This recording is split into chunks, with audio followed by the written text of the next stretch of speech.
Felix Mendelssohn.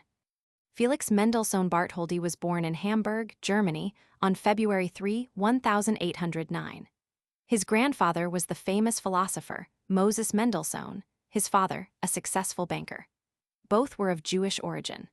When Felix was still a boy, however, his immediate family was converted to Protestantism, the occasion upon which they added the name of Bartholdy to their own to distinguish them from the other members of their family. A pupil of Ludwig Berger and Carl Friedrich Zelter, Felix was extraordinarily precocious in music.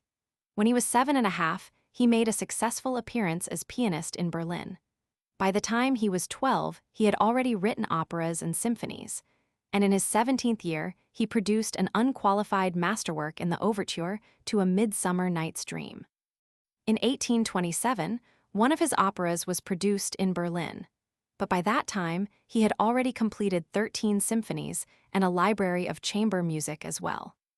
In 1829, Mendelssohn conducted in Berlin the first performance of Bach's Passion, according to St. Matthew, to be given since Bach's own day. This concert became a powerful influence in reviving interest in Bach's music, which at that time had been languishing in both neglect and obscurity. A few weeks after Mendelssohn had directed a repeat performance, he made his first trip to England, where he led the premiere of a new symphony and was made honorary member of the Royal Philharmonic. A tour of Scotland that followed immediately was the inspiration for his overture, Fingal's Cave.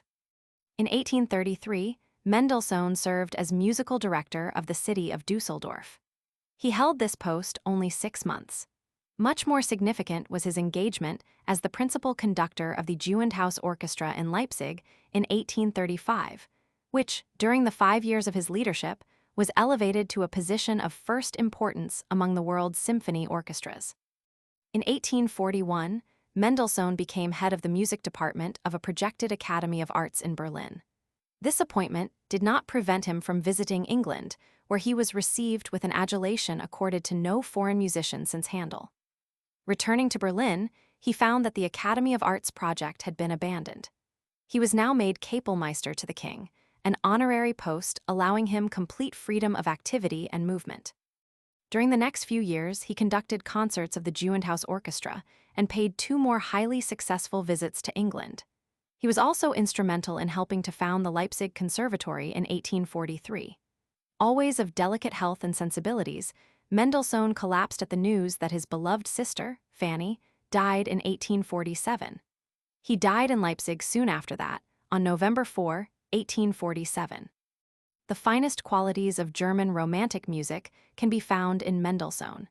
He had the Romantic's partiality for fantasy and the supernatural, together with the lightness of touch with which to create such worlds through music.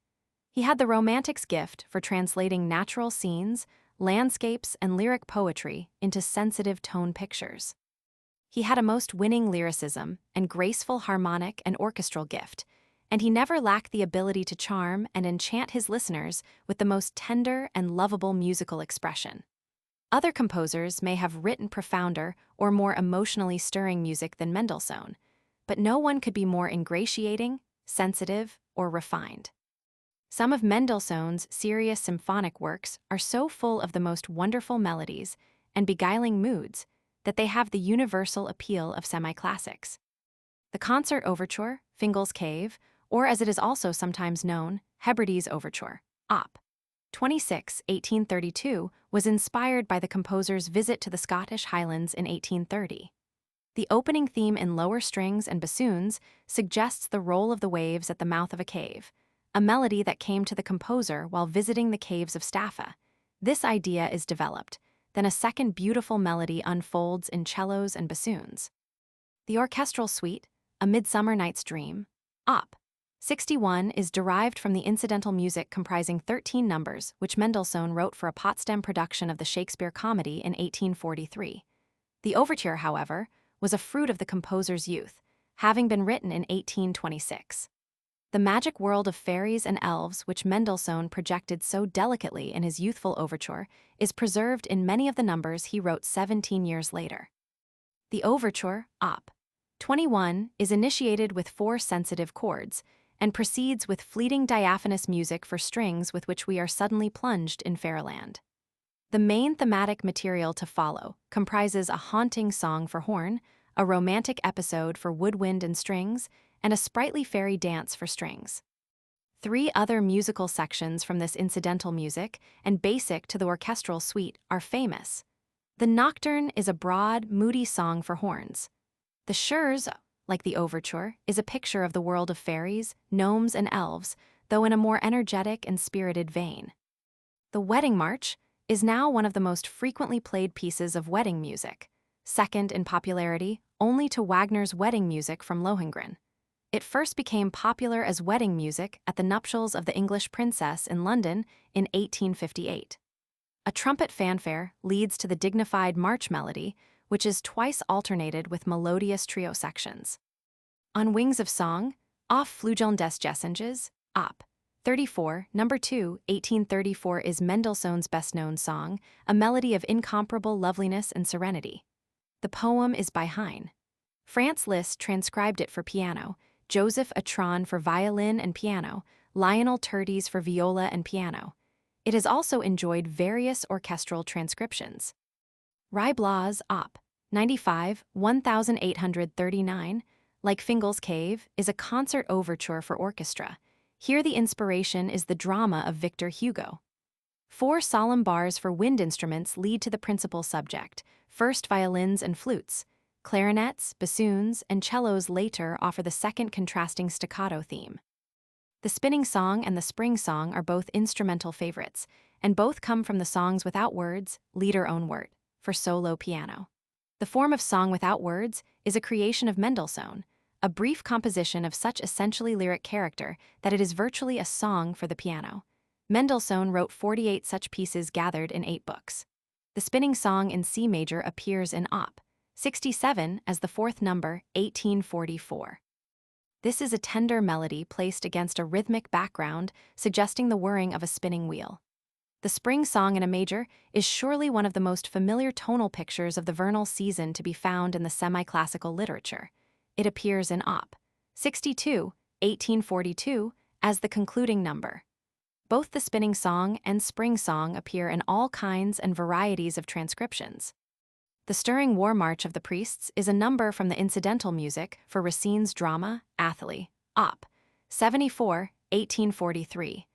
This incidental music was first performed with the Racine play in Berlin in 1845. Giacomo Meyerbeer. Giacomo Meyerbeer was born in Berlin, Germany, on September 5, 1791. His name at birth was Jakob Liebmann Beer. When Meyer, a rich relative, left him a legacy, he decided to change his name to Meyerbeer. Some years later, upon initiating a career as composer of Italian operas, he Italianized his name. His music study took place with Clementi, Zelter, Anselm Weber, and Vogler, the last of whom encouraged him to write his first opera, Jephthah's Vow, Jephthah's Gelübde, a failure when first performed in Munich in 1812. A second opera, performed in Stuttgart, was also a failure. Meyerbeer now seriously entertained the thought of abandoning composition altogether. The noted Viennese composer and teacher, Antonio Salieri, however, convinced him what he needed was more study. This took place in Italy, where for several years Meyerbeer assimilated Italian traditions of opera. His first endeavor in this style was Romelda e Costanza, a success when introduced in Padua in 1817. During the next few years, Meyerbeer wrote several more operas, some of them on commission, and became one of Italy's most highly regarded composers for the stage. In 1826, Meyerbeer settled in Paris, where association with composers like Cherubini and Halévy made him impatient with the kind of operas he had thus far created. In 1831, with Robert Le Diable, he entered upon a new artistic phase in which Italian methods, procedures, and traditions were discarded in favor of the French. Robert Le Diable, produced at the Opera on November 21, 1831, was a sensation. Meyerbeer continued writing operas in the French style for the remainder of his life. These are the operas by which he is most often represented in the world's opera theaters: Les Huguenots, 1836, Le Prophète, 1849, and El Africain, 1865. Meyerbeer died in Paris on May 2, 1864. Meyerbeer was an exponent of drama in the grand style. his finest operas being filled with big climactic scenes, elaborate stage effects, and eye-filling visual displays. But he also had a pronounced dramatic gift, one which evoked from Wagner the highest admiration, and a pronounced expressiveness of lyricism. L'Africaine, the African, is Meyerbeer's last opera, and many regarded it as his best. He completed it in 1864, just before his death, and its world premiere at the Paris Opera took place posthumously on April 28, 1865. The text, by Eugene Scribe, is set in Lisbon and Madagascar in the 15th century. The main action concerns the love of Celica, an African queen, for the Portuguese explorer Vasco da Gama. Da Gama in turn is loved by Inez, daughter of Don Diego. Celica offers the explorer a secret route to the land of which she is queen, Madagascar, and with which da Gama becomes enraptured. But when Inez appears, he abandons Celica for her and leaves the magic island. Heartbroken, Celica kills herself by breathing the deadly fragrance of a manchineel tree. The opera's most popular excerpt is Vasco da Gama's rapturous tenor aria from the fourth act, in which he describes the beauty of Madagascar. O Parodies. Another vocal favorite is the baritone ballad of Nelusco, slave of Celica, Adamastor, Roi des Vagues Profonds. As he steers the ship bearing Celica and Vasco da Gama to Madagascar, he sings of Adamastor, monarch of the sea, who sends ships to their doom on treacherous reefs. The Coronation March, Marche du Couronnement, music of pomp and circumstance, comes from the opera Le Prophète, first performed at the Paris Opera on April 16, 1849. Eugene Scribe's libretto is based on an actual historical episode in 16th-century Holland centered around the Anabaptist uprising, with John of Leyden, leader of the Anabaptists, as the principal character. In Act 4, Scene 2, John is being crowned king outside the Munster Cathedral. As a magnificent royal procession enters the cathedral, the music of the Coronation March matches in splendor and grandeur the visual majesty of this scene. Another popular musical excerpt for orchestra from this opera is Prelude to Act 3, a colorful and rhythmic quadrille that leads into the opening scene of that act, providing the lively musical background for a ballet and ice carnival skating scene. Liszt made a technically brilliant transcription for the piano of this quadrille music. Les Huguenots, The Huguenots, was first performed at the Paris Opera on February 29, 1836, the year it was completed. The libretto was by Eugene Scribe and Émile Deschamps. In 16th-century Touraine and Paris, Raoul, a Huguenot nobleman, has saved the life of Valentine, daughter of the Catholic leader, Saint Brice. She falls in love with Raoul, but the latter repudiates her, believing her to be the mistress of Count de Nevers. When he discovers he has been mistaken, Raoul risks his life to see her. During this visit, he overhears a Catholic plot to massacre the Huguenots. After Raoul and Valentine get married, they are both murdered in the massacre, Valentine by her own father. The overture to Les Huguenots is built almost entirely from the melody of the famous Lutheran chorale, Ein Festberg, which in the opera itself served as the musical symbol for militant Protestantism. The outstanding individual excerpts from the opera include Raoul's beautiful romance from Act 1 describing the woman he has saved, plus Blanche, Quelle Blanche Herman. The rhapsodic description in the second act of the Touraine countryside by Marguerite de Valois, betrothed to Henry Roman IV of Navarre, O beau pays de la Touraine. And in the fourth act, the stirring benediction of the swords, Gloire au grand Dieu vengeur, with which the Catholics are blessed by 3 monks on the eve of their holy war against the Huguenots. The exciting torch dance, number 1, in B-flat, is not from one of Meyerbeer's operas. It was written in 1846 for the wedding of the King of Bavaria and originally was scored for brass band. It is now most frequently heard in orchestral adaptations. Meyerbeer subsequently wrote 2 other torch dances, the second in 1850 for the wedding of Princess Charlotte of Prussia, and the third in 1853 for the wedding of Princess Anne of Prussia. Karl Milloecker. Karl Milloecker was born in Vienna, Austria, on May 29, 1842. His father, a jeweler, wanted him to enter the family business, but from his childhood on, Karl was drawn to music. After studying music with private teachers, he attended the conservatory of the Gesellschaft der Musikfreunde. Meanwhile, in his 16th year, he supported himself by playing the flute in a theater orchestra. When his music study ended, he became conductor of a theater in Graz in 1864. There, his first operetta was produced 1 year later. In 1866, he was back in Vienna, and from 1869 to 1883, he was principal conductor at the Theater an der Wien, where most of his famous operettas were produced, including Countess du Barry, Gräfin du Barry in 1879, The Beggar Student, Der Bettelstudent in 1882, Gasperon in 1884, and Poor Jonathan, Der Arm Jonathan in 1890. Milloecker died in Baden, near Vienna, on December 31, 1899. Milloecker's most famous operetta is The Beggar Student, Der Bettelstudent, which was first produced at the Theater an der Wien in Vienna on December 6, 1882, and after that enjoyed highly successful performances at the Casino Theatre in New York in 1883 and the Alhambra in London in 1884. The scene is Krakow, Poland. The time, 1704. General Allendorf, spurned by Laura, evolves an elaborate plot to avenge himself. He finances the impoverished student, Simon, dresses him up as a lord, and sends him off to woo and win Laura. Only after the wedding does the general reveal the fact that Simon is a beggar. Just as disgrace faces the young man, he becomes involved in a successful maneuver to restore the rejected Polish king to his throne. Thus he acquires wealth and a title, and is welcomed with pride and love by Laura and her mother. Potpourris and selections from this tuneful operetta always include the principal waltz melody, which comes as a first-act finale, Ach ich hab, sei ja nur auf die Schulter geküsst. Other delightful excerpts include Simon's Mazurka, Ich knüpft manch zart Band, his lament Ich habe kein Geld, and the second-act duet of Simon and Laura, Ich setz den Fall. Moritz Moszkowski. Moritz Moszkowski was born in Breslau, Germany, on August 23, 1854.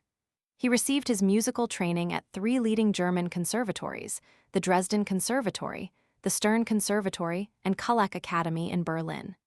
He began a career as pianist in 1873, touring Europe with outstanding success. He also achieved recognition as a teacher of the piano at the Kullak Academy. In 1897, he went into retirement in Paris, where he lived for the remainder of his life. In 1899, he was elected a member of the Berlin Academy. Towards the end of his life, his financial resources were completely depleted, and his fame as composer, pianist, and teacher had long been eclipsed. He died in poverty and obscurity in Paris on March 4, 1925. Though he wrote operas, ballets, suites, concertos, and a symphony, Moszkowski was at his best, and is most famous today for his lighter music in a Spanish idiom. Typical of his music in this style were the rhythmic bolero, Op. 12, No. 5 for piano solo, the languorous and haunting guitarra, Op. 45, No. 2 for piano solo, transcribed by Pablo de Sarasate for violin and piano, and the dashing Maligna from the opera Boabdil. But his most celebrated compositions are the delightful Spanish dances, Op. 12 and 65, 2 books of pieces for piano solo or piano duo, which have been arranged for orchestra. The most popular are the first in C major, the second in G minor, and the fifth, a bolero in D major. While none of these dances can be accepted as authentic Spanish music, actually, they are only a German romantic's conception of what Spanish music is, they make most effective use of Spanish dance rhythms. Wolfgang Amadeus Mozart. Wolfgang Amadeus Mozart was born in Salzburg, Austria, on January 27, 1756. The son of Leopold, Kapellmeister at the court of the Salzburg Archbishop, Wolfgang Amadeus disclosed his remarkable musical powers at a tender age. He began composition at the age of 5, completed a piano sonata at 7, and a symphony at 8. Taught the harpsichord, also very early in his childhood, he revealed such phenomenal abilities at improvisation and sight reading that he was the wonder and awe of all who came into contact with him. His ambitious father exhibited this formidable prodigy for several years before the crowned heads of Europe, and wherever he appeared the child was acclaimed. Goethe said, "A phenomenon like that of Mozart remains an inexplicable thing." In Milan, in 1770, he was commissioned to write an opera Mithridate, Re di Ponto, successfully performed that year. In Bologna, he became the only musician under the age of 20 to be elected a member of the renowned Accademia Filarmonica. And in Rome, he provided dramatic evidence of his extraordinary natural gifts by putting down on paper the entire complex score of Allegri's Miserere after a single hearing. As he outgrew childhood, he ripened as a composer, gaining all the time in both technical and creative powers.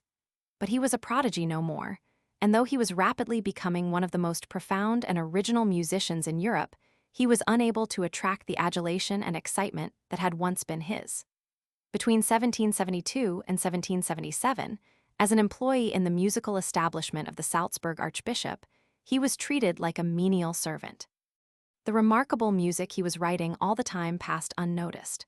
Finally, in 1782, he made a permanent break with the Archbishop and established his home in Vienna, where he lived for the remainder of his life. Though he received some important commissions and enjoyed several triumphs for his operas, he did not fare any too well in Vienna either. He had to wait several years for a court appointment, and when it finally came in 1787, he was deplorably underpaid. Thus he lived in poverty, often dependent for food and other necessities of life on the generosity of his friends. And yet the masterworks kept coming in every conceivable medium: operas, symphonies, sonatas, quartets, concertos, choral music, and so forth.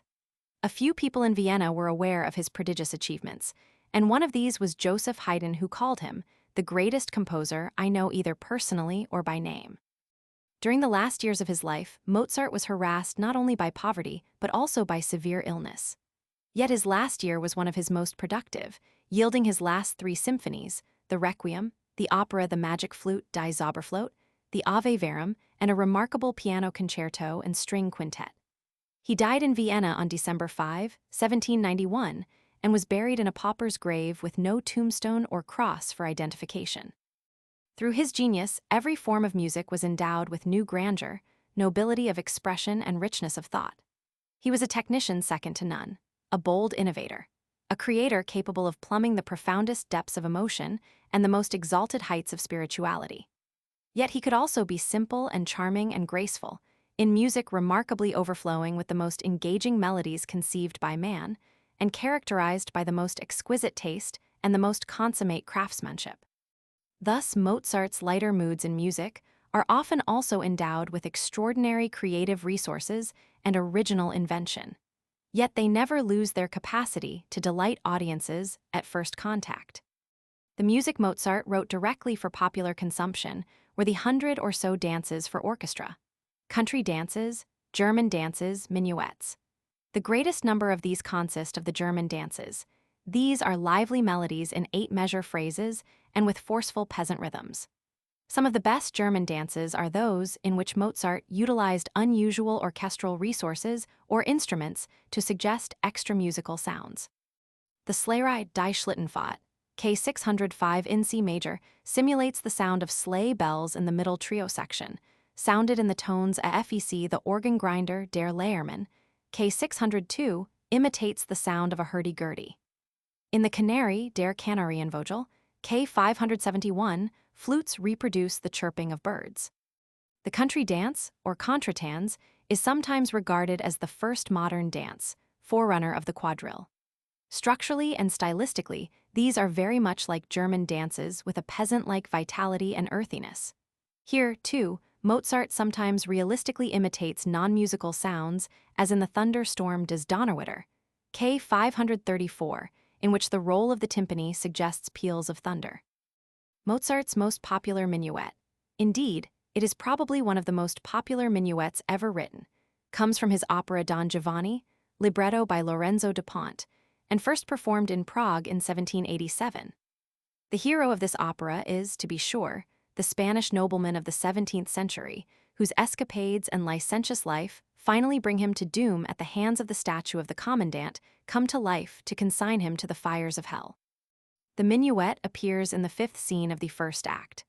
Don Giovanni is the gracious host of a party held in his palace, and there the guests dance a courtly minuet while Don himself is making amatory overtures to Zerlina. In a lighter mood also is the Ein klein Nachtmusik, a little night music, K525, a serenade for string orchestra, 1787. This work is consistently tuneful, gracious, charming. The first movement has 2 lilting little melodies, which are presented and recapitulated with no formal development to speak of. The second movement is a romance, or romanza, a poetic song contrasted by two vigorous sections. The main thought of this movement is then repeated between each of these two vigorous parts. After that comes a formal minuet, and the work ends with a brisk and sprightly rondo. Mozart's popular Turkish march, in the pseudo-Turkish style so popular in Vienna in his day, comes out of his piano sonata in a major, K 331, 1778, where it appears as the last movement. This march is extremely popular in orchestral transcription. Modest Mussorgsky. Modest Mussorgsky was born in Kharkov, Russia, on March 21, 1839. When he was 13, he entered the cadet school of the Imperial Guard in St. Petersburg, from which he was graduated to join the Guard regiment. In 1857, he met and befriended several important Russian musicians, including Balakayev and Stasov, under whose stimulus he decided to leave the army and become a composer. Until now, his musical education had been sporadic, having consisted of little more than some piano lessons with his mother and a private teacher. He now began an intensive period of study with Balakayev, under whose guidance he completed a scherzo for orchestra, which was performed in St. Petersburg in 1860, as well as some piano music and the fragments of a symphony. Associating himself with Balakayev, Rimsky-Korsakov, Borodin, and Cui, he now became a passionate advocate of musical nationalism, becoming the fifth member of a new school of Russian music, henceforth identified as the Mighty Five, or the Russian Five. In 1863, with serfdom abolished in Russia, he lost the outside financial resources he had thus far enjoyed as the son of a landowner. To support himself, he worked for 4 years as a clerk in the Ministry of Communications. In 1869, he found employment in the forestry department. During this period, music had to be relegated to the position of an avocation, but composition was not abandoned. He completed the first of his masterworks, the orchestral tone poem, A Night on the Bald Mountain, in 1866. A lifelong victim of nervous disorders, melancholia, and subsequently of alcoholism, his health soon began to deteriorate alarmingly. But despite this fact, he was able to complete several works of crowning significance in 1874, including his folk opera, Boris Godunov, and his Pictures at an Exhibition, for piano. After 1874, his moral and physical disintegration became complete. Towards the last months of his life, he gave indications of losing his mind. He died in St. Petersburg on March 28, 1881. As one of the most forceful and original members of the Russian Five, Mussorgsky's greatest works certainly do not lend themselves to popular distribution. His writing is too individual in its melodic and harmonic construction, and his works show too great a tendency towards musical realism to make for palatable digest. However, several of the folk dances in his operas are strikingly effective for their rhythmic pulse and national colors, and are by no means as elusive in their appeal as the rest of his production. Mussorgsky's masterwork is his mighty folk opera, Boris Godunov, where we encounter one such delightful dance episode, the Polonaise. Boris Godunov, libretto by the composer based on a Pushkin drama, traces the career of the Tsar from the years 1598 to 1605, from his coronation to his insanity and death. The Polonaise occurs in the first scene of the third act. At the palace of a Polish landowner, handsomely costumed guests perform this festive, courtly dance in the adjoining garden. The premiere of Boris Godunov took place in St. Petersburg on February 8, 1874. 2 orchestral dances can also be found in another of Mussorgsky's folk operas, The Fair at Sorochinsk, which was not introduced until October 26, 1917, in St. Petersburg. The libretto was by the composer based on Gogol's story, Evenings on a Farm near Dikanka. Tcherevic, a peasant, wants his daughter to marry Pritsko, whereas the peasant's wife is partial to the pastor's son. However, when the pastor's son compromises the peasant's wife, she realizes that Pritsko is, after all, the right man for her daughter. In the third act of this opera comes the lively Hopek, or Gopek, a folk dance with 2 beats to a measure.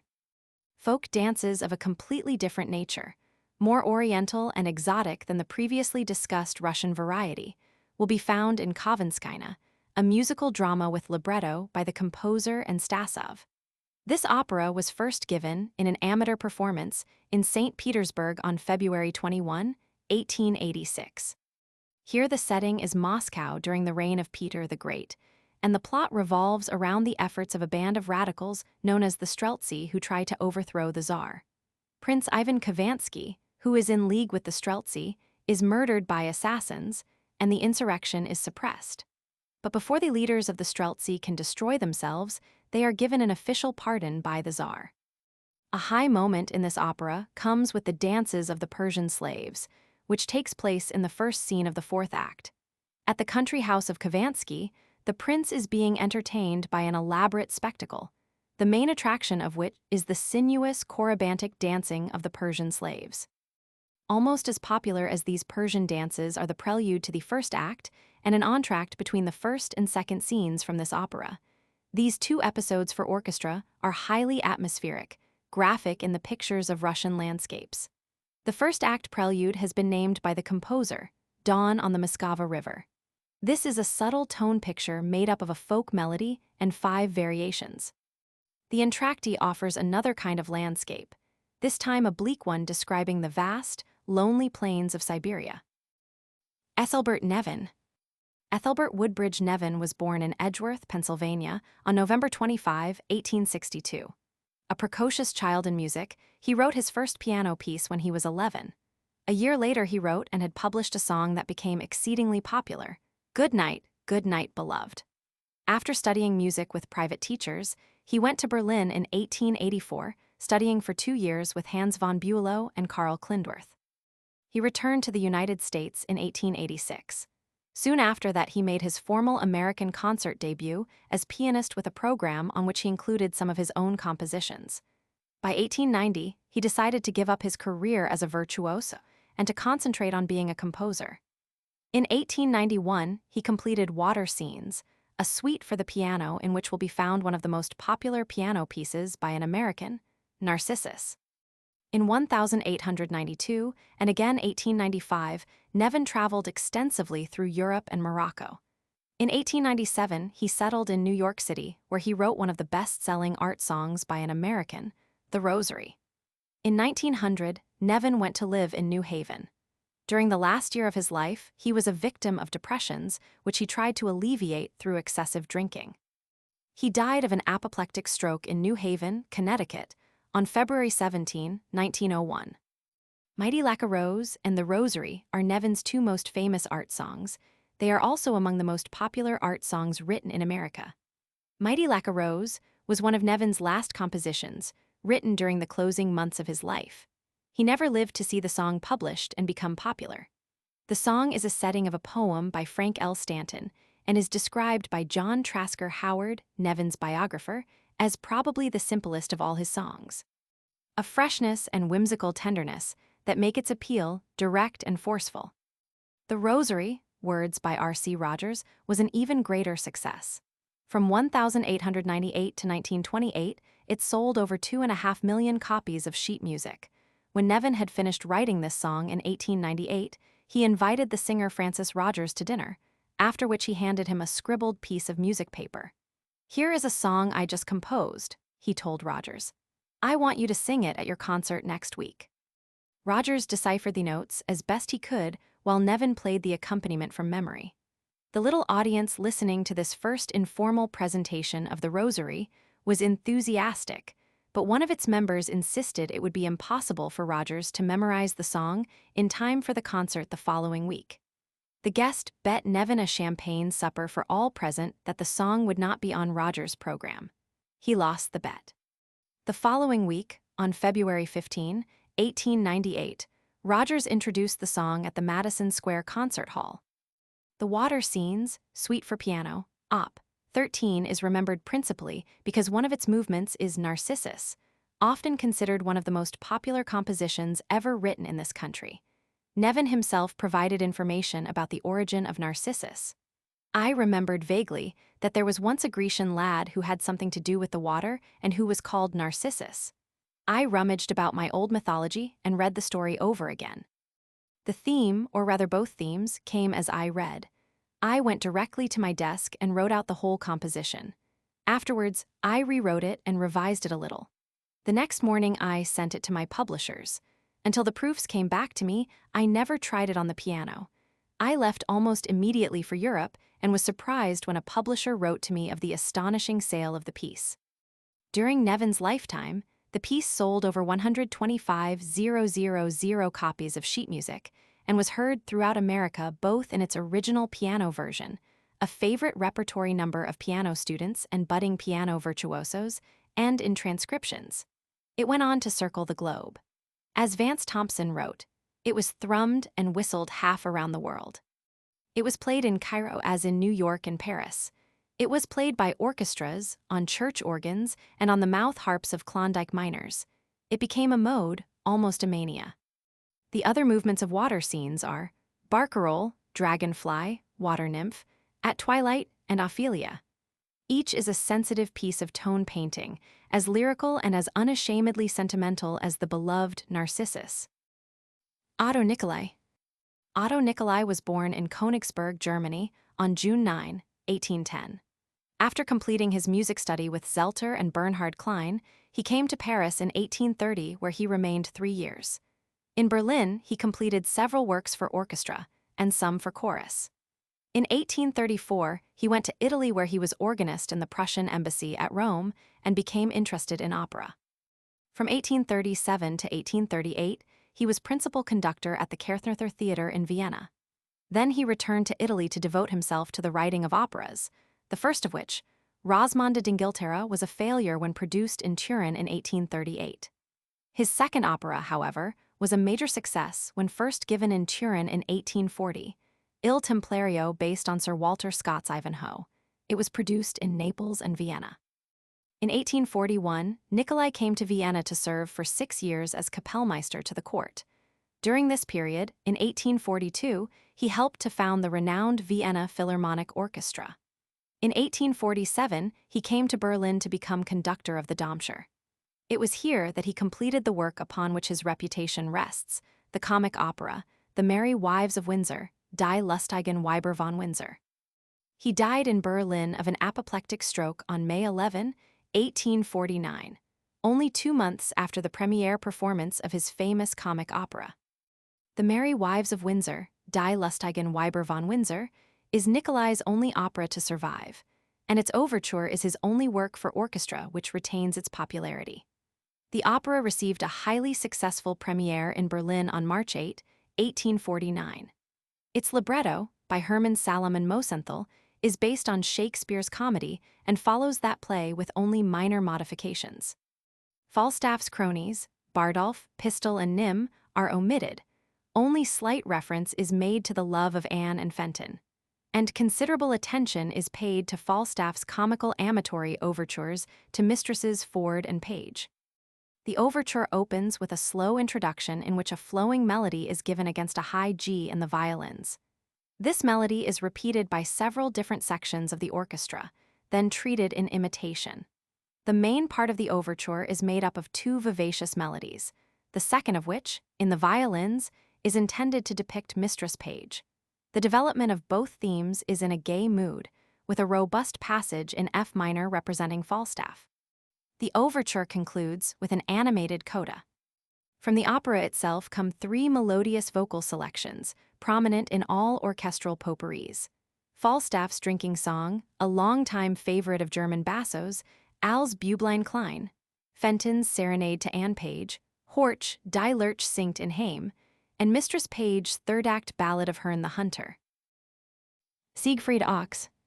Siegfried Ochs was born in Frankfurt on the Main, Germany, on April 19, 1858. While studying medicine, he attended the Berlin High School for Music. Then, deciding upon music as a life's career, he continued his music study with private teachers and became a protégé of Hans von Bülow. In 1882, he founded the Philharmonic Choir of Berlin, one of Germany's most celebrated choral groups. He remained its conductor even after it merged with the chorus of the Berlin High School for Music in 1920.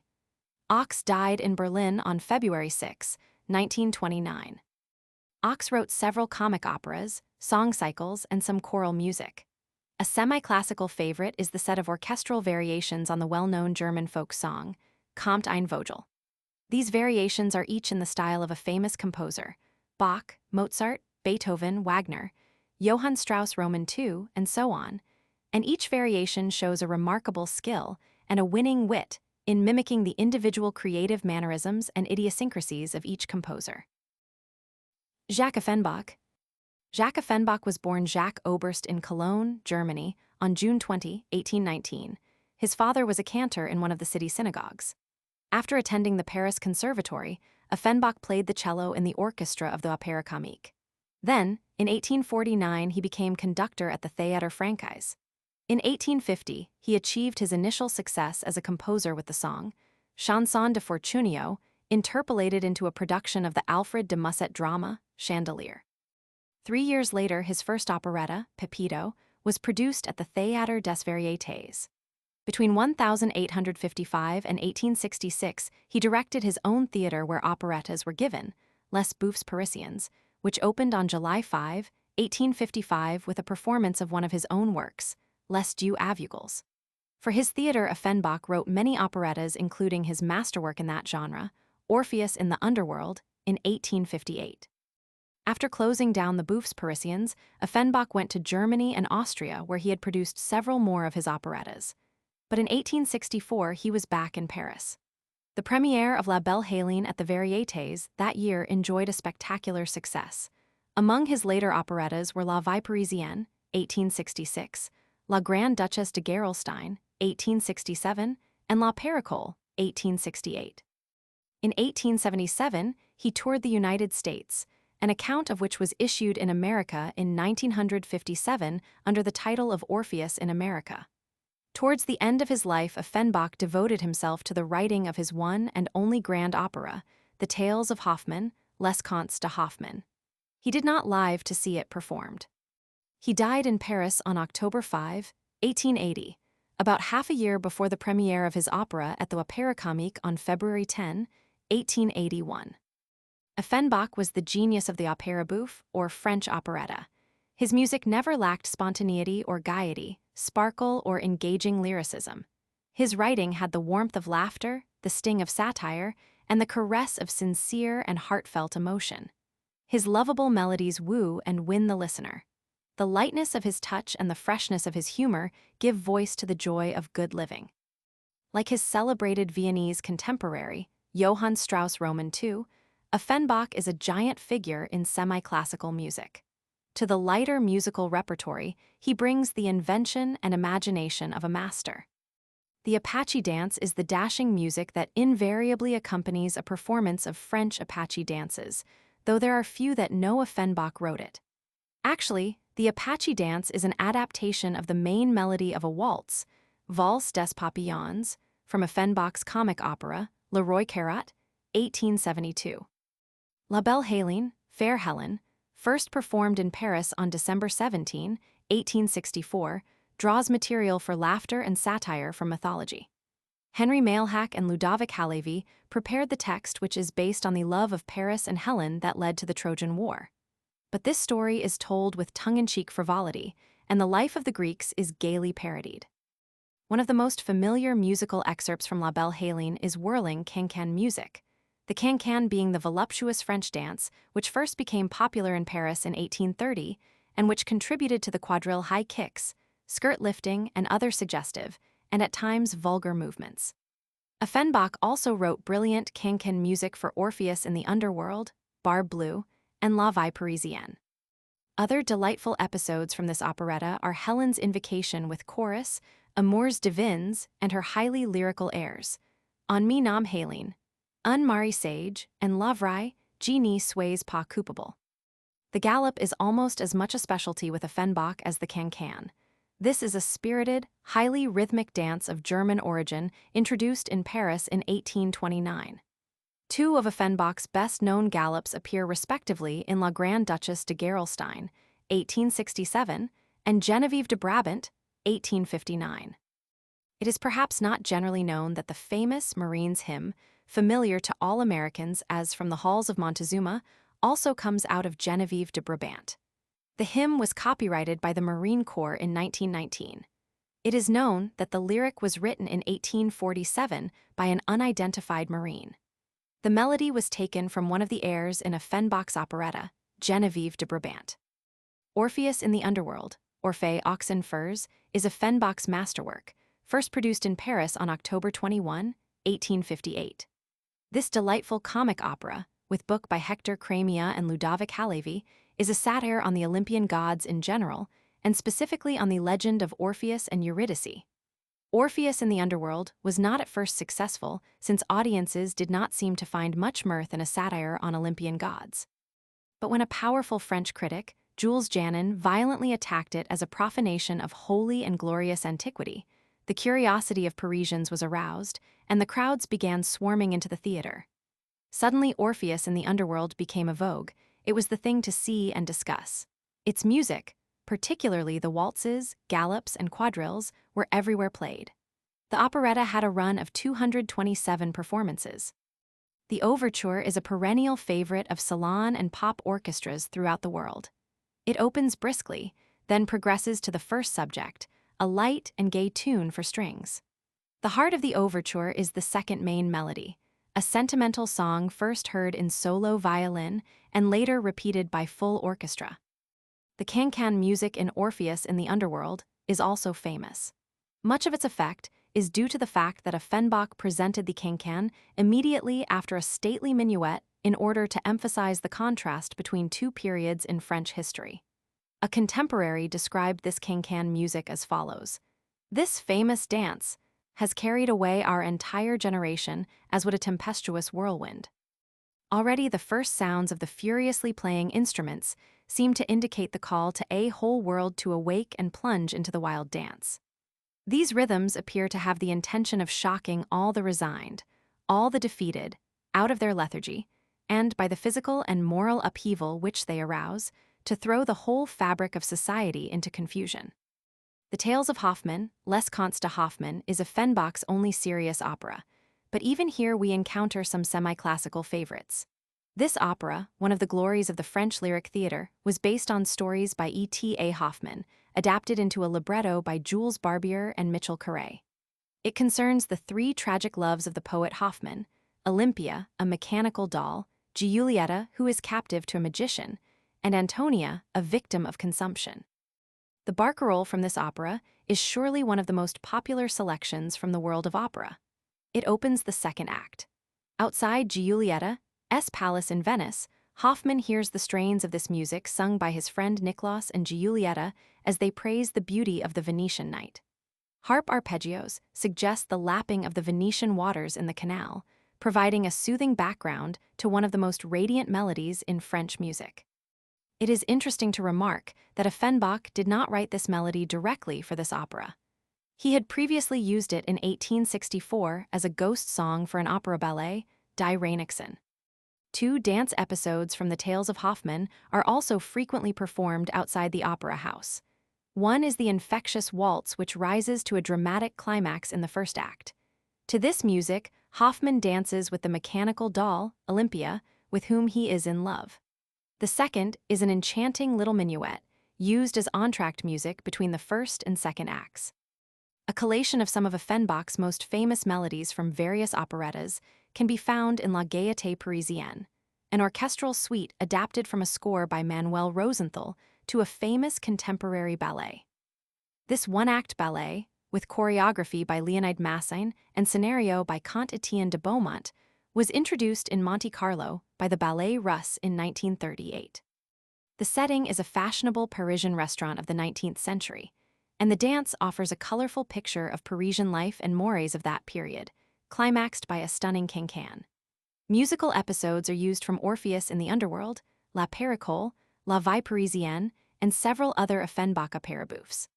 Beloved Offenbach melodies from various opéra-bouffes were adapted for the score of a Broadway musical produced in 1961, The Happiest Girl in the World. Ignace Jan Paderewski. Ignace Jan Paderewski, one of the world's foremost piano virtuosos and one of Poland's most renowned statesmen, was born in Karołka, Podolia on November 18, 1860. A child prodigy, he was given piano lessons from his 3rd year on. Several patrons arranged to send him to the Warsaw Conservatory, from which he was graduated in 1878. Between 1881 and 1883, he studied composition and orchestration in Berlin, and from 1884 to 1887 piano with Leschetizky in Vienna. Paderewski's first major success as a pianist came in Vienna in 1889, a concert that was the beginning of a virtuoso career extending for about half a century and carrying him triumphantly to all parts of the world. In 1919, he temporarily withdrew from music to become the first premier of the Polish Republic, but about a year later, he resumed concert work. He made his American debut in New York in 1891, and his last American tour took place in 1939. During the early part of World War II, he returned to political activity as president of the Parliament of the Polish government in exile. He died in New York on June 29, 1941. By order of President Roosevelt, he was given a state burial in Arlington National Cemetery. Paderewski produced many ambitious compositions, some in the style of Polish folk music. These included the opera Manru, a symphony, piano concerto, the Polish fantasy for piano and orchestra, and numerous shorter compositions for the piano. Ironically, it is not for one of his ambitious works that he is most often recalled as a composer, but through a slight piece. The Minuet in G, or Menuet à l'Antique, a graceful, well-mannered composition in an 18th century style.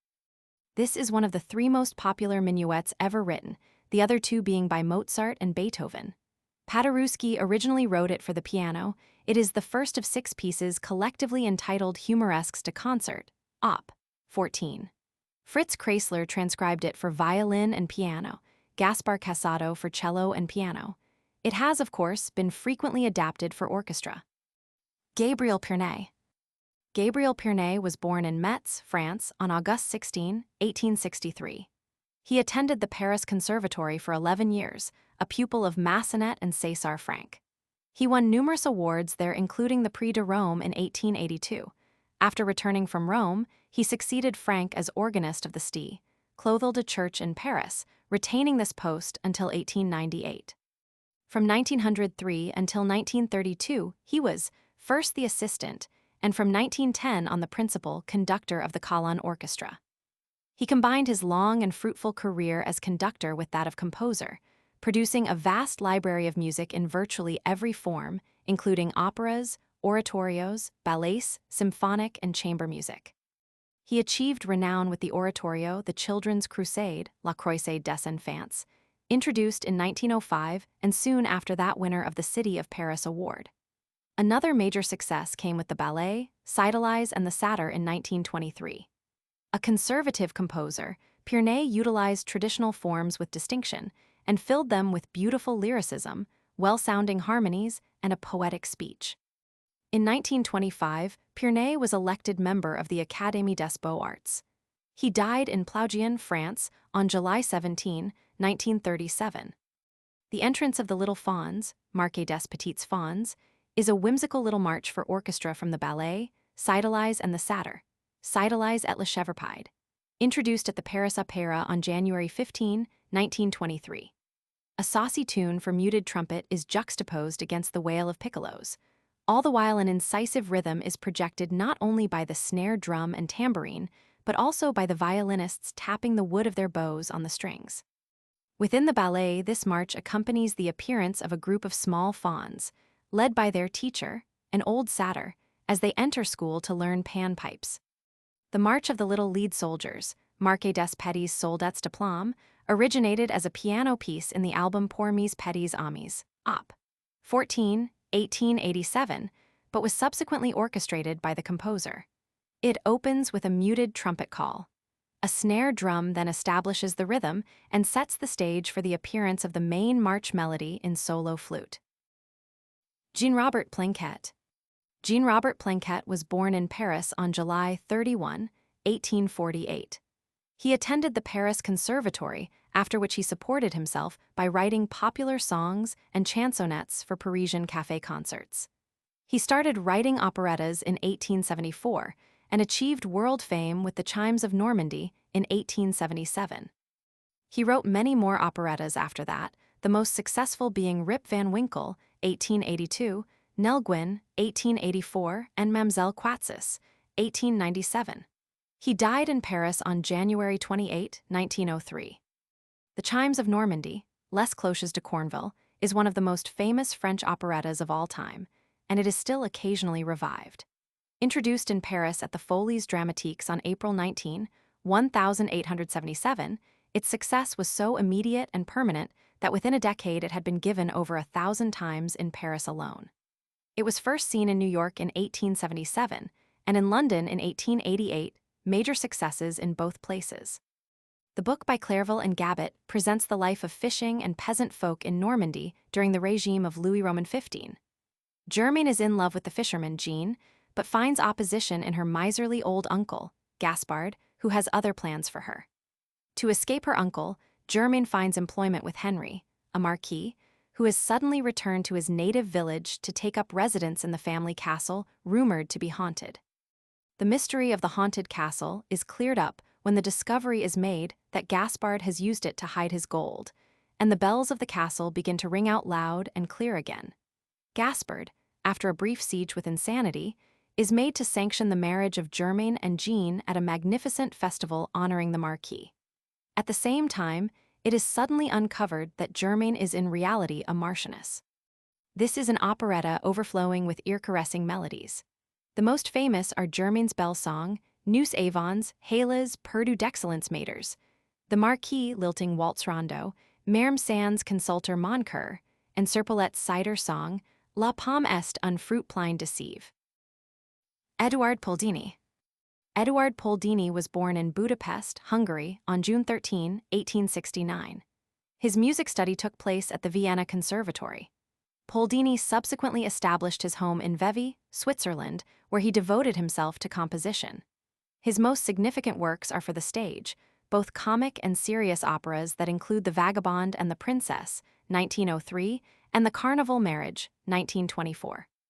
He was also a prolific composer of salon pieces for the piano, familiar to piano studies throughout the world. In 1935, Poldini received the Order of the Hungarian Cross, and in 1940 ate the Hungarian Pro Art Prize. He died in Vevey, Switzerland on June 29, 1957. Poupée Valsante, Dancing Doll, is Poldini's best-known composition, a fleet, graceful melody contrasted by a sentimental counter-subject. The composer wrote it for solo piano. Fritz Kreisler adapted it for violin and piano, and Frank Laforgue for voice and orchestra.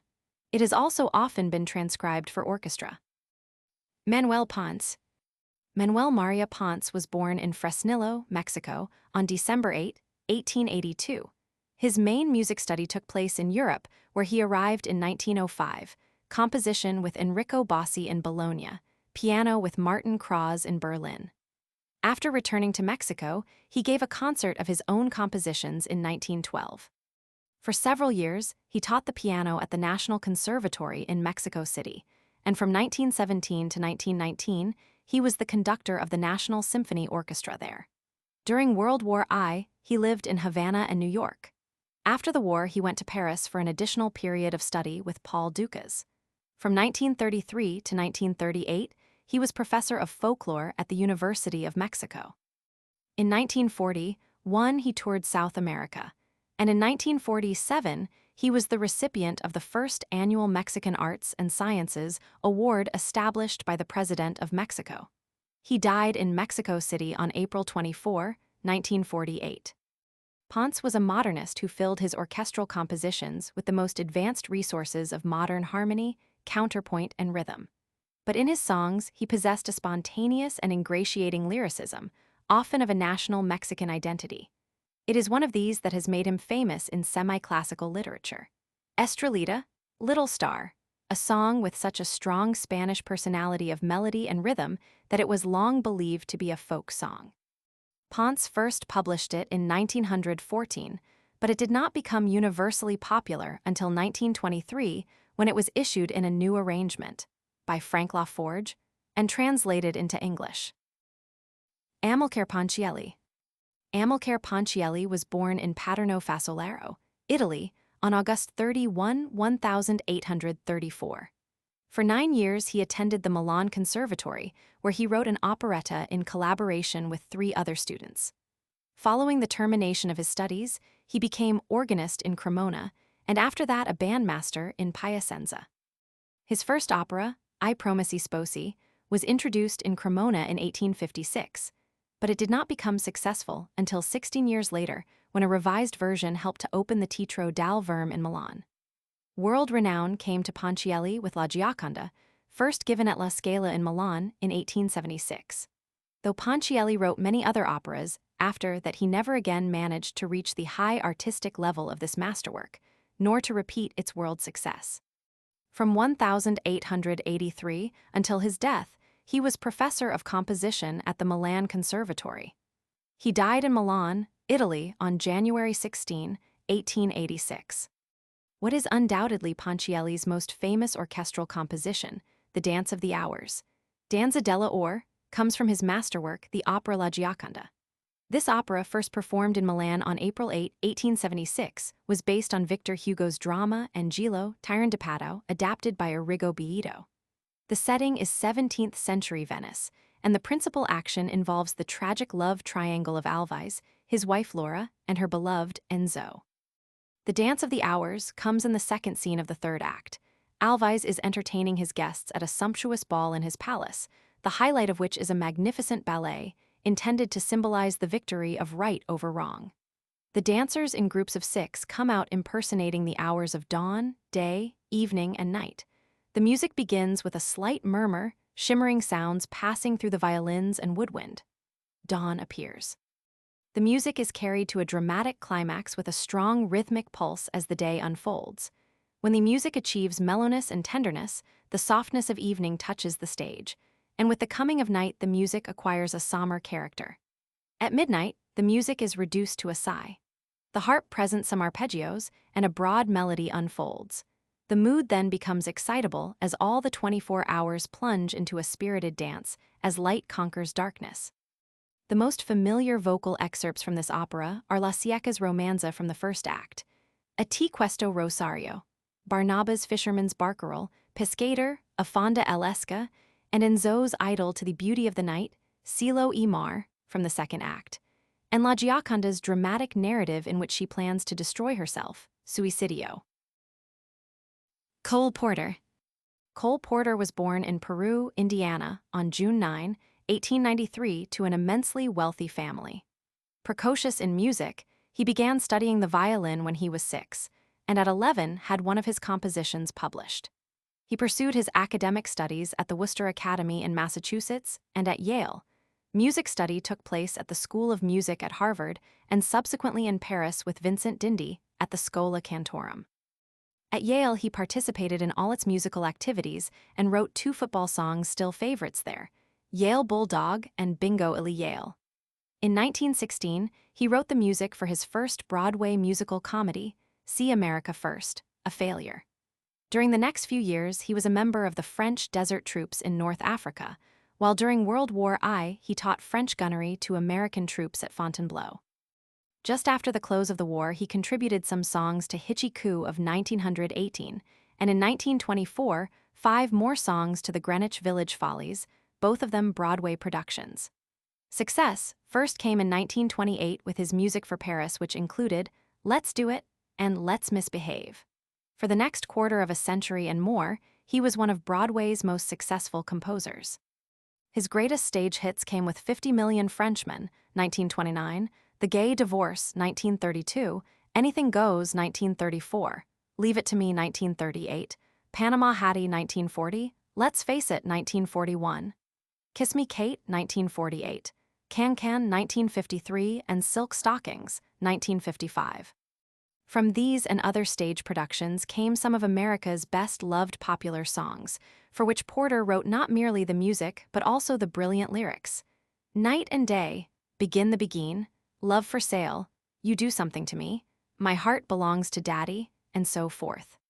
He was also a significant composer for motion pictures, his most successful songs for the screen including I've Got You Under My Skin, In the Still of the Night, You'd Be So Nice to Come Home To, Don't Fence Me In, and True Love. The most successful of all the Cole Porter musical comedies was Kiss Me, Kate, which began a Broadway run of over 1,000 performances on December 30, 1948, then went on to be a triumph in Vienna, Austria, where it became the greatest box office success in the history of the Volksoper, where it was given. In Poland, it was the first American music performed in that country. The text by Bella and Sam Spewak was based partly on Shakespeare's Taming of the Shrew, but it was really a play within a play. A touring company is performing the Shakespeare comedy in Baltimore, Maryland. The musical comedy moves freely from scenes of that production to the backstage complications in the private lives of its principal performers. In the end, the amatory problems of the two stars are resolved within a performance of the Shakespeare comedy. This was not only Cole Porter's most successful musical comedy, but also the finest of his scores. Never before or since was he so prolix with song hits in a single production. Never before was his style so varied. The repertory of semi-classical music has been enriched by a symphonic treatment given the best of these melodies by Robert Russell Bennett. Bennett's symphonic presentation of Kiss Me, Kate opens with Wunderbar, a tongue-in-cheek parody of a sentimental Viennese waltz. It continues with the sprightly measures of Another Openin', Another Show, and after that come the plangent, purple moods of Were Thine That Special Face, I Sing of Love, and the show's principal love song, So in Love. Serge Prokofiev. Serge Prokofiev was born in Saint-Savka, Russia, on April 23, 1891. He was extraordinarily precocious in music. After receiving some training at the piano from his mother, he completed the writing of an opera by the time he was 10. Preliminary music study took place with Glière. In his 13th year, he entered the Moscow Conservatory, where he was a pupil of Rimsky-Korsakov and Lyadov, among others, and from which he was graduated with the Rubinstein Prize for his first piano concerto.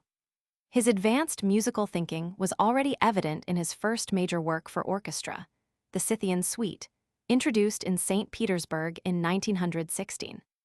He continued to develop his own personality, formulating his highly individual style and creative idiosyncrasies in works like the Ballet Chout, the First Violin Concerto, and the Classical Symphony, all written during the era of World War I in 1918. He toured the United States, making his American debut with a New York piano recital on November 20. While in the United States, he was commissioned to write the opera The Love for Three Oranges for the Chicago Opera. From 1919 to 1933, Prokofiev made his home in Paris, but in 1933 he returned to his native land to stay there for the rest of his life. Though he was honored in the Soviet Union as one of its great creative figures, and was the recipient of the Stalin Prize for his monumental Seventh Piano Sonata, inspired by World War Roman II. He did not escape censure in 1948, when the Central Committee of the Communist Party denounced Soviet composers for their partiality towards experimentation, modernism, and cerebralism in their musical works. Nevertheless, Prokofiev soon recovered his high estate in Soviet music. In 1951, he received the Stalin Prize again, this time for his oratorio on Guard for Peace and the symphonic suite, Winter Bonfire. His 60th birthday, that year, was celebrated throughout the country with concerts and broadcasts. Prokofiev died of a cerebral hemorrhage in Moscow on March 5, 1953. Prokofiev was one of the giants of 20th century music. His 7 symphonies, 5 piano concertos, 9 piano sonatas, the opera War and Peace, ballets, chamber music, piano compositions, and various shorter orchestral works are among the most significant contributions made in our time to music. The highly personal way of writing melodies, his unusual progressions, his harmonic vocabulary are all present in the few lighter and simpler works with which he made a significant contribution to the contemporary repertory of semi-classics. The march, so familiar to radio listeners throughout the United States as the theme music for the program, The FBI, in Peace and War, comes from the opera The Love for Three Oranges, 1921. The libretto by the composer, based on a tale of Carlo Gozzi, is a charming fantasy in which a prince saves himself from death through gloom by means of laughter, and who then goes at once to rescue a princess from her prison in an orange. The The march occurs in the second act, where an effort is being made to get the prince to laugh, for which purpose a festival is being arranged. The march music is played as the court jester drags the reluctant prince to these festivities. The quixotic skips in the melody, the grotesquerie of the musical style, and the pert discords are all typical of Prokofiev's creative manner. Peter and the Wolf, a symphonic fairy tale for narrator and orchestra op. 67, 1936, was intended by the composer to teach children the instruments of the orchestra. But the music is so consistently delightful for its sprightly lyricism and wit that it has proved a favorite at symphony and semi-classical concerts. The story here being told is about a lad named Peter who turns a deaf ear to his grandfather's warning and goes out into the meadow. There a wolf has frightened in turn a cat, bird, and duck, but Peter is not afraid of him. He captures the wolf, ties him up with a rope, and takes him to the zoo. The composition opens with the following explanation by the narrator. Each character in the tale is represented by a different instrument in the orchestra: the bird by a flute, the duck by an oboe, the cat by a clarinet in the low register, grandpapa by the bassoon, the wolf by 3 French horns, Peter by the string quartet, and the hunter's rifle shots by the kettle drums and bass drums. Then, as the story of Peter and the wolf unfolds, little melodies appear and reappear, each identifying some character in the story. Peter's theme is a lyrical folk song with a puckish personality for strings. Vivid and realistic little tunes represent the cat, bird, and duck, each tune providing an amusing insight into the personality of each of these animals. Summer Day, Op. 65A and 65B, 1935, is another of the composer's compositions for children which makes for delightful listening. It started out as a suite of 12 easy piano pieces for children called Music for Children. Later on, the composer orchestrated 7 of these sections and called the new work Summer Day. In the first movement, Morning, a whimsical little tune is heard in first flute against a contrapuntal background by other woodwinds, strings, and bass drum. Midway, a secondary melody is given by bassoons, horns, and cellos. Tag, the familiar child's game, is represented in a tripping melody for violins and flutes. The music grows increasingly rhythmic in the intermediary section. In the waltz, a saucy waltz tune with an unusual syncopated construction is presented by the violins, interrupted by exclamations from the woodwind with typical Prokofiev octave leaps. Regrets opens with a tender melody for cellos, but is soon taken over by oboes, and then the violins. This melody is then varied by violins and clarinets. March offers the main march melody in clarinets and oboes.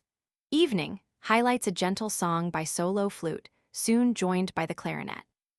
As the violins take over the melody, the pensive mood is maintained. The concluding movement, Moonlit Meadows, is dominated by a melody for solo flute. Giacomo Puccini.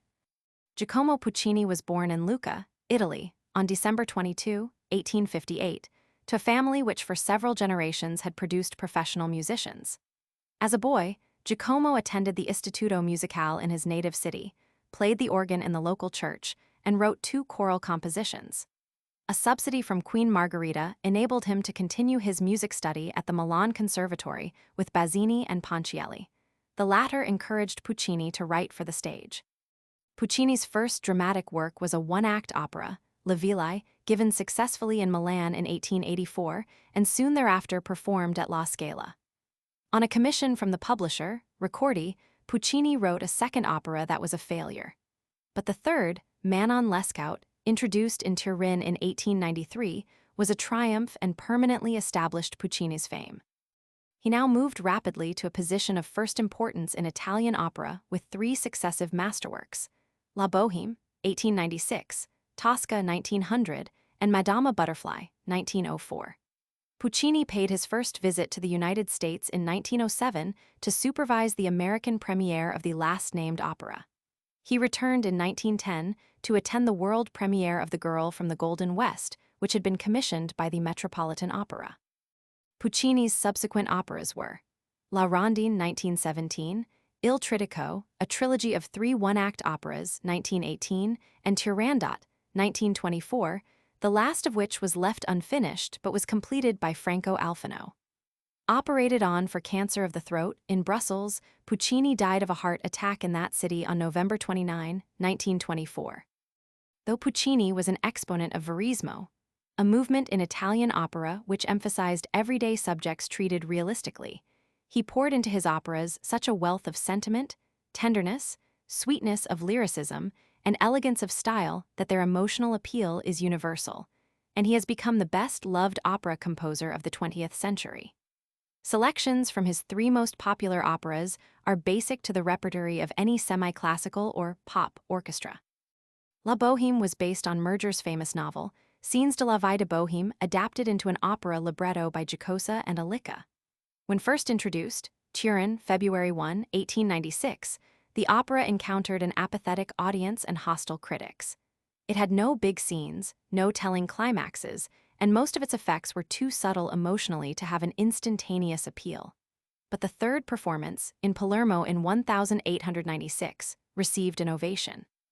From that time on, it never failed to move opera audiences with its deeply moving pathos and its vivid depiction of the daily problems and conflicts of a group of bohemians in mid-19th century Paris.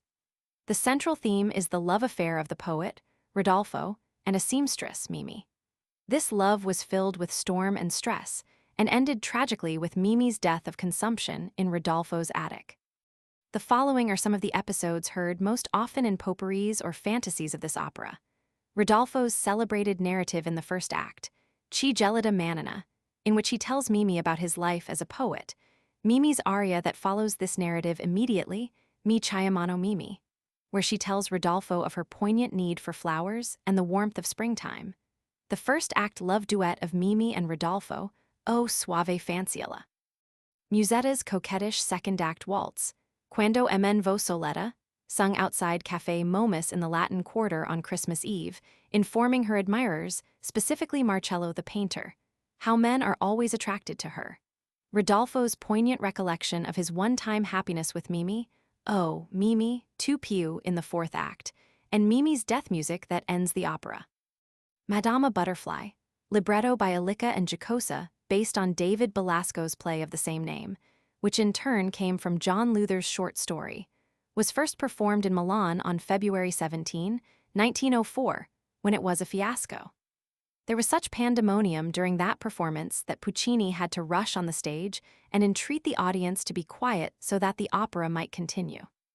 Undoubtedly, some of Puccini's enemies had a hand in instigating this scandal, but the opera itself was not one able to win immediate favor. The exotic setting of Japan, the unorthodox love affair involving an American sailor and a geisha girl ending in tragedy for the girl, and the provocatively different kind of music, sometimes oriental, sometimes modern, written to conform to the setting and the characters. All this was not calculated to appeal to Italian opera lovers. But 3 months after the premiere, the opera was repeated, with some vital revisions by the composer. This time, neither the play nor the music proved shocking, and the audience fell under the spell of enchantment which that sensitive opera cast all about it. From then on, the opera has been a favorite around the world.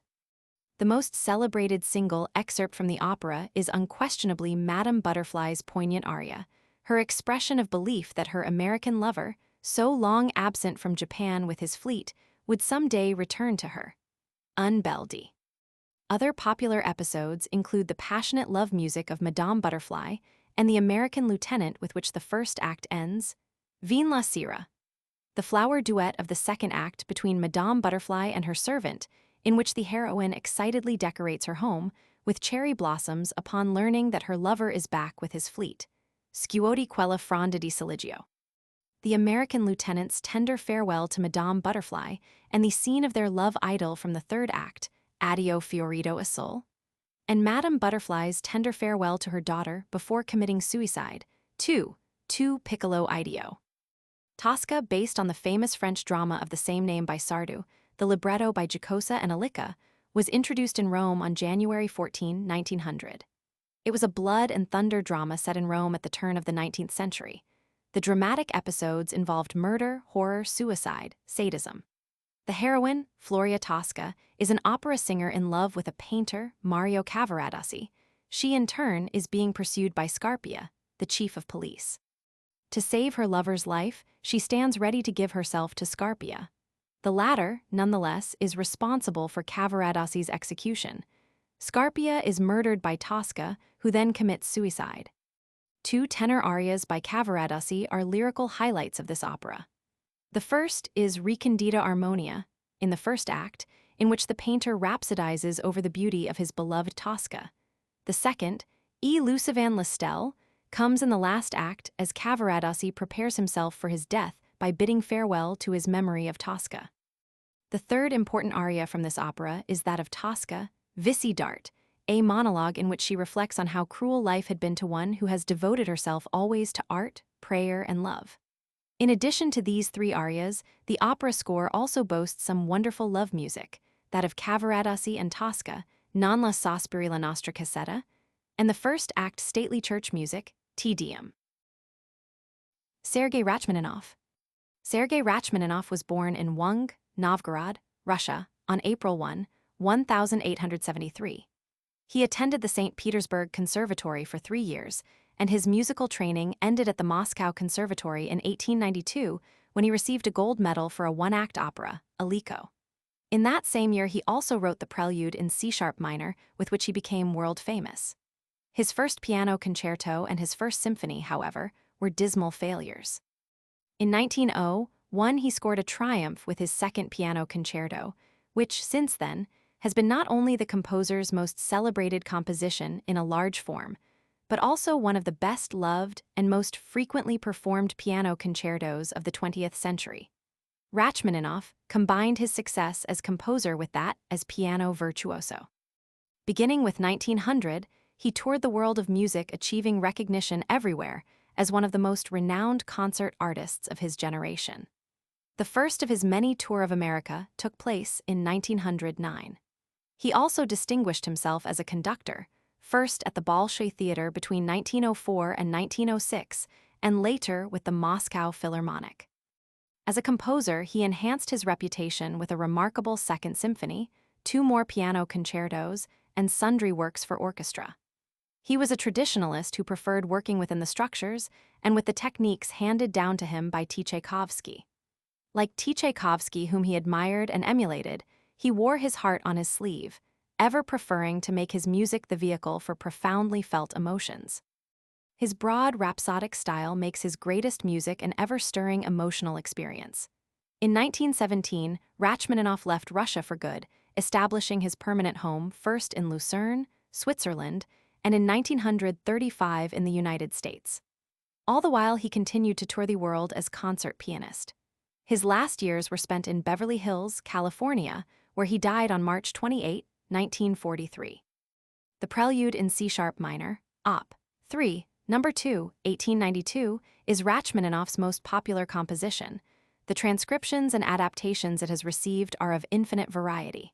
He wrote it when he was 19, and instantaneously, the piece traveled around the globe. Unfortunately, the composer never profited commercially from this formidable success, having sold the composition outright for a pittance. The prelude opens in a solemn mood with a theme sounding like the tolling of bells, or the grim pronouncement, by some implacable fate. The second theme is agitated and restless, but before the composition ends, the solemn first theme recurs. Numerous efforts have been made to provide this dramatic music with a program, including one which interpreted it in terms of the burning of Moscow in 1812. The Prelude in G minor, Op. 23, No. 5, for piano 1904, is almost as famous. The opening subject has the character of a brisk military march, while the contrasting second theme is nostalgic and reflective. The Vocalise, Op. 34, No. 14, 1912, is one of the composer's best-known vocal compositions. This is a wordless song, a melody sung only on vowels, a vocalise being actually a vocal exercise. Rachmaninoff himself transcribed this work for orchestra, a version perhaps better known than the original vocal one. Many other musicians have made sundry other transcriptions, including one for piano and others for solo instruments and piano. Joachim Raff. Joseph Joachim Raff was born in Laschen, on the Lake of Zurich, Switzerland, on May 27, 1822. He was mostly self-taught in music, while pursuing the career of schoolmaster. Some of his early compositions were published through Mendelssohn's influence, a development that finally encouraged Raff to give up school teaching and devote himself completely to music. An intimate association with Liszt led to the premiere of an opera, King Alfred, in Weimar in 1851. In 1863, his symphony and Das Vaterland received first prize from the Vienna Gesellschaft der Musikfreunde. From 1877 until his death, he was director of Hoch's Conservatory in Frankfurt, Germany. He died in that city on June 25, 1882. A prolific composer of symphonies, concertos, overtures, quartets, sonatas, and sundry other works, Raff was a major figure in the German Romantic movement, highly regarded by his contemporaries but forgotten since his death. Only some of his minor pieces are remembered. The most popular is the Cavatina in a flat major, Op. 85, No. 3, for violin and piano, a perennial favorite with violin students and young violinists, and no less familiar in various orchestral adaptations. A cavatina is a composition for an instrument with the lyric character of a song. Raff's broad and expressive melody has an almost religious stateliness. Another popular Raff composition in a smaller dimension is the picturesque piano piece, La Philouse, the Spinner, Op. 157, No. 2, in which the movement of the spinning wheel is graphically reproduced. Maurice Ravel. Maurice Ravel was born in Cibber, France, on March 7, 1875. After studying music with private teachers in Paris, he entered the Paris Conservatory in 1889, remaining there 15 years and proving himself a brilliant, if at times an iconoclastic student. While still at the conservatory, his Menuet Antique for piano was published, and Les Sites Auriculaires for 2 pianos was performed. By the time he left the conservatory, he was already a composer of considerable stature, having completed 2 remarkable compositions for the piano, Pavine pour une infante défunte and Judo, both introduced in 1902, and an unqualified masterwork, the String Quartet, first performed in 1904. The fact that a composer of such attainments had 4 times failed to win the Prix de Rome created such a scandal in Paris that the director of the Paris Conservatory, Théodore Dubois, was compelled to resign. But Ravel's frustrations from failing to win the Prix de Rome did not affect the quality of his music. In the succeeding years, he produced a succession of masterworks, the ballet Daphnis and Chloe, its premiere by the Ballet Russe de Monte Carlo in Paris on June 8, 1912, the Spanish Rhapsody Rhapsody Espagnole for orchestra, the Suite Miroirs for piano. During World War I, Ravel served at the front in an ambulance corps. After the war, he withdrew to his villa in Montfort-l'Amaury, where he lived in comparative seclusion, devoted mainly to creative work. Nevertheless, in 1928, he toured the United States, making his American debut in Boston with the Boston Symphony on January 12, 1929. Ravel died in Paris on December 28, 1937, following an unsuccessful operation on the brain. One of the most significant of Impressionists after Debussy, Ravel was the creator of music that is highly sensitive in its moods, elegant in style, exquisite in detail, and usually endowed with the most stunning effects of instrumentation, rhythm, and harmony. Some of his best-known works derive their inspiration and material from Spanish sources. It is one of these that is probably his most popular orchestral composition, and one of the most popular of the 20th century, the bolero. A bolero is a Spanish dance in 3/4 time accompanied by clicking castanets. Ravel wrote his bolero in 1928 as ballet music for Ida Rubinstein, who introduced it in Paris on November 22, 1928. But bolero has since then separated itself from the dance to become a concert hall favorite.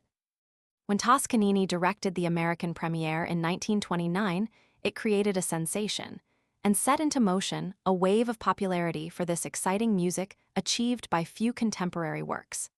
It was performed by every major American orchestra, was heard in theaters and over radio, was reproduced simultaneously on 6 different recordings.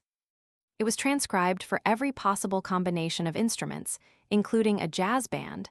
The word bolero was used as the title of a motion picture. Such immense appeal is not difficult to explain. The rhythmic and instrumental virtuosity of this music has an immediate kinesthetic effect. The composition derives its immense impact from sonority and changing orchestral colors. The bolero melody has two sections. The first heard initially is the flute, then clarinet. The second is given by the bassoon, and then the clarinet.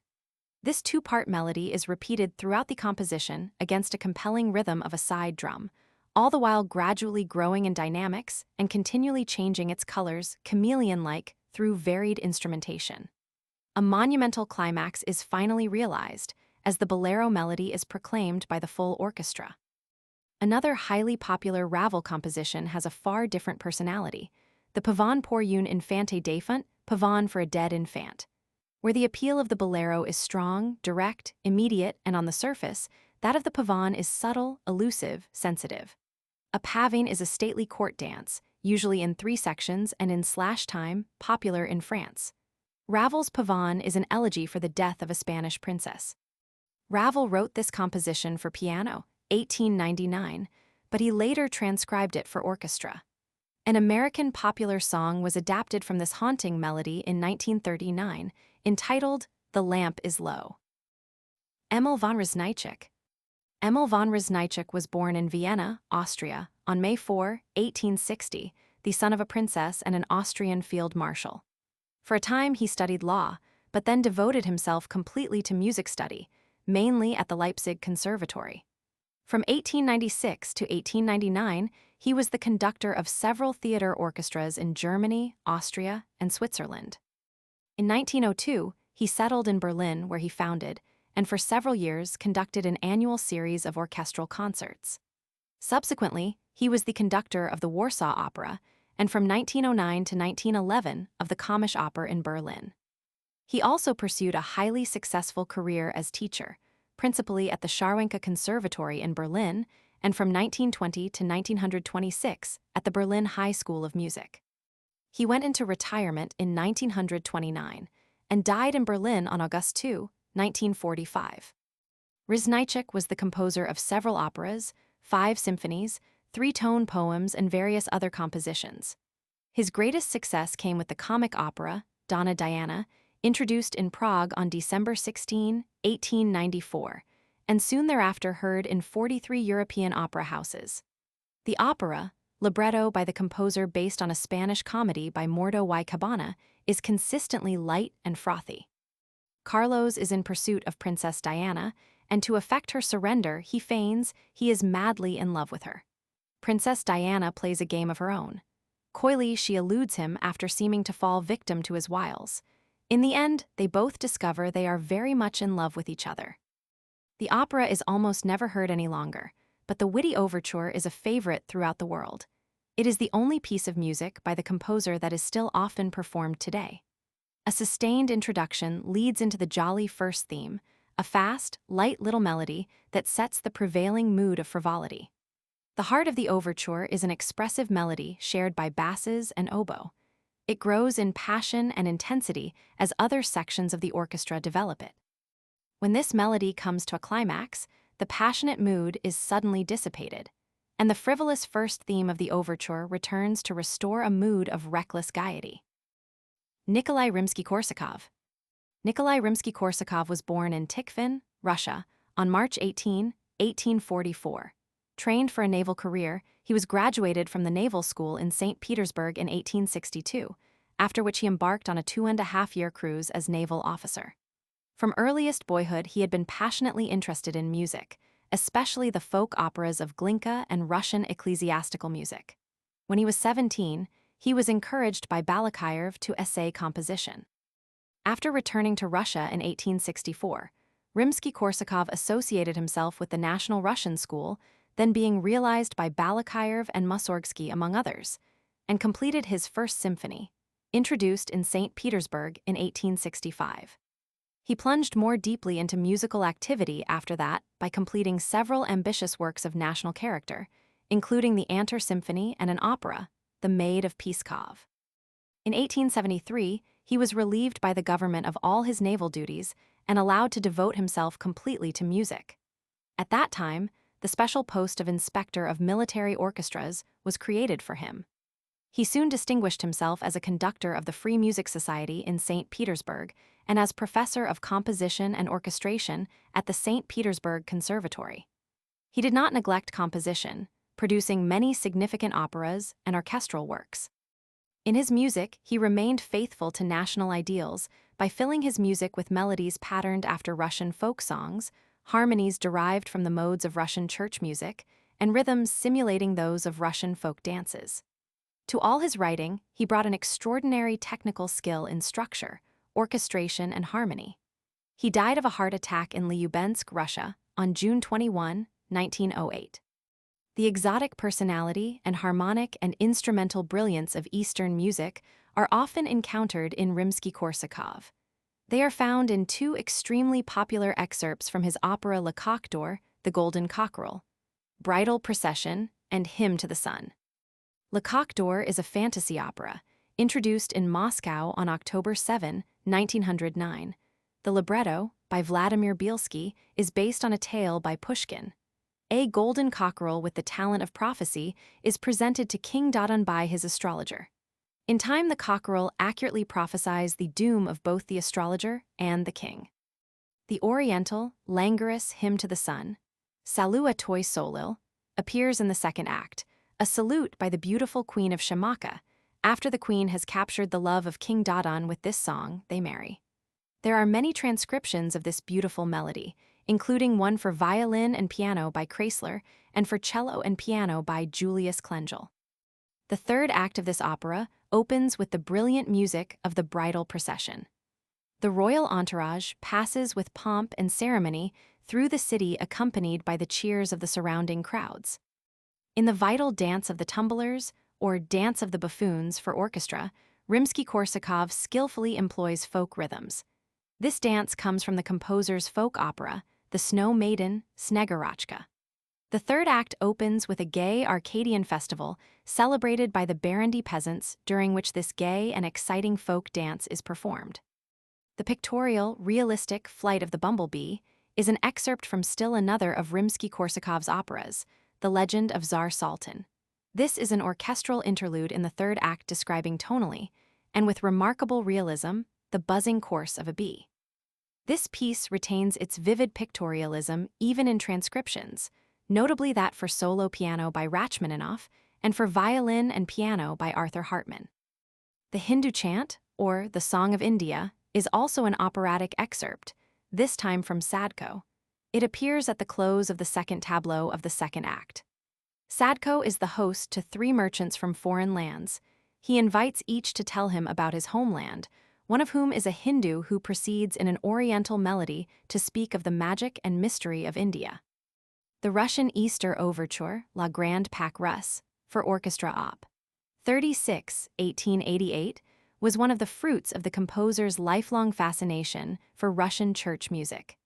The principal thematic material of the overture comes from a collection of canticles known as the Abikad from the Russian Orthodox Church. Two of these canticles are heard in the solemn introduction, a section which the composer said represented the Holy Sepulchre that had shone with ineffable light at the moment of the resurrection. The first is given loudly by strings and clarinets, the second quietly by violins and violas accompanied by woodwind, harps, and pizzicato basses. A brief cadenza for solo violin is the transition to the main body of the overture, where the two canticles from the introduction are amplified and developed. A brilliant coda leads to the conclusion of the work, where the second of the two melodies is given for the last time by trombones and strings. Rimsky-Korsakov's most famous work for orchestra is the symphonic suite, Scheherazade, Op. 35, 1888.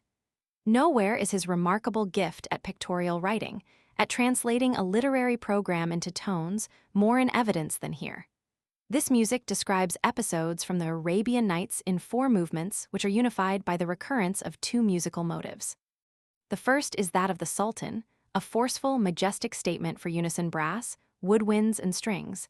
The second is a tender melody in triplets for strings depicting the lovely Scheherazade.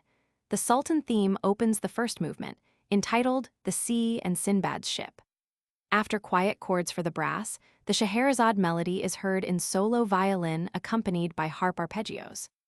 The music later becomes highly dramatic as Sinbad's ship, represented by a flute solo, is buffeted about by an angry sea, the latter portrayed by rapid arpeggio figures. The poignant Scheherazade motive in solo violin introduces the second movement, the tale of the Kalendar. The tale is spun in a haunting song for bassoon, dramatically contrasted by a dynamic rhythmic section for full orchestra. The third movement, The Young Prince and the Princess, is a tender love dialogue between violins and clarinets. After a recall of the Scheherazade melody, there appears the finale, the festival at Baghdad, the sea, the ship founders on the rock. A brief recall of the Sinbad theme brings on an electrifying picture of a festival in Baghdad. The gay proceedings, however, are interrupted by a grim shipwreck scene, vividly depicted by the exciting music. This dramatic episode passes, and the suite ends with a final statement of the Scheherazade theme. The Spanish caprice Capriccio Espagnol for orchestra, Op. 34, 1887, is one of the composer's rare attempts at exploiting the folk music of a country other than his own. There are 5 parts. The first is a morning song, or alborada, in which 2 main subjects of Spanish identity are given by the full orchestra. This is followed by variations. A Spanish melody is here subjected to 5 brief variations. In the third part, the alborada music returns in a changed tonality and orchestration. The fourth movement is entitled Scene and Gypsy Dance and consists of 5 cadenzas. The capriccio ends with Fandango Asturiano, in which a dance melody for trombones is succeeded by a contrasting subject in the woodwinds. A last recall of the main alborada theme of the first movement brings the work to its conclusion. Richard Rodgers. Richard Rodgers was born in Hamels Station, near Arverne, Long Island, on June 28, 1902. As a child, he began studying the piano and attending the popular musical theater. He wrote his first songs in 1916, a score for an amateur musical in 1917, and in 1919 created the music for the Columbia Varsity Show, the first freshman ever to do so. Meanwhile, he had initiated a collaborative arrangement with the lyricist, Lawrence Hart, that lasted almost a quarter of a century. Their first song to reach the Broadway theater was Any Old Place with You in A Lonely Romeo in 1919. Their first Broadway musical was The Poor Little Ritz Girl in 1920, and their first success came with the Garrick Gaieties in 1925, where the song, Manhattan, was introduced. For the next 20 years, Rodgers and Hart, frequently with Herbert Fields as librettist, dominated the musical stage with some of the most original and freshly conceived musical productions of that period. Dearest Enemy, 1925, The Girl Friend, 1926, Peggy Ann, 1926, A Connecticut Yankee, 1927, On Your Toes, 1936, Babes in Arms, 1937, I'd Rather Be Right, 1937, I Married an Angel, 1938, The Boys from Syracuse, 1938, and Pal Joey, 1940. From these and other productions came hundreds of songs, some of which have since become classics in American popular music. The best of these were Here in My Arms, Blue Room, My Heart Stood Still, My Romance, The Most Beautiful Girl in the World, There's a Small Hotel, Where or When, My Funny Valentine, Spring is Here, Falling in Love with Love, I Could Write a Book, and Bewitched, Bothered and Bewildered. By Jupiter, in 1942, was the last of the Rodgers and Hart musicals. Hart's physical and moral disintegration made it necessary for Rodgers to seek out a new collaborator. He found him in Oscar Hammerstein Roman II, with whom Rodgers embarked on a new and even greater career as composer for the theater. Their first collaboration was Oklahoma. In 1943, an unprecedented box office triumph, and a production that revolutionized the musical stage by crystallizing the concept and procedures of the musical play as opposed to the musical comedy. After that, Rodgers and Hammerstein brought to the stage such classics as Carousel, South Pacific, and The King and I. Other Rodgers and Hammerstein productions were Allegro, 1947, Me and Juliet, 1953, Pipe Dream, 1955, The Flower Drum Song, 1958, and The Sound of Music, 1959. Among the most famous songs by Rodgers from these productions, besides those from musical plays discussed below, were A Fellow Needs a Girl, No Other Love, Everybody's Got a Home But Me, All at Once You Love Her, I Enjoy Being a Girl, Do Re Mi, The Sound of Music, and Climb Every Mountain. The collaboration of Rodgers and Hammerstein ended in 1960 with the death of the lyricist. Oklahoma, Carousel, South Pacific, and The King and I have become enduring monuments in the American theater. They are continually revived, have been adapted for motion pictures, and are perpetually represented at semi-classical concerts and on records. In whatever form they appear, they never fail to excite and inspire audiences. It is in these productions that Rodgers has reached the highest creative altitudes of his career. With music of such expressive lyricism, dramatic impact, consummate technical skill, and pervading charm and grace that its survival in American music seems assured. Robert Russell Bennett has made skillful orchestral adaptations of the basic melodic material from each of these musical plays, and it is most usually these adaptations that are most frequently performed by pop and semi-classical orchestras. Carousel is the second of the Rodgers and Hammerstein masterworks, succeeding Oklahoma by about 2 years. It is one of the most radiant ornaments of our musical stage. Oscar Hammerstein Roman II here adapted Ferenc Molnar's play, Lilium, with changes in setting, time, and some basic alterations of plot. In the musical version, the action takes place in New England in 1873. Billy Bigelow, a barker in an amusement park, falls in love and marries Julie Jordan. A charming but irresponsible young man, Billy decides to get some money in a holdup when he learns his wife is pregnant. Caught, Billy eludes arrest by committing suicide. After a brief stay in purgatory, Billy is permitted to return to Earth for a single day to achieve redemption, the price for his admission to heaven. On Earth, he meets his daughter. Through her love, understanding, and forgiveness, he achieves his redemption. Thus the musical ends in a happy glow of love and compassion, whereas Molnar's original play ended on the tragic note of frustration. Carousel opened in New York on April 19, 1945. John Chapman described it as one of the finest musical plays I have ever seen, and I shall remember it always. It received the Drama Critics Award and 8 Donaldson Awards. Since then, it has often been revived besides being adapted for the screen. In 1958, it was presented at the World's Fair in Brussels. The heartwarming glow that pervades the play and Hammerstein's moving dialogue and lyrics was magically caught in the score, which begins with an extended waltz sequence for orchestra. In the play, this music is heard under the opening scene, which represents an amusement park dominated by a gay carousel. This waltz music is a self-sufficient composition that can be, and often is, played independently of the other excerpts. The other main musical episodes include the love duet of Billy and Julie, If I Loved You, Billy's eloquent and extended narrative, soliloquy, when he learns he is about to become a father, the spiritual You'll Never Walk Alone, the ebullient June is Bustin' Out All Over, 2 vigorous choral episodes, Blow High, Blow Low, and This Was a Real Nice Clambake. The King and I, presented on March 29, 1951, was adapted by Oscar Hammerstein Roman II from Margaret Landon's novel Anna and the King of Siam, which had already been made into a successful non-musical motion picture starring Rex Harrison and Irene Dunne.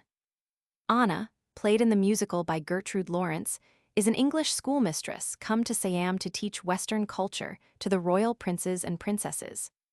Her own strong will and Western independence comes into sharp conflict with the king, an Eastern despot enacted by Yul Brynner. But they are nonetheless drawn to each other, partly through curiosity, partly through admiration. Naturally, since they are of different social stations and cultures, a love interest is out of the question, but they are ineluctably drawn to each other, particularly after Anna has managed to save a critical political situation in Siam through her ingenuity. The king dies just before the final curtain. Anna remains on as a teacher of the children she has come to love. Part of the attraction of Rodgers' music is its subtle Oriental flavoring. In the music, as in text, settings, and costuming, The King and I is a picture of an East of frank and unashamed romance, as Richard Watts, Jr., said, seen through the eyes of theatrical artists of rare taste and creative power.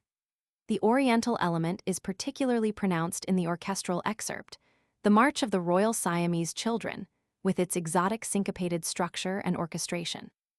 Other popular excerpts from this score include Anna's lilting I Whistle a Happy Tune, her poignant ballad Hello, Young Lovers, Anna's duet with the king, Shall We Dance?, her amiable conversation with the children, Getting to Know You, The King's Narrative, a puzzlement. Also two sensitive and atmospheric duets by the two Siamese lovers, Tuptim and Luntha, We Kiss in the Shadow and I Have Dreamed. Oklahoma, the first of the Rodgers and Hammerstein musical plays, which opened on March 31, 1943, made stage history. Its run of 248 performances was the longest run of any Broadway musical up to then. A national company toured for 10 years. It was successfully produced in Europe, Africa, and Australia.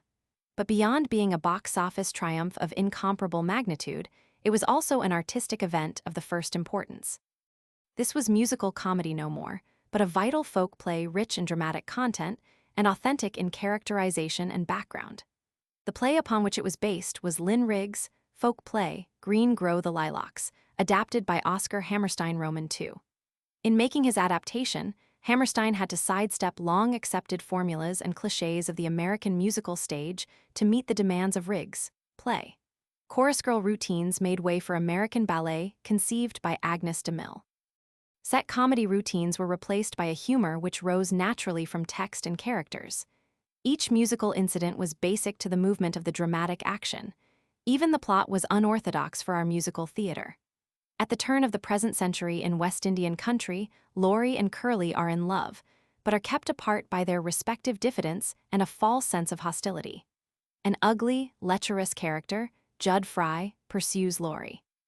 Laurie and Curly finally declare their love for each other. At their wedding, Judd arrives inebriated, attacks Curly with a knife, and becomes its fatal victim when he accidentally falls upon the blade during a brawl. A hastily improvised trial exonerates Curly of murder and permits him and his bride to set off on their honeymoon for a land that someday will get the name of Oklahoma. The play opens at once with its best musical foot forward, a simple song, Oh, What a Beautiful Mornin', which has the personality of American folk music. It is sung offstage by Curly. After that, the principal musical episodes include the love song of Curly and Laurie, People Will Say We're in Love. Several songs with a strong American national identity, including Kansas City, The Farmer and the Cowman, The Surrey with the Fringe on Top, and the title number, and two highly expressive numbers, Out of My Dreams and Many a New Day. Slaughter on 10th Avenue is one of Rodgers' most famous orchestral compositions, and one of the finest achievements of the school of symphonic jazz writing. This music was used for a ballet sequence in the Rodgers and Hart musical, On Your Toes, first produced in 1936. Since On Your Toes dwelled in the world of ballet, with dancers as principal characters, ballet episodes played an important part in the unfolding of the story. These episodes were conceived by George Balanchine. The play reaches a dramatic climax with a jazz ballet, a satire on gangsters, entitled Slaughter on 10th Avenue. This is a description of the pursuit by gangsters of a hoofer and his girl. Caught up in a 10th Avenue cafe, the gangsters murder the girl and are about to kill the hoofer when the police come to his rescue. Rodgers' music for the ballet is an extended and integrated symphonic jazz composition which has won its way into the permanent repertory of semi-classical music. It is constructed from two main melodic ideas. The first is an impudent little jazz tune, and the second is a rich and luscious jazz melody for strings. South Pacific, produced on April 7, 1949, was both commercially and artistically of the magnitude of Oklahoma. Its Broadway run of 925 performances was only 325 less than that of its epoch-making predecessor. In many other respects, South Pacific outdid Oklahoma. In the overall box office grossage, in sale of sheet music and records, in the capture of prizes, including the Pulitzer Prize for Drama, 7 Antoinette Perry and 9 Donaldson Awards. The book was adapted by Oscar Hammerstein Roman II and Joshua Logan from Tales of the South Pacific, a series of short stories about American troops in the Pacific during World War Roman II. In the adaptation, two love plots are emphasized. The first involves the French planter, Émile de Becque, and the American ensign, Nellie Forbush. The other engages Lyot, a Tonkinese girl, and Lieutenant Cable. The first ends happily, but only after complications brought on by the discovery on Nellie's part that Émile was once married to a Polynesian and is the father of 2 Eurasian children. The other love affair has a tragic ending, since Lieutenant Cable dies on a mission. With Ezio Pinza as Debec and Mary Martin as Nellie, South Pacific was a show of rare enchantment. As Howard Barnes reported, novel in texture and treatment, rich in dramatic substance, and eloquent in song. Among its prominent musical numbers are Debec and Nellie's love song, Some Enchanted Evening, Debec's lament, This Nearly Was Mine, Cable's love song, Younger Than Springtime, 3 songs by Nellie, I'm Gonna Wash That Man Right Oute My Hair, A Cockeyed Optimist, and I'm in Love with a Wonderful Guy, 2 exotic numbers by the Tonkinese Bloody Mary, Happy Talk and Bali Hai, and a spirited and humorous choral number by the Marines, There Is Nothing Like a Dame. Victory at Sea is a 9-movement suite for symphony orchestra, adapted by Robert Russell Bennett from the extended musical score for a series of documentary films on naval operations during World War II. These films were presented over NBC television in 1952 and received both the Sylvania and the George Foster Peabody Awards. Much of the acclaim accorded to these remarkable films belonged to Rodgers' background music which, as Otis L. Guernsey said, suggested courage, self-sacrifice, and the indomitable spirit of the free man. A New Yorker critic described Rodgers' music as a seemingly endless creation, now martial, now tender, now tuneful, now dissonant, memorable and tremendously moving. The first movement, The Song of the High Seas, is a picture of ships menaced by Nazi U-boats on the seas during the early part of World War II. They finally get involved in battle. The Pacific Boils Over describes the beauty of Hawaii at peace in a melody suggesting Hawaiian song and dance. War comes, and this idyllic mood is shattered. A broad melody for strings ending in forceful chords tells about the tragedy of Pearl Harbor and the grim business of repairing the damage inflicted upon it by the Japanese. The third movement is one of the most famous in the suite, often performed independently of the other sections. It is stirring and dramatic march music of symphonic dimensions entitled Guadalcanal March. This is followed by D-Day, its principal melody a broad, strong subject for brass telling of the gradual buildup of men and materials for the invasion of Fortress Europe. The fifth movement, Hard Work and Horseplay, provides the lighter side of war. American soldiers find relief from grim realities in mischievous escapades and playtime. Theme of the Fast Carrier brings up the picture of a battle scene and ends with moving funeral music. In Beneath the Southern Cross, we get an infectious tango melody which Rodgers later borrowed for his hit song, No Other Love, for the Rodgers and Hammerstein musical play, Me and Juliet. Mare Nostrum recalls the harsh realities of war, first by presenting a serene Mediterranean scene, and then showing how it is torn and violated by the fierce naval attack on North Africa, Sicily, Salerno, and Anzio. The suite ends on a note of triumph with Victory at Sea. A hymn of thanksgiving is sounded. Then we hear reminders of the Guadalcanal March and the seductive tango melody from Beneath the Southern Cross. This tango is soon transformed into a rousing song of joy and triumph with which the suite comes to a magnificent culmination. Sigmund Romberg. Sigmund Romberg was born in Szeged, Hungary, on July 29, 1887. His boyhood and early manhood were spent in Vienna, where he studied engineering, and fulfilled his military service with the 19th Hungarian Infantry stationed in that city. In Vienna, Romberg's lifelong interest in and talent for music found a favorable climate. He heard concerts, haunted the city's leading music salons, was a devotee of Viennese operettas at the Theater an der Wien. Vienna's influence led him to abandon all thoughts of becoming an engineer. In 1909, he came to the United States, where he led salon orchestras in various restaurants and published his first popular songs. In 1912, he was engaged as staff composer for the Schuberts, for whose many and varied Broadway productions Romberg supplied all the music. Within a 3-year period, he wrote the scores for 18 musicals, one of which was his first operetta in a European style, The Blue Paradise, 1915, for which he created his first outstanding song hit, Auf Wiedersehen. Though he continued writing music for many musical comedies, revues, and extravaganzas, including some starring Al Jolson at the Winter Garden, it was in the field of the operetta that Romberg achieved significance in American popular music.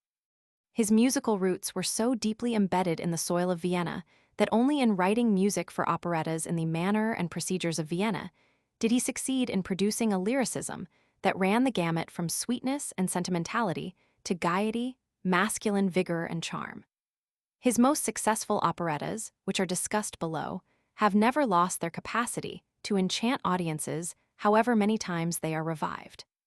Romberg began writing music for motion pictures in 1930 with Viennese Nights. Out of one of his many scores for the screen came the poignant ballad, When I Grow Too Old to Dream. His last huge success on Broadway was achieved not with an operetta, but with an American musical comedy with American backgrounds, settings, and characters, and songs in a pronounced American idiom. It was up in Central Park in 1945. His last musical comedy was The Girl in Pink Tights, produced on Broadway posthumously in 1954. Romberg died in New York City on November 9, 1951. 3 years after his death, his screen biography, Deep in My Heart, was released, with José Ferrer playing the part of the composer. Blossom Time was first produced on Broadway on September 29, 1921, and proved so successful that to meet the demand for tickets, a second company was formed to perform it at a nearby theater. There were also 4 national companies running simultaneously. This musical was derived from the successful German operetta, Des Drei Mädelhaus, adapted by Dorothy Donnelly. The central character is the beloved Viennese composer of the early 19th century, Franz Schubert, and the plot is built around the composer's supposed frustrated love for Mitzi, who, in turn, falls in love with Schubert's best friend. The composer's anguish in losing her makes it impossible for him to finish the symphony he was writing for her, and it remains forever unfinished. This tragic episode, however, has no basis in biographical fact and is entirely the figment of a fertile operetta librettist's imagination. Romberg's most famous songs were all based on Schubert's own melodies, and one became a hit of major proportions. Song of Love based on the beautiful main theme from the first movement of the unfinished symphony. Other popular selections include Tell Me Daisy, Lonely Hearts, Serenade, and Three Little Maids, all possessed of that charm, grace, and Gemütlichkeit which we always associate with the city of Vienna and its popular music. The Desert Song, produced on November 30, 1926, had for its background the colorful setting of French Morocco. There Margit Bonvalet is in love with the governor's son, but is being pursued by the bandit chief, the Red Shadow. In the end, it turns out that the governor's son and the Red Shadow are one and the same person. The principal musical excerpts include the romantic duet of Margit and the Red Shadow, Blue Heaven, the rapturous love song of the Red Shadow, One Alone, and 2 virile episodes, Sabre Song and French Marching Song. Unlike most Romberg operettas, Maytime, presented on August 16, 1917, did not have a foreign or exotic setting. The action takes place in Gramercy Park, New York, between 1840 and 1900. However, the tragic frustrations of the love affair of Ottilie and Richard belong inevitably in the make-believe world of the operetta. Ottilie is forced to marry a distant relative. Many years later, Ottilie's granddaughter and Richard's grandson find each other, fall in love, and fulfill the happiness denied their grandparents. The most important musical number in this play is the sweet and sentimental waltz, Will You Remember?, which is repeated several times during the course of the action. Other numbers include Jump Jim Crow, It's a Windy Day, and Dancing Will Keep You Young. The New Moon, which came to Broadway on September 19, 1928, was described by its authors, Oscar Hammerstein Roman II, Frank Mandel, and Lawrence Schwab, as a romantic musical comedy. Its hero is a historical character, Robert Mission, an 18th-century French aristocrat who has come to New Orleans as a political fugitive. In the operetta, he is a bondservant to Monsieur Beaunoir, with whose daughter, Marion, he is in love. When the French police arrive to take him back to Paris for trial, Marion boards his ship upon which a mutiny erupts on the high seas. The victorious bondservants now take possession of a small island off the coast of Florida, where they set up their own government with Robert as leader, who then takes Marion as his wife. This opulent score yields one of Romberg's most beautiful love songs, Lover Come Back to Me, but it is significant to point out that its main melody was expropriated by Romberg from a piano piece by Tchaikovsky. Other delightful musical excerpts from this tuneful operetta include the tender ballads Softly as in a Morning Sunrise, One Kiss and Wanting You, and the stirring male chorus, Stout-Hearted Men. The Student Prince, like Blossom Time, was based on a successful German operetta, Old Heidelberg, once again adapted for the American stage by Dorothy Donnelly. Its first performance took place on December 2, 1924. It has become one of the best-loved operettas of the American theater. There is hardly a time when it is not revived somewhere in the United States. The setting is the romantic German university town of Heidelberg in 1860. Prince Karl Franz falls in love with Kathy, a waitress at the local inn. Their romance, however, is doomed to frustration, since the prince must renounce her to marry a princess. Romberg's music is a veritable cornucopia of melodic riches, including as it does the love duet of Kathy and the prince, Deep in My Heart, the prince's love song, Serenade, and with them, Golden Days and a vibrant male chorus, Drinking Song. David Rose. David Rose was born in London, England, on June 15, 1910. His family came to the United States in 1914, settling in Chicago, where Rose received his musical training at the Chicago Musical College. After working for radio and as pianist of the Ted Fiorito Orchestra, Rose came to Hollywood in 1938, where he became music director of the Mutual Broadcasting Network. During World War II, he served as musical director of and composer for Winged Victory, the Air Corps production by Moss Hart. After the war, Rose became outstandingly successful as musical director for leading radio and television programs, including the first Fred Astaire television show, for which he received an Emmy Award, and as a composer of background music for many motion pictures. He has also appeared extensively in America and Europe as guest conductor of symphony orchestras. Rose is the composer of several instrumental compositions in a popular style that have achieved considerable popularity. Indeed, it was with one of these that he first became famous as a composer. This was The Holiday for Strings, written and published in 1943, a three-part composition in which the flanking sections make effective use of plucked strings, while the middle part is of lyrical character. Holiday for Strings received over a dozen different recordings and sold several million records. 15 years later, Rose wrote another charming composition in a similar vein, Holiday for Trombones, in which virtuosity is contrasted with lyricism. Other instrumental works by Rose outstanding for either melodic or rhythmic interest are Big Bend Dance of the Spanish Onion, Escapade, and Our Waltz. Gioacchino Rossini.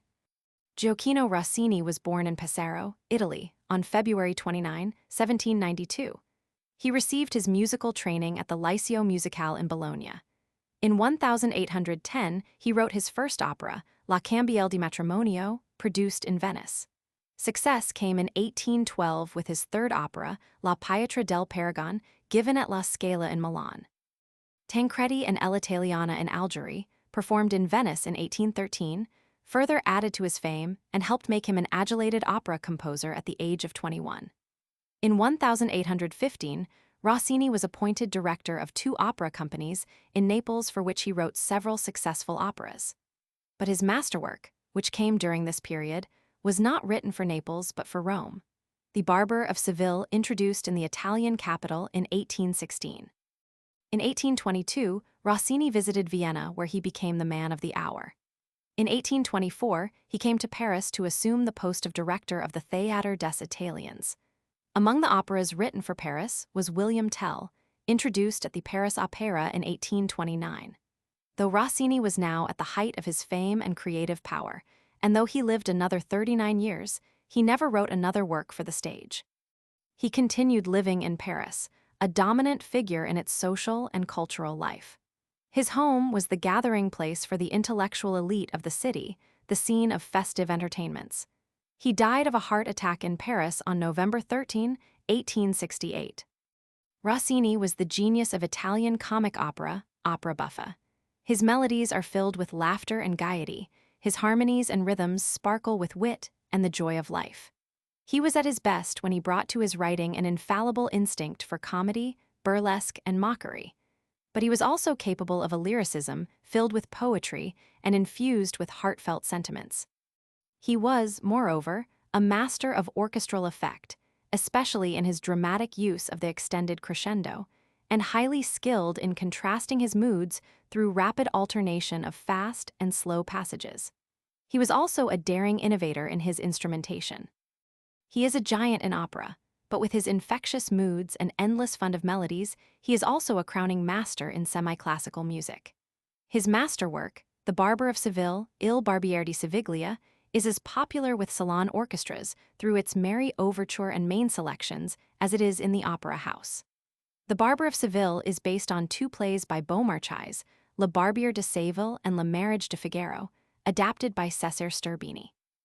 It is a vivacious comedy in which Count Almaviva, in love with Rosina, ward of Dr. Bartolo who is in love with her himself, tries to penetrate Bartolo's household by assuming various disguises. The Count and Rosina plan to elope, but Rosina reneges when Bartolo convinces her that the Count is unfaithful to her. Eventually, Rosina discovers that Bartolo has deceived her. She marries the Count, and Bartolo finds consolation in the fact that the Count is willing to renounce Rosina's dowry in his favor. When this work was first performed in Rome on February 20, 1816, it was a dismal failure. This was largely due to a carefully organized uproar in the theater by admirers of another famous Italian composer, Paisiello, who had previously written an opera on the same subject. A sloppy performance did not help matters either. The furor in the auditorium was so great that it was impossible at times to hear the singers, and Rossini was in the end greeted with hisses and catcalls. But the second performance told a far different story. The singing and staging now went off much more smoothly, and Rossini's enemies were no longer present to do their damage. Consequently, the opera was acclaimed. 5 years later, a tour of the opera throughout Italy established its fame and popularity on a solid and permanent basis. The deservedly famous overture is so much in the carefree and ebullient spirit of the opera as a whole, and so felicitously sets the tone for what is soon to follow on the stage, that it comes as a shock to discover that it was not written for this work. Rossini had actually created it for an earlier opera, and then used it several times more for various other stage works, tragedies as well as comedies.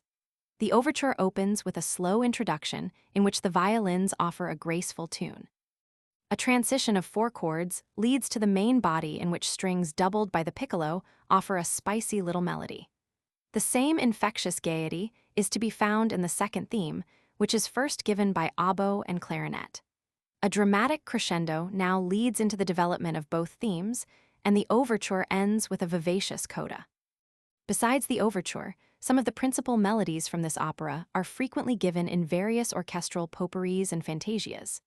Count Almaviva's beautiful serenade, Echo rident in cielo and Figaro's pater song, Largo al factotum from the first act.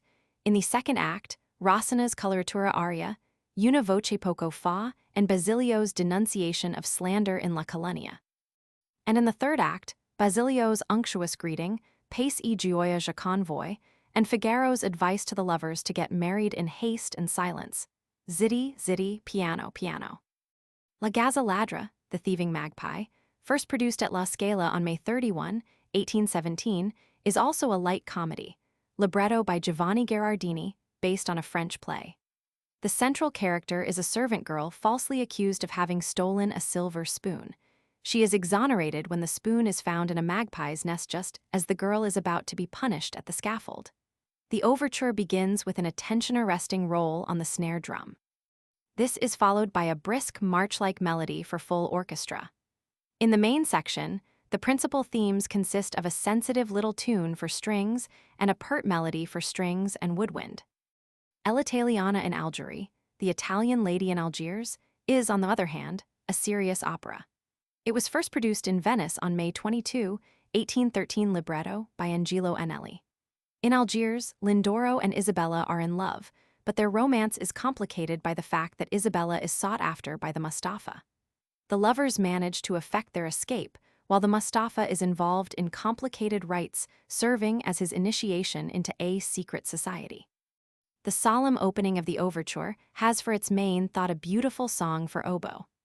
A crescendo then carries the overture to its principal section, in which 2 lively melodies are heard, the first for woodwind and the second for oboe. La Scala di Seta, The Silken Ladder, is an opera buffa which had its first performance in Venice on May 9, 1812.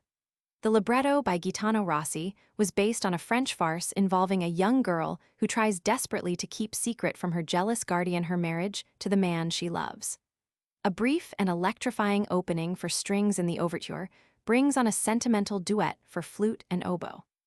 Two principal subjects in the main body of the overture include a gay and sprightly melody for strings, echoed by oboe, and a tender theme for flute and clarinet accompanied by strings. Semiramide, introduced in Venice on February 3, 1823, is a serious opera based on Voltaire with libretto by Gaetano Rossi. Semiramis is the queen of Babylon who is driven by her love for a Sir to murder her husband. Her later love life is complicated when she discovers that the object of her passion, a Scythian, is actually her son. Semiramis is killed by a dagger which Assur directs at her Scythian son. Semiramis' son then murders Assur and assumes the throne.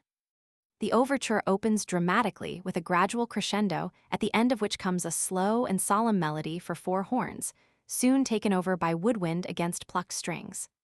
A short transition in the woodwind brings on a return of the opening crescendo measures. We now come to the main part of the overture in which the first theme is for strings and the second for the woodwind. The most famous of all Rossini's overtures, more celebrated even than that for The Barber of Seville, is the one for the tragic opera William Tell, Guillaume Tell.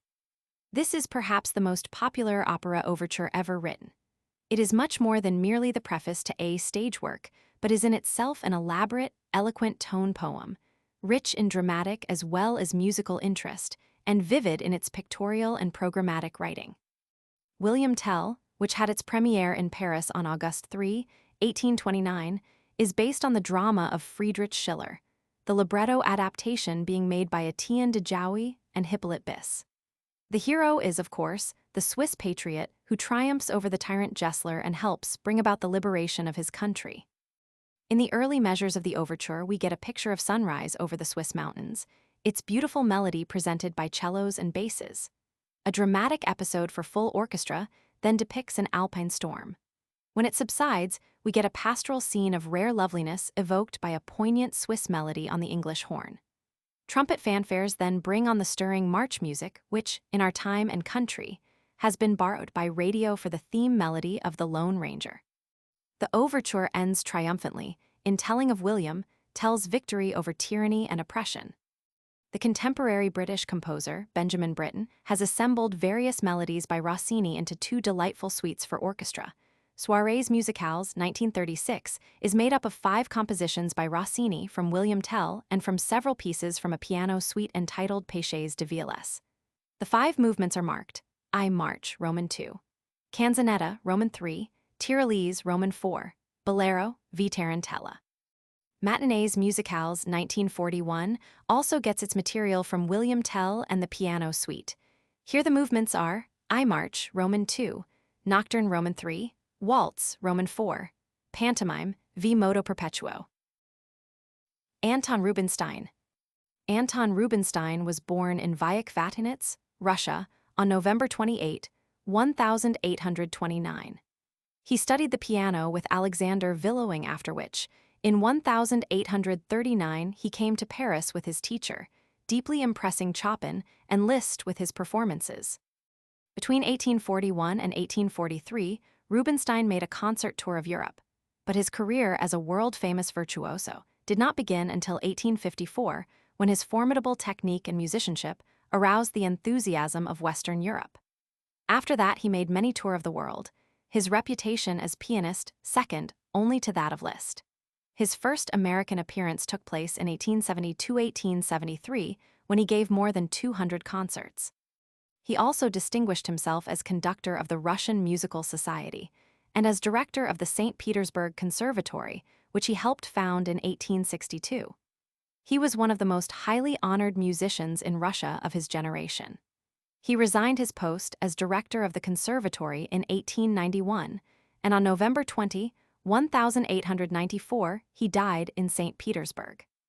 Rubinstein was an extraordinarily prolific composer, his works including many operas, symphonies, concertos, overtures, tone poems, chamber music together with a library of music for solo piano.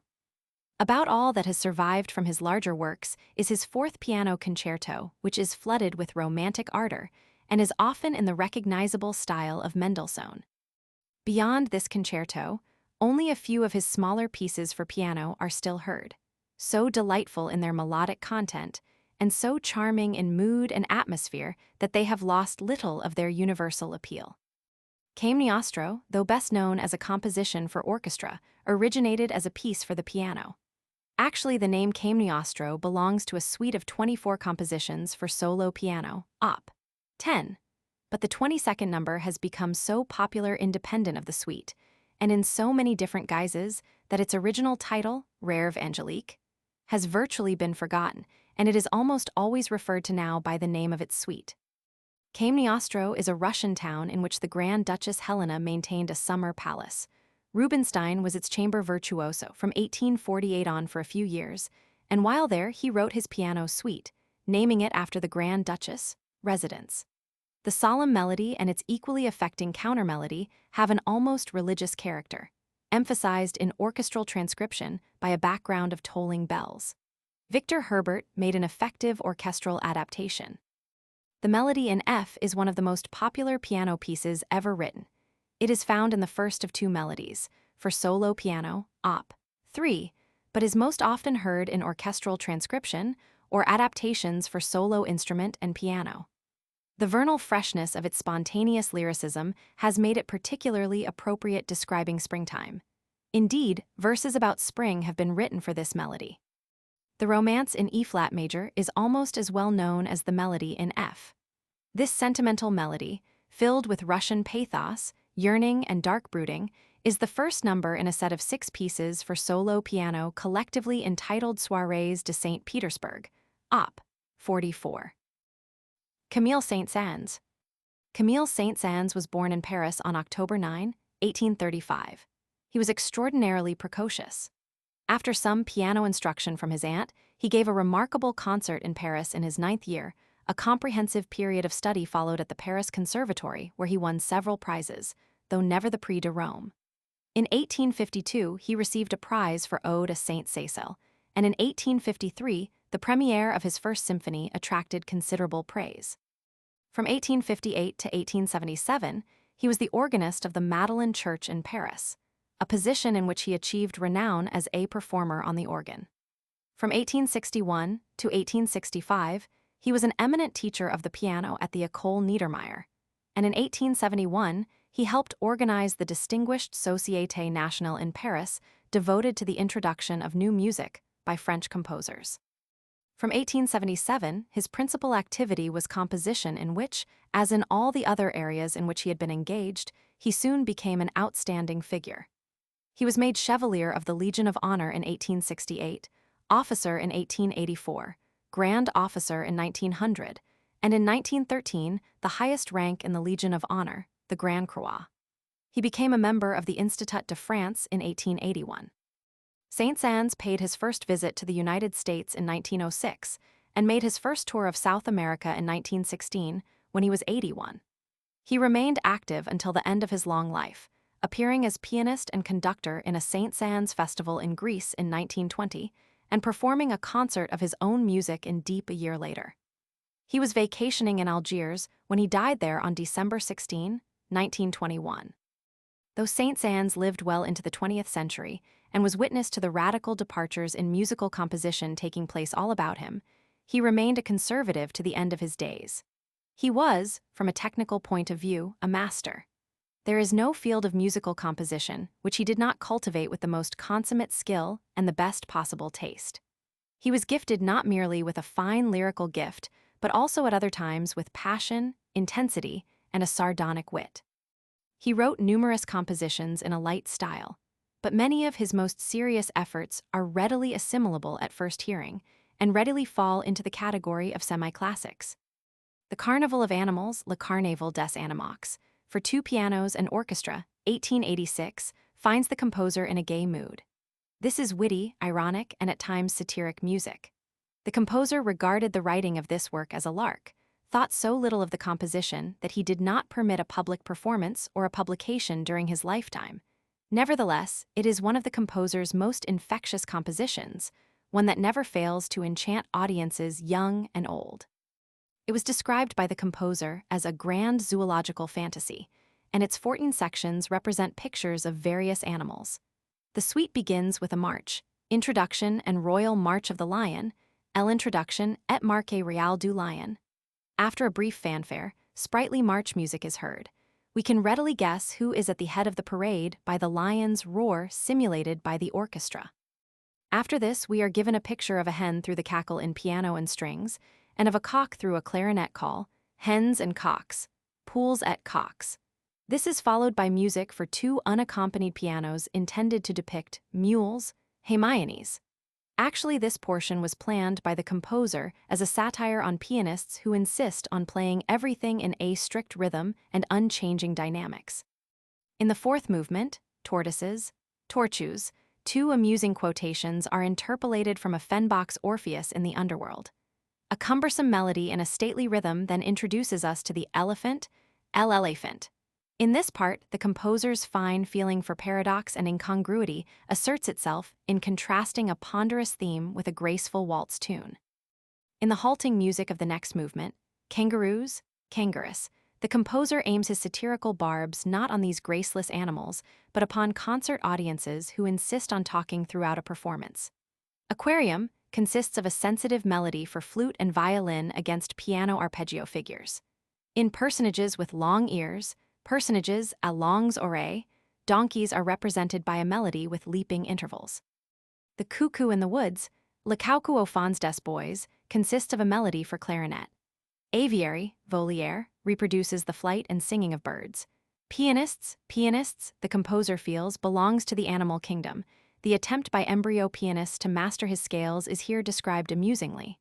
Fossils quotes 4 popular themes from the classics, from Rossini's The Barber of Seville, Saint-Saëns' Danse Macabre, and 2 French folk songs. Satire and wit are replaced by the most sensitive lyricism and winning sentiment in the 13th movement, a section so famous that it is most often heard apart from the rest of the suite, and in many different versions and arrangements. This is the movement of the Swan, Le Cygne, a beautiful melody for the cello in which the stately movement of the swan in the water is interpreted. A dance inspired by this music was made world-famous by Anna Pavlova. The suite ends with the return of all the preceding characters in a section entitled Finale. In the present-day concert hall, it is sometimes the practice to present the carnival of animals with an appropriate superimposed commentary in verse by Ogden Nash preceding each section. Danse Macabre, tone poem for orchestra, Op. 40, 1874, is a musical interpretation of a poem by Henry Casales. The composition opens with a brief sequence in the harp suggesting that the hour of midnight has struck.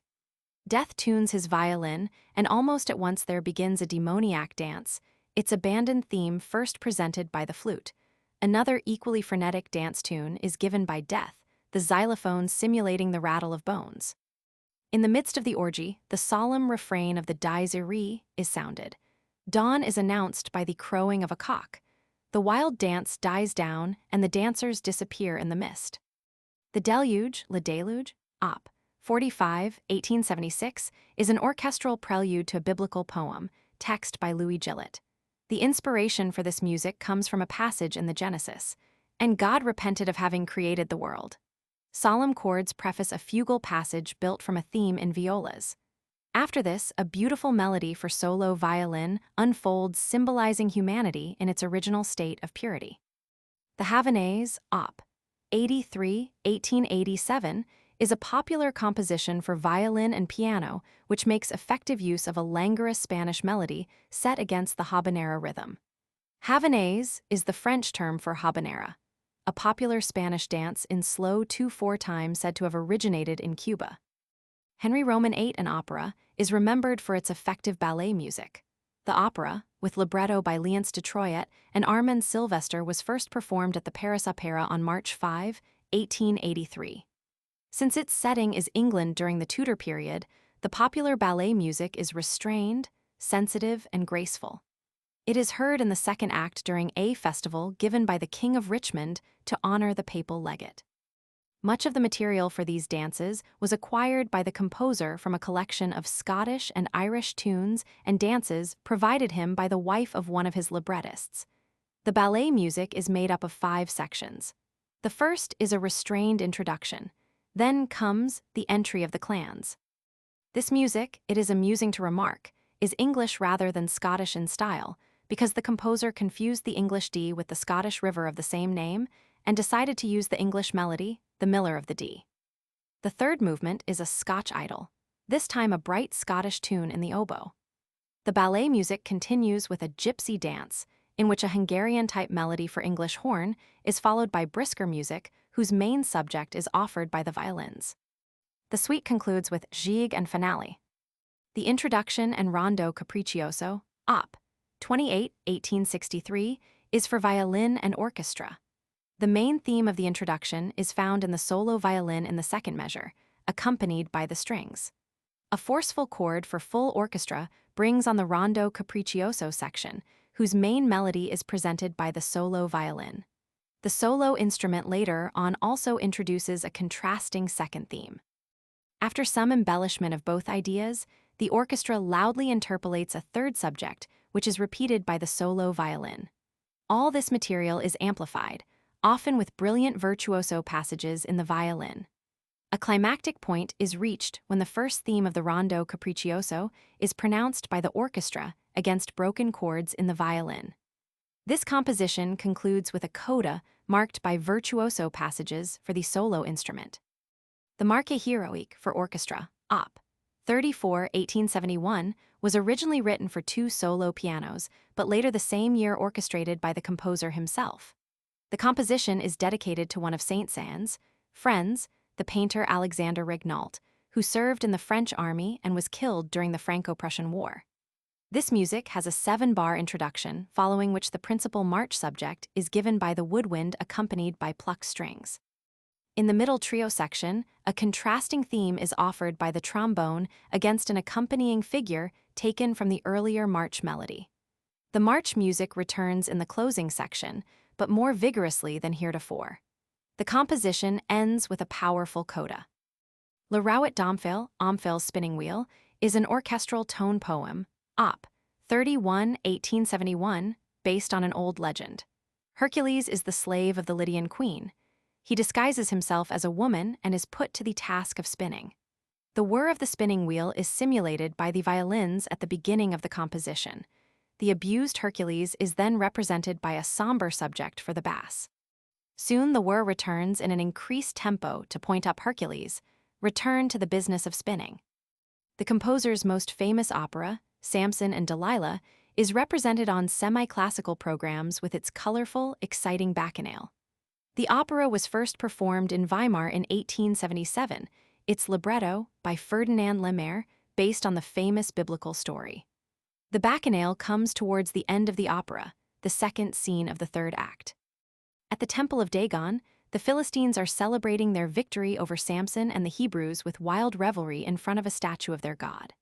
A part of these festivities consists of a bacchanal to wild music, Semitic in melodic content, orgiastic in tone colors, and barbaric in rhythms.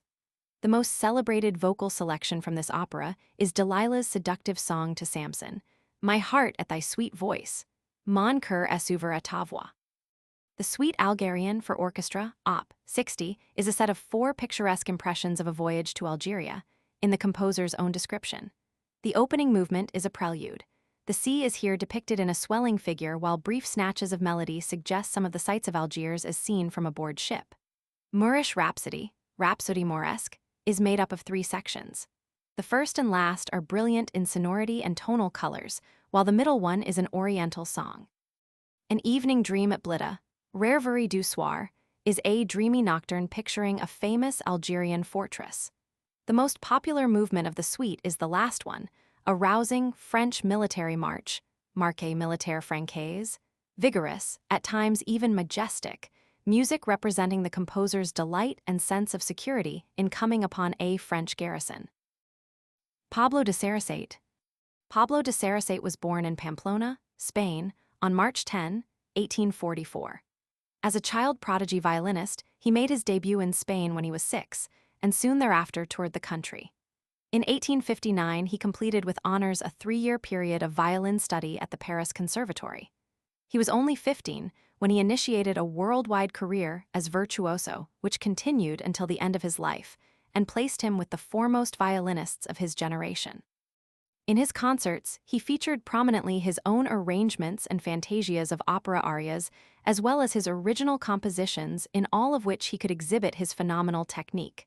Some of his compositions are now staples in the violin repertory.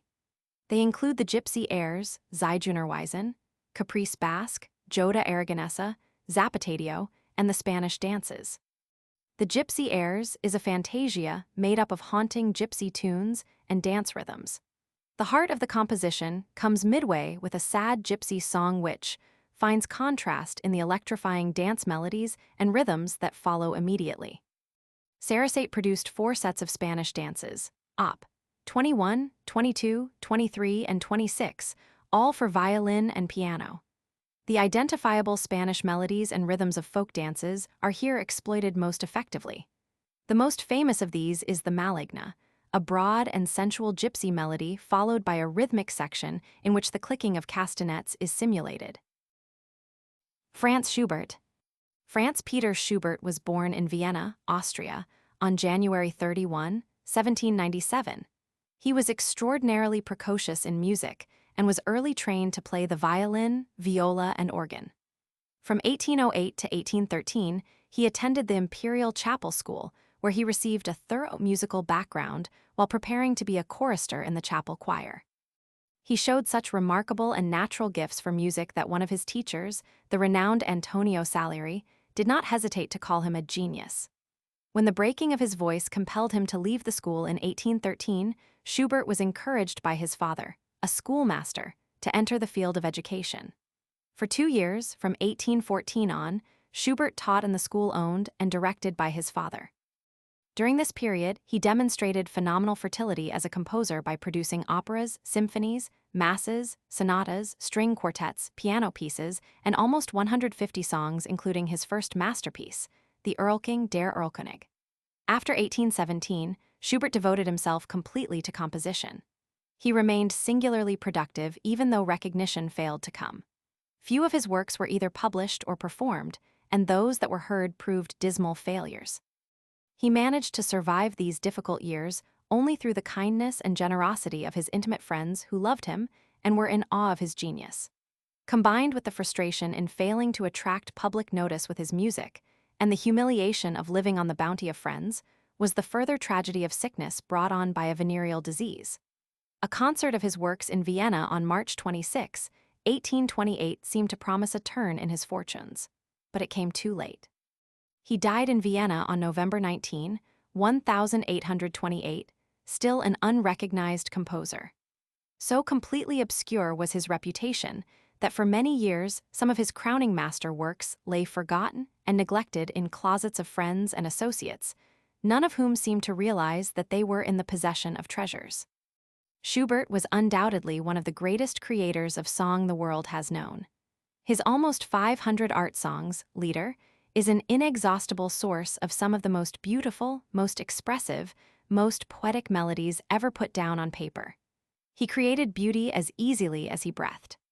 The most inspired musical thoughts came to him so spontaneously that he was always reaching for quill and paper to get them down, whether at his home or at the houses of his friends, in restaurants, café houses, and even while walking through the country. The striking characteristics of Schubert's best songs, wrote Philip Hale, are spontaneous, haunting melody, a natural birthright mastery over modulation, a singular good fortune in finding the one inevitable phrase for the prevailing sentiment of the poem, and in finding the fitting descriptive figure for salient detail. His best songs have an atmosphere which cannot be passed unnoticed, which cannot be misunderstood. But far and beyond his natural gift at lyricism was his genius in translating the slightest nuances and suggestions of a line of poetry into tones. It is for this very reason that he is often described as the father of the Lied, or art song. Because Schubert's melodies come from the heart and go to the heart, they have been staples in semi-classical literature by way of orchestral transcription. Thus, though they are as lofty and as noble a musical expression as can be found anywhere, Schubert's songs have such universality that they are as popular as they are inspired. These are a few of the Schubert songs that have profited from instrumental adaptations. Emir, by the Sea, poem by Heinrich Heine. This stately melody seems to catch some of the vastness and mystery of the sea. This is the 12th song from the song cycle Schwanengesang, 1828. And Die Musik, to Music, poem by Franz von Schober, 1817. The glowing melody has caught the composer's wonder and awe at the magic of music. Auf dem Wasser zu singen, to be sung on the water, poem by Stallberg. This gay, heartfelt tune expresses the composer's delight in floating on the water. Ave Maria, based on a poem by Sir Walter Scott, 1825. This is a melody of exalted spiritual character touched with serenity and radiance. August Wilhelm's transcription for violin and piano is a staple in the violin repertory. Du bist die Ruhe, you are peace, poem by Rückert. An atmosphere of serenity is magically created by a melody of wondrous beauty. Der Erlkönig, the Erlking, poem by Goethe, 1815. This is one of Schubert's most dramatic songs, describing the death of a child at the hands of the Erlking, symbol of death. Die Forel, the Trout, poem by Schubert, 1817. This gay tune gives a lively picture of a trout leaping happily in and out of the water. Schubert used this melody for a set of variations in his piano quintet in a major, Op. 114, 1819. Gretchen am Spinnrad, Marguerite at the Spinning Wheel, poem by Goethe, 1814. Against an accompaniment suggesting the whir of the spinning wheel comes Marguerite's haunting song as she thinks of her loved one. Hark, hark, the lark, Horch, horch, die Lerche, poem by Shakespeare, 1826. The melody reflects the light-hearted mood of the famous Shakespeare verse from Cymbeline. Der Lindenbaum, the Linden Tree, poem by Müller is a poignant poem of unhappy love. It is the 5th song in the cycle Die Winterreise, 1827. Steenchen, Serenade, poem by Rellstab. This is probably one of the most famous love songs ever written. It is the 4th song in the cycle Schwanengesang, 1828. Der Tod und das Mädchen, Death and the Maiden, poem by Claudius, 1817.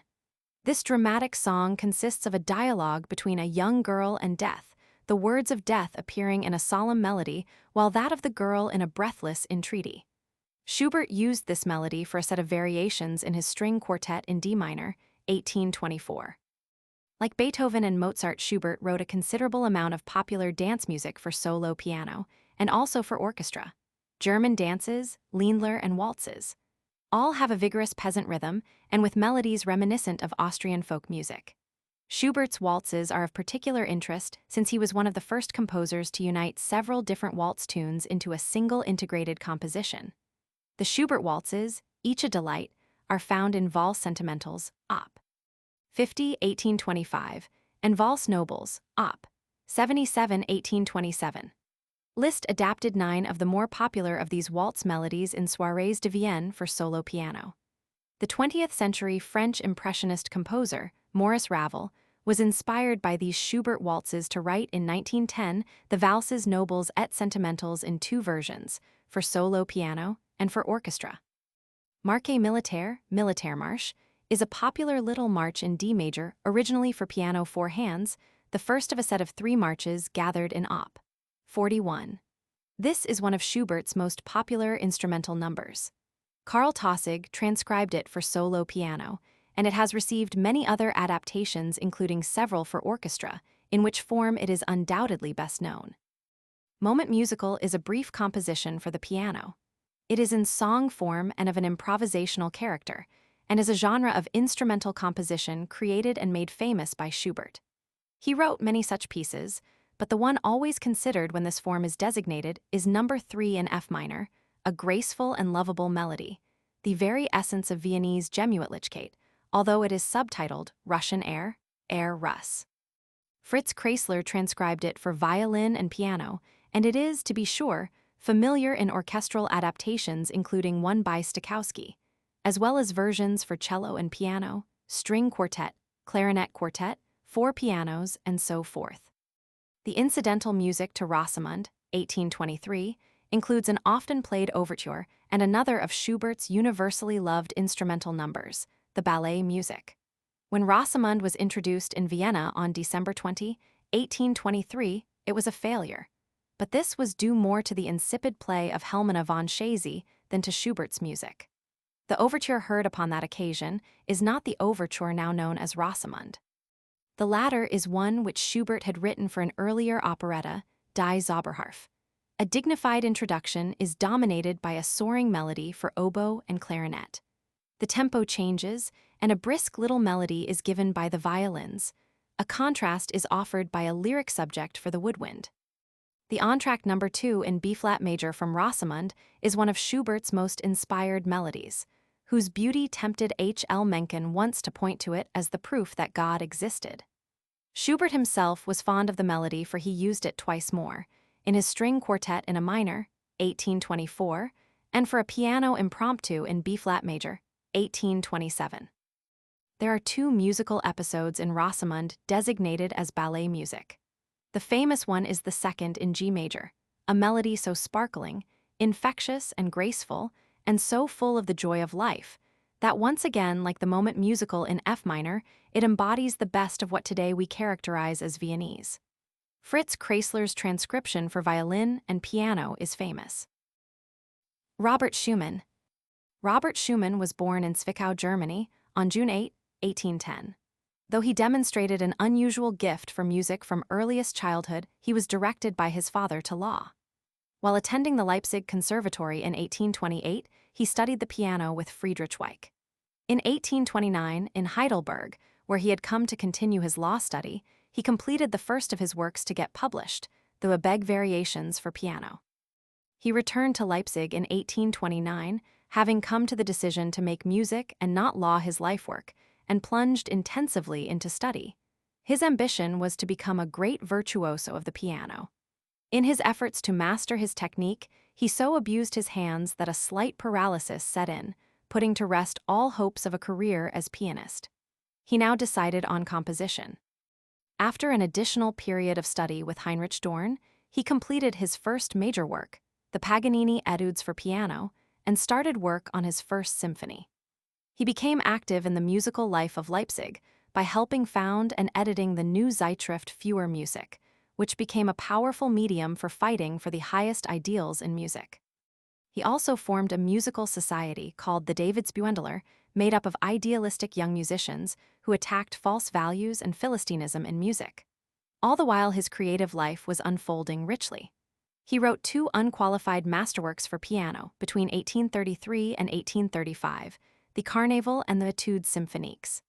In 1840, Schumann married Clara Wieck, daughter of his one-time piano teacher. Their love affair had been of more than 5 years' duration, but Clara's father was stubbornly opposed to their marriage and put every possible obstacle in their way. Schumann finally had to seek the sanction of the law courts before his marriage could be consummated. He now entered upon his most productive period as composer, completing 4 symphonies, 3 string quartets, a piano quartet, numerous songs, a piano concerto, among other works. In 1843, he helped found the Leipzig Conservatory, where for a while he taught the piano, and between 1850 and 1853, he was municipal music director for the city of Dusseldorf.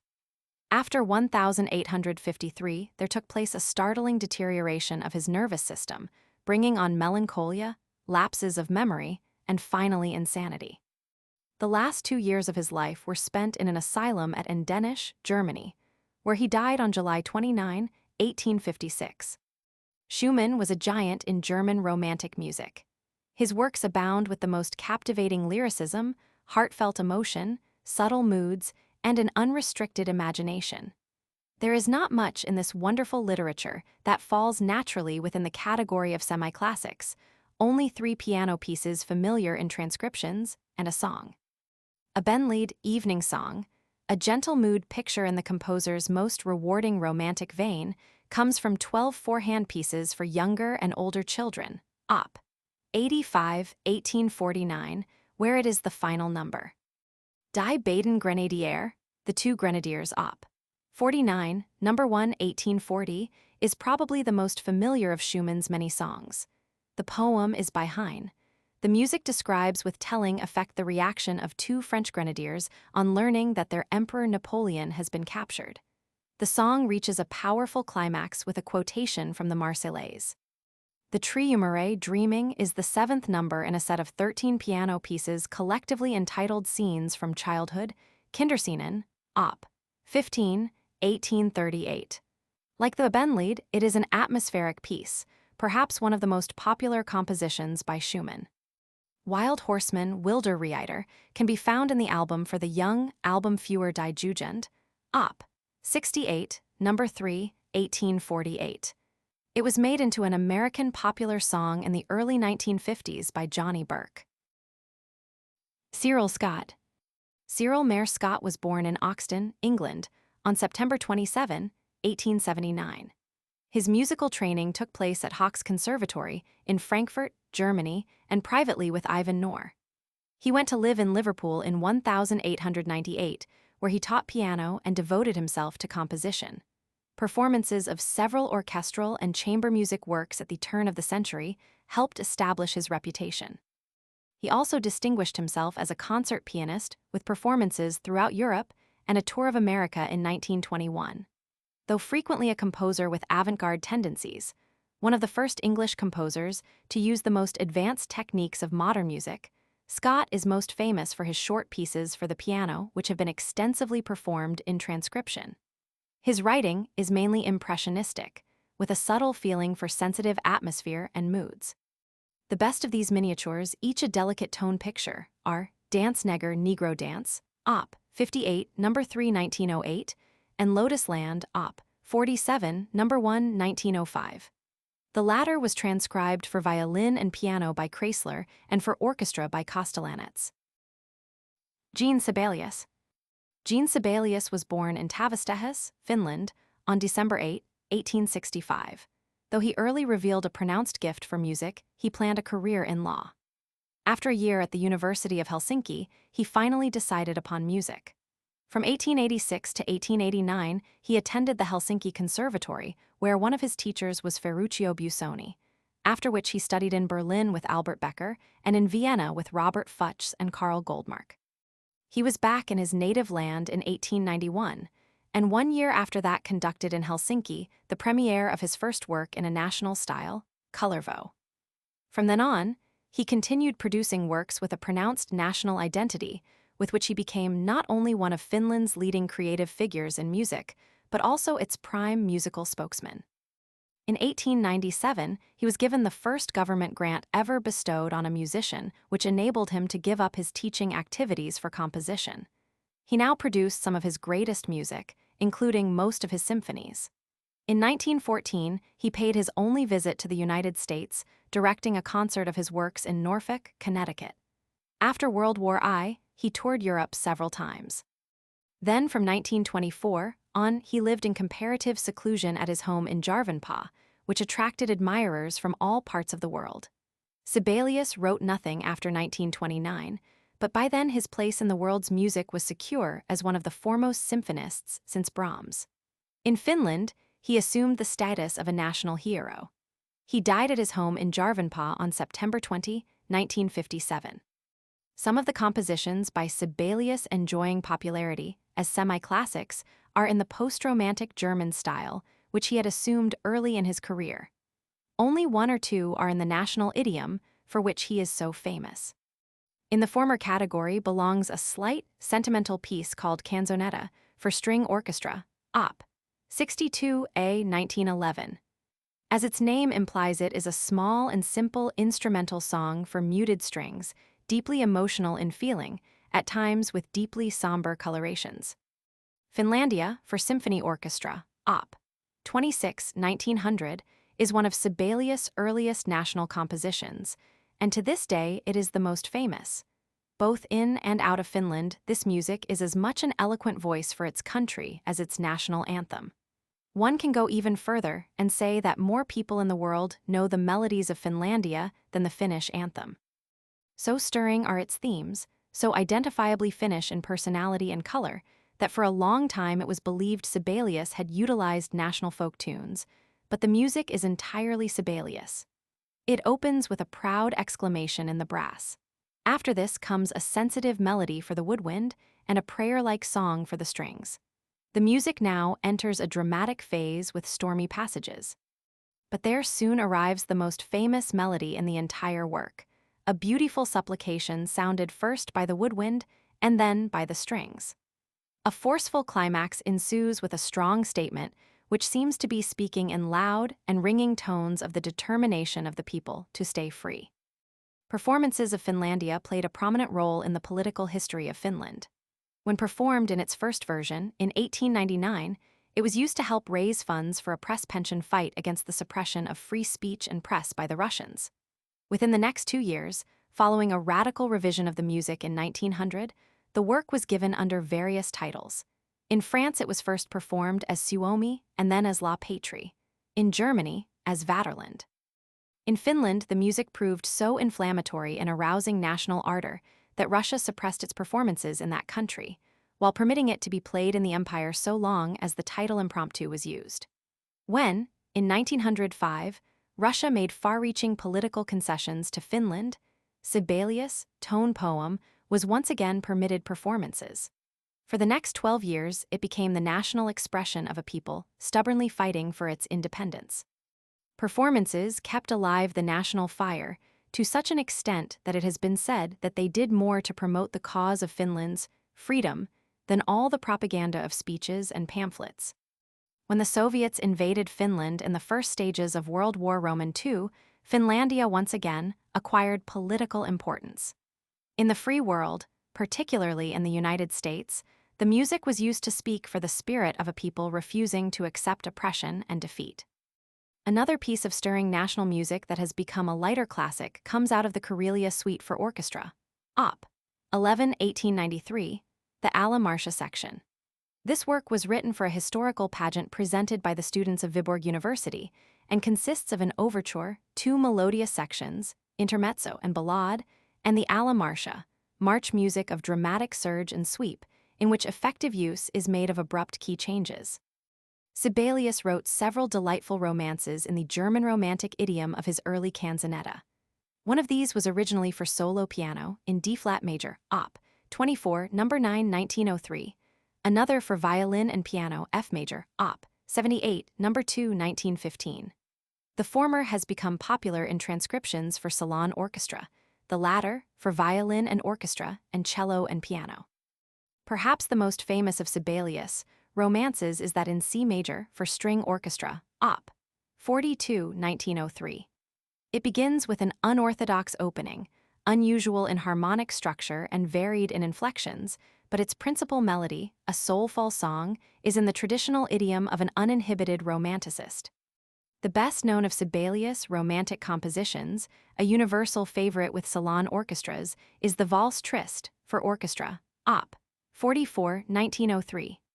This is a section from the incidental music for Kulma, a play by Sibelius' brother-in-law Arvid Järnefelt, but it is the only one from this score to get published.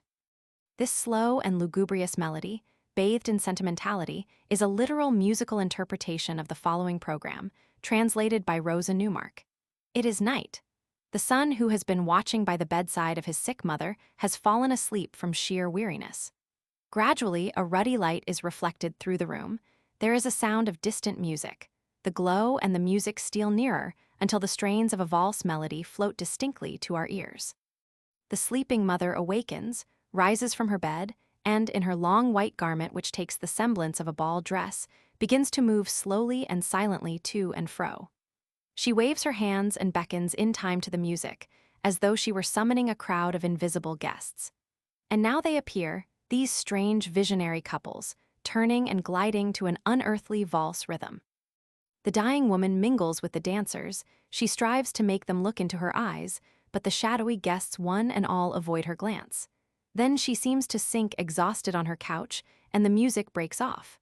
But presently she gathers all her strength and invokes the dance once again with more energetic gestures than before. Back come the shadowy dancers, gyrating in a wild, mad rhythm. The weird gaiety reaches a climax. There is a knock at the door which flies wide open. The mother utters a despairing cry, the spectral guests vanish, the music dies away. Death stands on the threshold. Christian Sinding. Christian Sinding was born in Kongsberg, Norway, on January 11, 1856. After attending the Leipzig Conservatory from 1877 to 1881, he settled in Oslo as a teacher of the piano. His first published composition was a piano quintet in 1884, and in 1885 he directed a concert of his own music in Oslo. Though he wrote in large forms, including symphonies, concertos, suites, tone poems, and various chamber music compositions, he is best known for his smaller pieces for the piano. In 1890, he received an annual subsidy from his government to enable him to devote himself completely to composition. One of Norway's most significant composers, he was given a handsome life pension in 1915, and in 1916, an additional government gift of 30,000 crowns. In 1920–1922, he visited the United States when he served for one season as a member of the faculty of the Eastman School of Music. He died in Oslo on December 3, 1941. His smaller pieces for the piano include etudes, waltzes, caprices, intermezzos, and various descriptive compositions. It is by one of the last that he is most often remembered, a favorite of young pianists throughout the world and of salon and pop orchestras in instrumental adaptations. This is the ever-popular rustle of spring, Frühlingsrauschen, probably the most popular piece of music describing the vernal season. This is the second of 6 pieces for solo piano, Op. 32, 1896.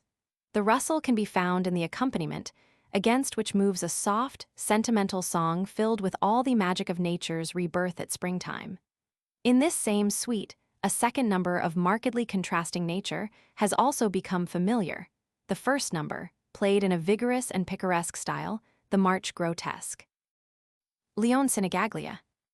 Leon Sinigaglia was born in Turin, Italy, on August 14, 1868. His preliminary music study took place at the Liceo Musicale of his native city and was completed with Mandiksiewski in Vienna and Dvorak in Prague. The latter encouraged him to write music in a national Italian idiom. It was in this style that he created his earliest significant compositions, the first being Danze Piemontesi, introduced in Turin in 1905, Toscanini conducting. Later works included Rhapsodia Piemontese for violin and orchestra, Piemonte for orchestra, a violin concerto, and various works for chamber music groups, solo instruments, and orchestra. He died in Turin on May 16, 1944. His best-known and most frequently played composition is a gay, infectious little concert overture, Labarov Chiazot, The Quarrels of the People of Chiasso, Op. 32, 1907. It was inspired by the Goldoni comedy of the same name, which offers an amusing picture of life in the little town of Chiasso. There Lucietto and Tita are in love, quarrel, and become reconciled through the ministrations of the magistrate. A loud theme for full orchestra provides the overture with a boisterous beginning. A passing tender thought then comes as contrast. After some elaboration of these ideas, a delightful folk song is heard first in the oboe, and then in violins. The tempo now quickens, the mood becomes restless, and the music grows sprightly. An amusing little episode now appears in woodwind and violins, after which the folk song and the loud opening theme are recalled. Piemonte, a suite for orchestra, Op. 36 is a charming 4-movement composition in which the folk melodies and dances of Piedmont are prominently used. The first movement, Over Woods and Fields, opens with a folk tune, which the composer repeats in the finale. 2 other delightful ideas follow, the first in the horn, repeated by the cellos, the second in muted first violins. In the second movement, A Rustic Dance, the principal Piedmont dance tune is heard in solo violin and oboe. A second subject occurs after the development of the first in lower strings and woodwind. The heart of the third movement, In the Sacred Mountain, is a folk song first offered by the horns, accompanied by cellos and double basses. The suite ends with a picture of a festival, Piedmontese Carnival. Its 2 vigorous ideas heard respectively in full orchestra and in trumpet and first violins. Bedřich Smetana. Bedřich Smetana was born in Litomyšl, Bohemia, on March 2, 1824. Though he was interested in music from childhood on, He received little training until his 19th year when he came to Prague and studied with Joseph Achron. For several years after the completion of his music study, he worked as teacher of music for Count Leopold Thun. He soon became active in the musical life of his country. In 1848, he was a significant force in the creation of Prague's first music school. In 1849, Smetana was appointed pianist to Ferdinand I, the former Emperor of Austria residing in Prague. From 1856 to 1861, Smetana lived in Gothenburg, Sweden, where he was active as conductor, teacher, and pianist. After returning to his native land in 1861, he became one of its dominant musical figures. He served as director of the music school, conducted a chorus, wrote music criticisms, founded and directed a drama school, and organized the Society of Artists. He also wrote a succession of major works in which the cause of Bohemian nationalism was espoused so vigorously and imaginatively that Smetana has since become recognized as the father of Bohemian national music. His most significant works are the folk opera, The Bartered Bride, and a cycle of orchestral tone poems collectively entitled My Country, Ma Vlast. Smetana was stricken by deafness in 1874, despite which he continued creating important works, among them being operas and an autobiographical string quartet called From My Life, Aus meinem Leben. Total deafness was supplemented by insanity in 1883, which necessitated confinement in an asylum in Prague, where he died on May 12, 1884. The rich folk melodies and pulsating folk rhythms of native dance music overflow in Smetana's music, providing it with much of its vitality and popular interest.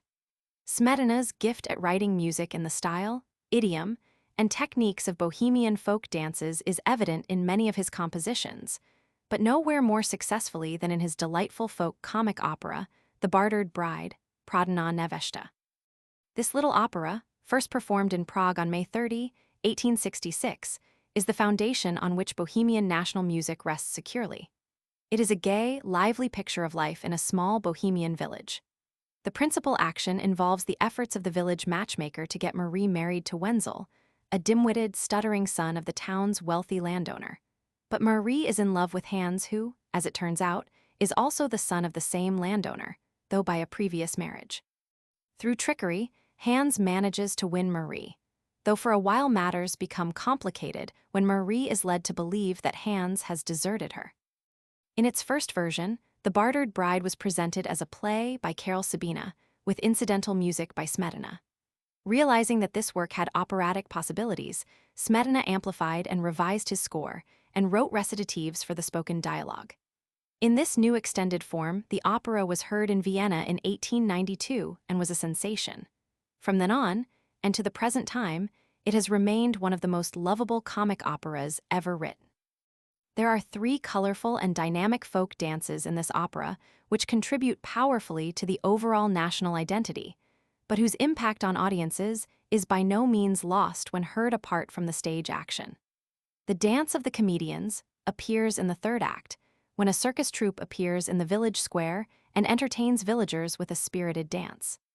The Furient, a fiery type of Bohemian dance with marked cross rhythms, comes in the 2nd act when villagers enter the local inn and perform a corybantic dance. The polka, a favorite Bohemian dance, comes as an exciting finish to the 1st act as local residents give vent to their holiday spirits during a festival in the village square. The effervescent overture, which precedes the 1st act, is as popular as the dances.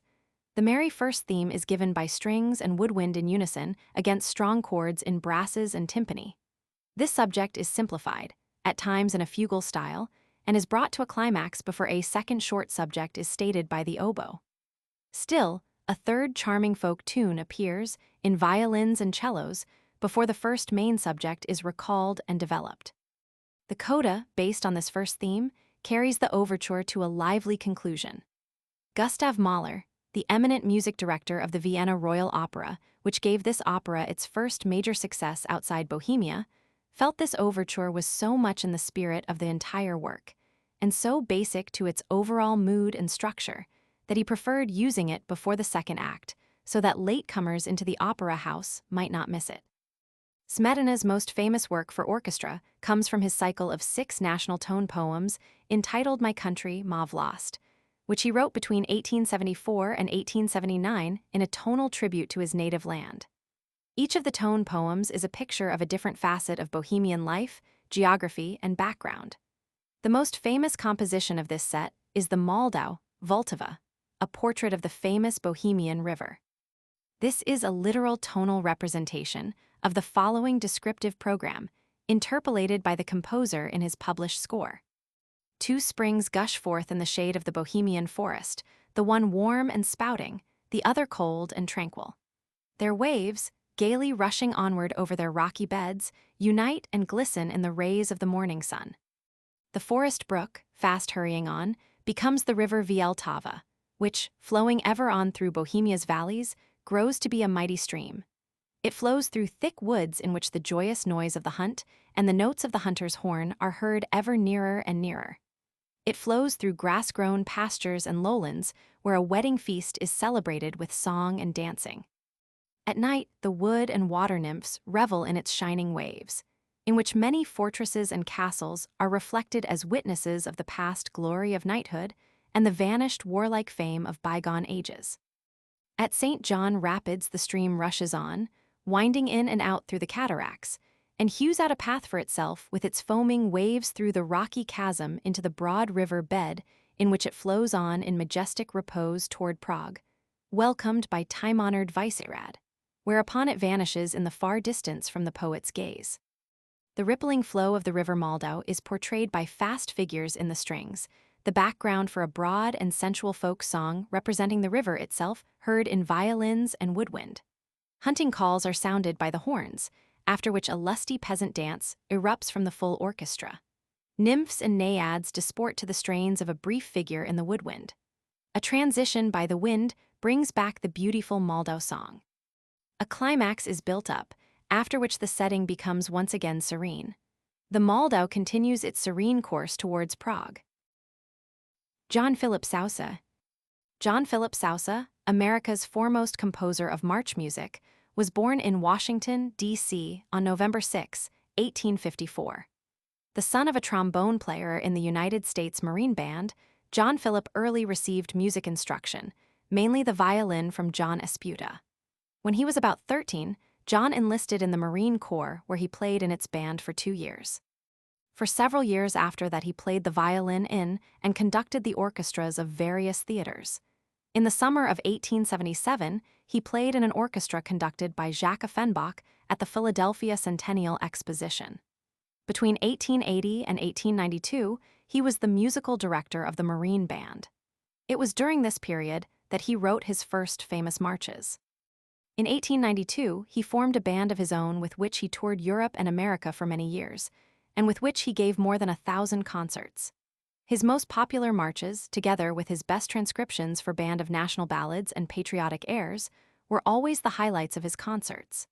Besides the marches, Sousa wrote the music for numerous comic operas, the most famous being El Capitan, 1896, and The Bride-Elect, 1898.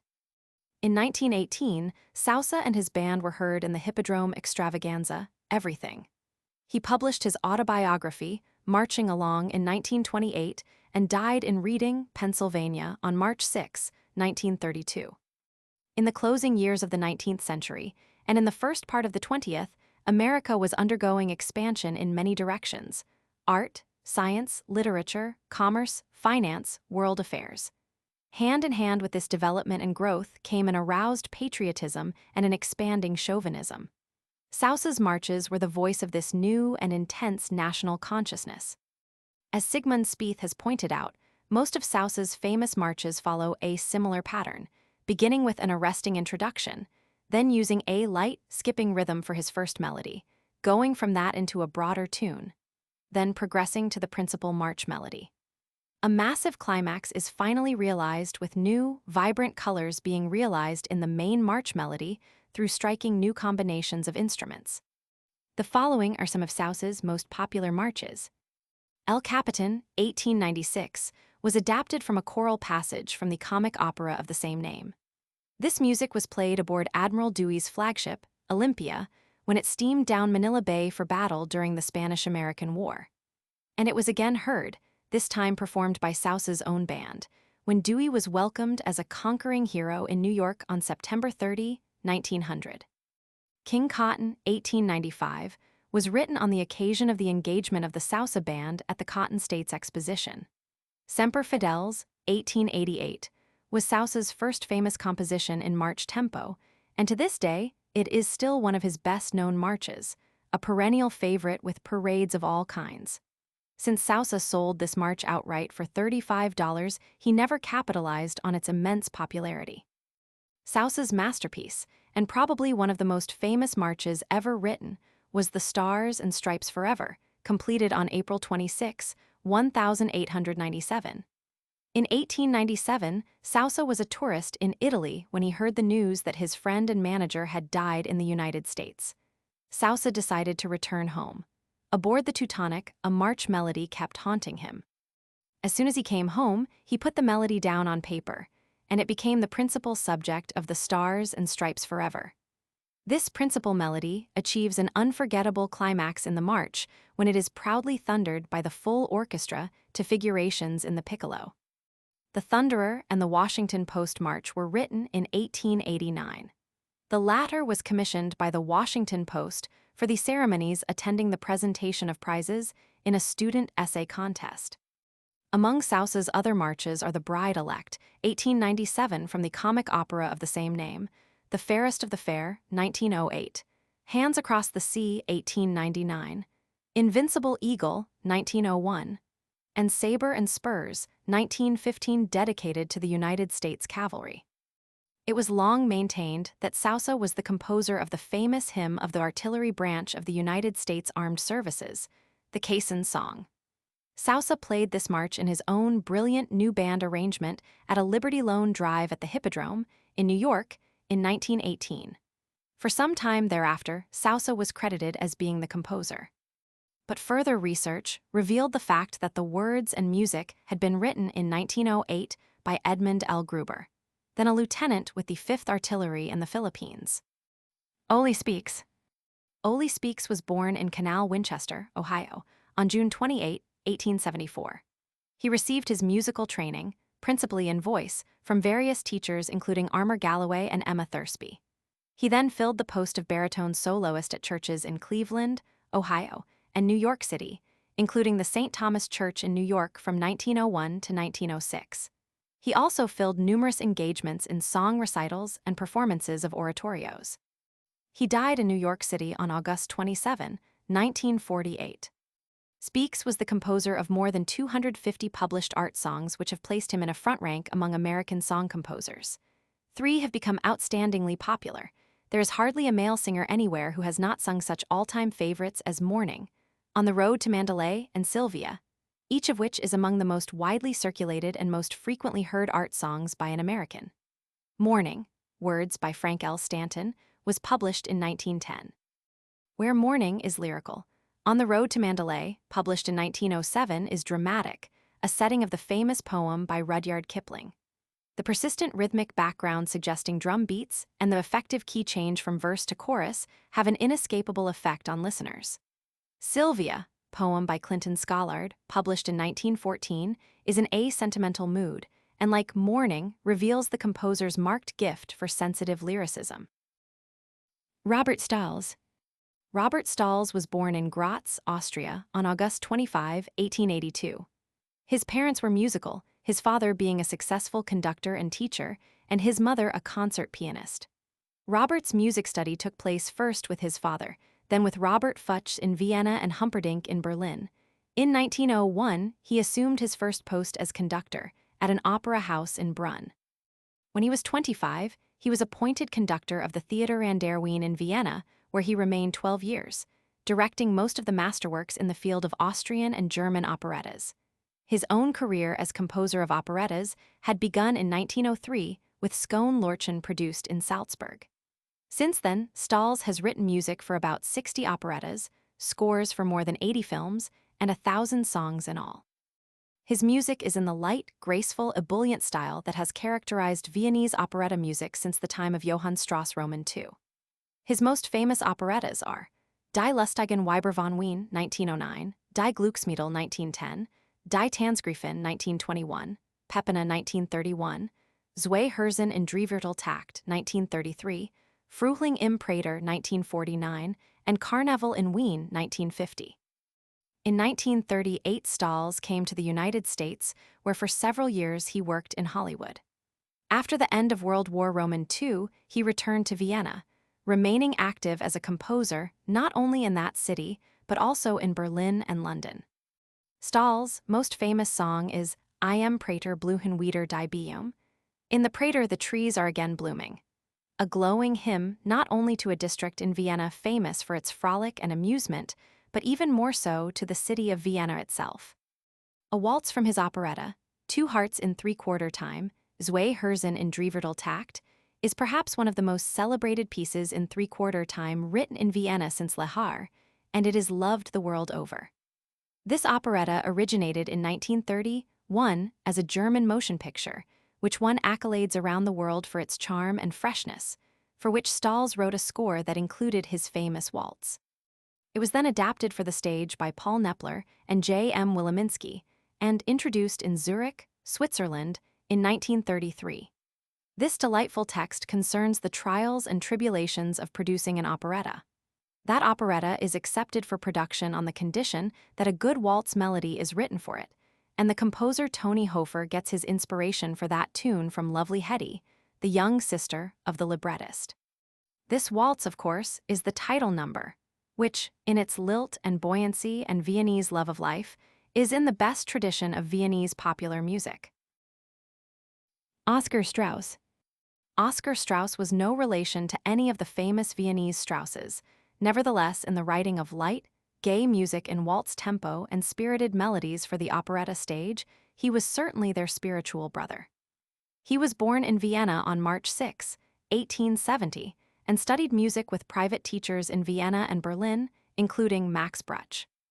In 1901, he settled in Berlin, where he became conductor at a famous cabaret, Ueberbrettel, for whose productions of farces he wrote a number of scores.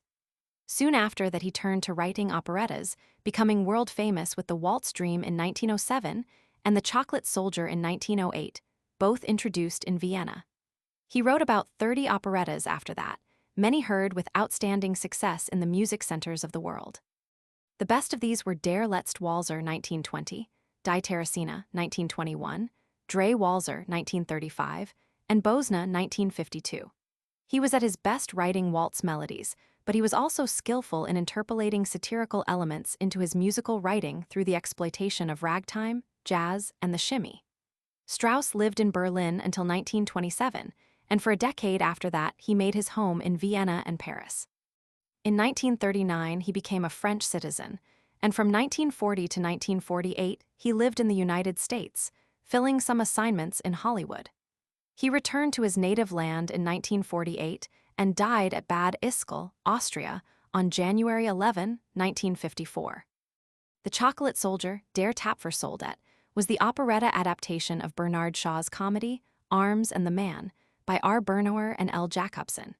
Its premiere took place in Vienna on November 14, 1908, with the first American performance taking place a year later at the Casino Theater in New York.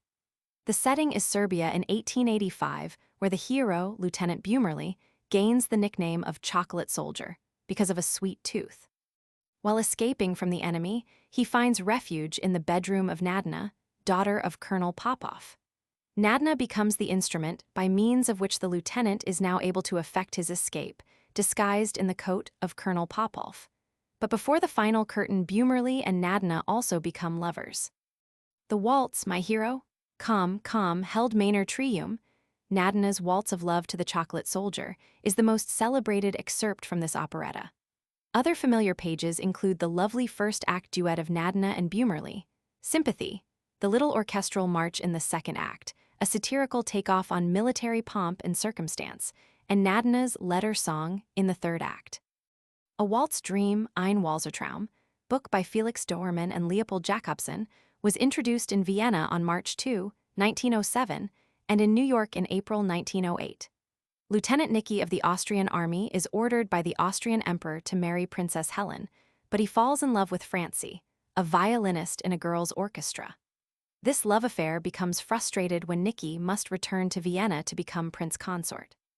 The main musical selection from this operetta is the title number, a waltz which first appears as a duet between Nicky and a fellow officer in the first act, then recurs throughout the operetta, and finally brings it to a close. Two sprightly march excerpts from the second and third acts respectively, and the duet, Piccolo, Piccolo, Tsin, Tsin, Tsin, are also popular. Eduard Strauss. Eduard Strauss, the younger brother of Johann Strauss Roman II, was born in Vienna on March 15, 1835.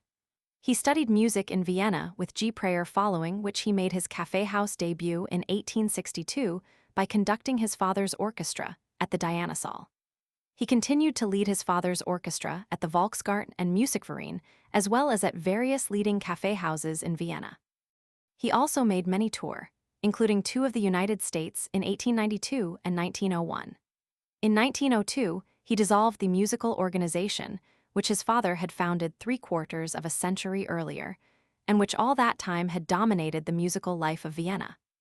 Besides conducting this orchestra, he also substituted from time to time for his famous brother, Johann Strauss Roman II, and in 1870 he succeeded him as conductor of the court balls. Eduard Strauss died in Vienna on December 28, 1916. Eduard wrote over 300 popular instrumental compositions in the style of his celebrated brother, but without ever equaling his remarkable creative freshness and originality.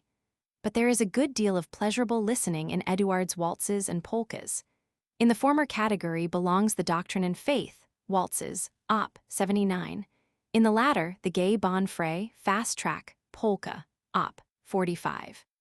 In collaboration with his two brothers, Johann and Joseph, Eduard wrote the Trifolian Walzer and the Schützenquadrille. Quadrille. Johann Strauss I. Johann Strauss I was one of the two waltz kings of Vienna bearing that name. The more famous one, the composer of the Blue Danube, was the son. But the father was also one of Vienna's most popular composers and café house conductors. He was born in Vienna on March 14, 1804, and as a boy he studied both the violin and harmony. His love for music, combined with the decision of his parents to make him a bookbinder, led him to run away from home. When he was 15, he joined Michael Paymer's orchestra, which played at the Spurl Café. Another of its members was Joseph Lanner, soon also to become a major figure in Vienna's musical life. As Lanner's star rose, so did Johann Strauss. First, Strauss played in the Lanner Quartet at the Golden and Rebun and other cafés. After that, he was a member of the Lanner Orchestra, which appeared in Vienna's leading cafés. When Lanner's mounting success made it necessary for him to create two orchestras, he selected Johann Strauss to conduct one of them. Then, in 1826, Johann Strauss formed an orchestra of his own, which made its debut at the Bach Café. For the next 2 decades, he was the idol of Vienna, Lanner's only rival. By 1830, he had 200 musicians under him. His major successes as a café house conductor came at the Spurl and the Redoutensaal. But his fame spread far beyond Vienna. In 1833, he toured all Austria, and in 1834 he appeared in Berlin. After that, he performed in all the major European capitals, achieving formidable successes in London and Paris. Meanwhile, in 1833, he had become bandmaster of the 1st Vienna Militia Regiment, one of the highest honors a performer of light music could achieve in Austria. In 1845, he was appointed conductor of the Viennese court balls. He died in Vienna on September 25, 1849. Like Lanner, Strauss wrote a considerable amount of dance and café house music, over 250 compositions. His first composition was the Teuberwalzer, named after the Café Zwei Tauben where he was then appearing. After that, he wrote waltzes, galops, polkas, quadrilles, codillons, contradance, and marches, which Vienna came to love for their rhythmic vitality and appealing lyricism. People in Vienna used to say that the waltzes of the first Johann Strauss were made for dancing, because their rhythmic pulse excited the heart and made feet restless. Not much of the Father Strauss library of music has survived. The exceptions are the following waltzes: Kieselien, Donaulieder, the Kettenbrücken, and the Loreley Reinsklinge. To the waltz, the older Johann Strauss brought a symphonic dimension it had heretofore not known, particularly in his spacious introductions, of which the 30-bar prelude of the Lorelei Reinsklinge is an outstanding example. He also carried over to the waltz a variety of mood and feeling and a lightness of touch new for this peasant dance. This demon of the ancient Viennese folk spirit, wrote Richard Wagner after hearing Strauss perform one of his own waltzes in Vienna, trembled at the beginning of a new waltz like a python preparing to spring, and it was more the ecstasy produced by the music than the drinks among the enchanted audience that stimulated that magical first violin to almost dangerous flights. Of his other music, the most famous is the Radetzky March. Count Radetzky was an Austrian military hero, victor over the Italians in 1848–1849. In honor of his Italian triumphs and suppression of the Italian nationalist movement, Strauss wrote the spirited, sharply accented march in 1848, which almost at once became the musical symbol of Habsburg Vienna and Austrian military power. The following programmatic interpretation of this music by H.E. Jacob is of interest. Drunk with triumph, the Generalissimo's battalions hurl themselves down into Lombardy. They are close on the heels of the fleeing troops of King Albert, the King of Sardinia, and then comes a new phase of the march to accompany the victorious troops. A different sun shines down on this, a memory of Vienna, a lingering trace of the feel of girls' arms, scraps of a dance song with a backward glance at three-quarter time. But on they go, still forward. There are no more shots, there is laughter. The trio follows. The super dominant, hoisted as if it were a flag. Finally comes the return of the principal theme with the laurels and gaiety of victory. Johann Strauss Roman II. Johann Strauss Roman II, son of the first Johann Strauss, was born in Vienna on October 25, 1825. Though he showed an unmistakable bent for music from his childhood on, he was forbidden by his father to study music or to indulge in any musical activity whatsoever. The young Johann Strauss, encouraged by his mother, was forced to study the violin surreptitiously with a member of his father's orchestra. Only after the father had deserted his family to set up another home with his mistress did young Johann begin to devote himself completely and openly to music. After studying the violin with Coleman and counterpoint with Joseph Drechsler, he made his debut as a cafe house conductor and composer at Damir's Casino in Hietzing, near Vienna, on October 15, 1844. The event was widely publicized and dramatized in Vienna since the son was appearing as a rival to his father. For this momentous debut, the son wrote the first of his waltzes, the Gunstwerber and the Singdicht, which aroused immense enthusiasm. He had to repeat the last-named waltz so many times that the people in the café lost count. "Ah, these Viennese," reported the editor of The Wanderer. "A new waltz player, a piece of world history. Good night, Lanner. Good evening, Father Strauss. Good morning, son Strauss."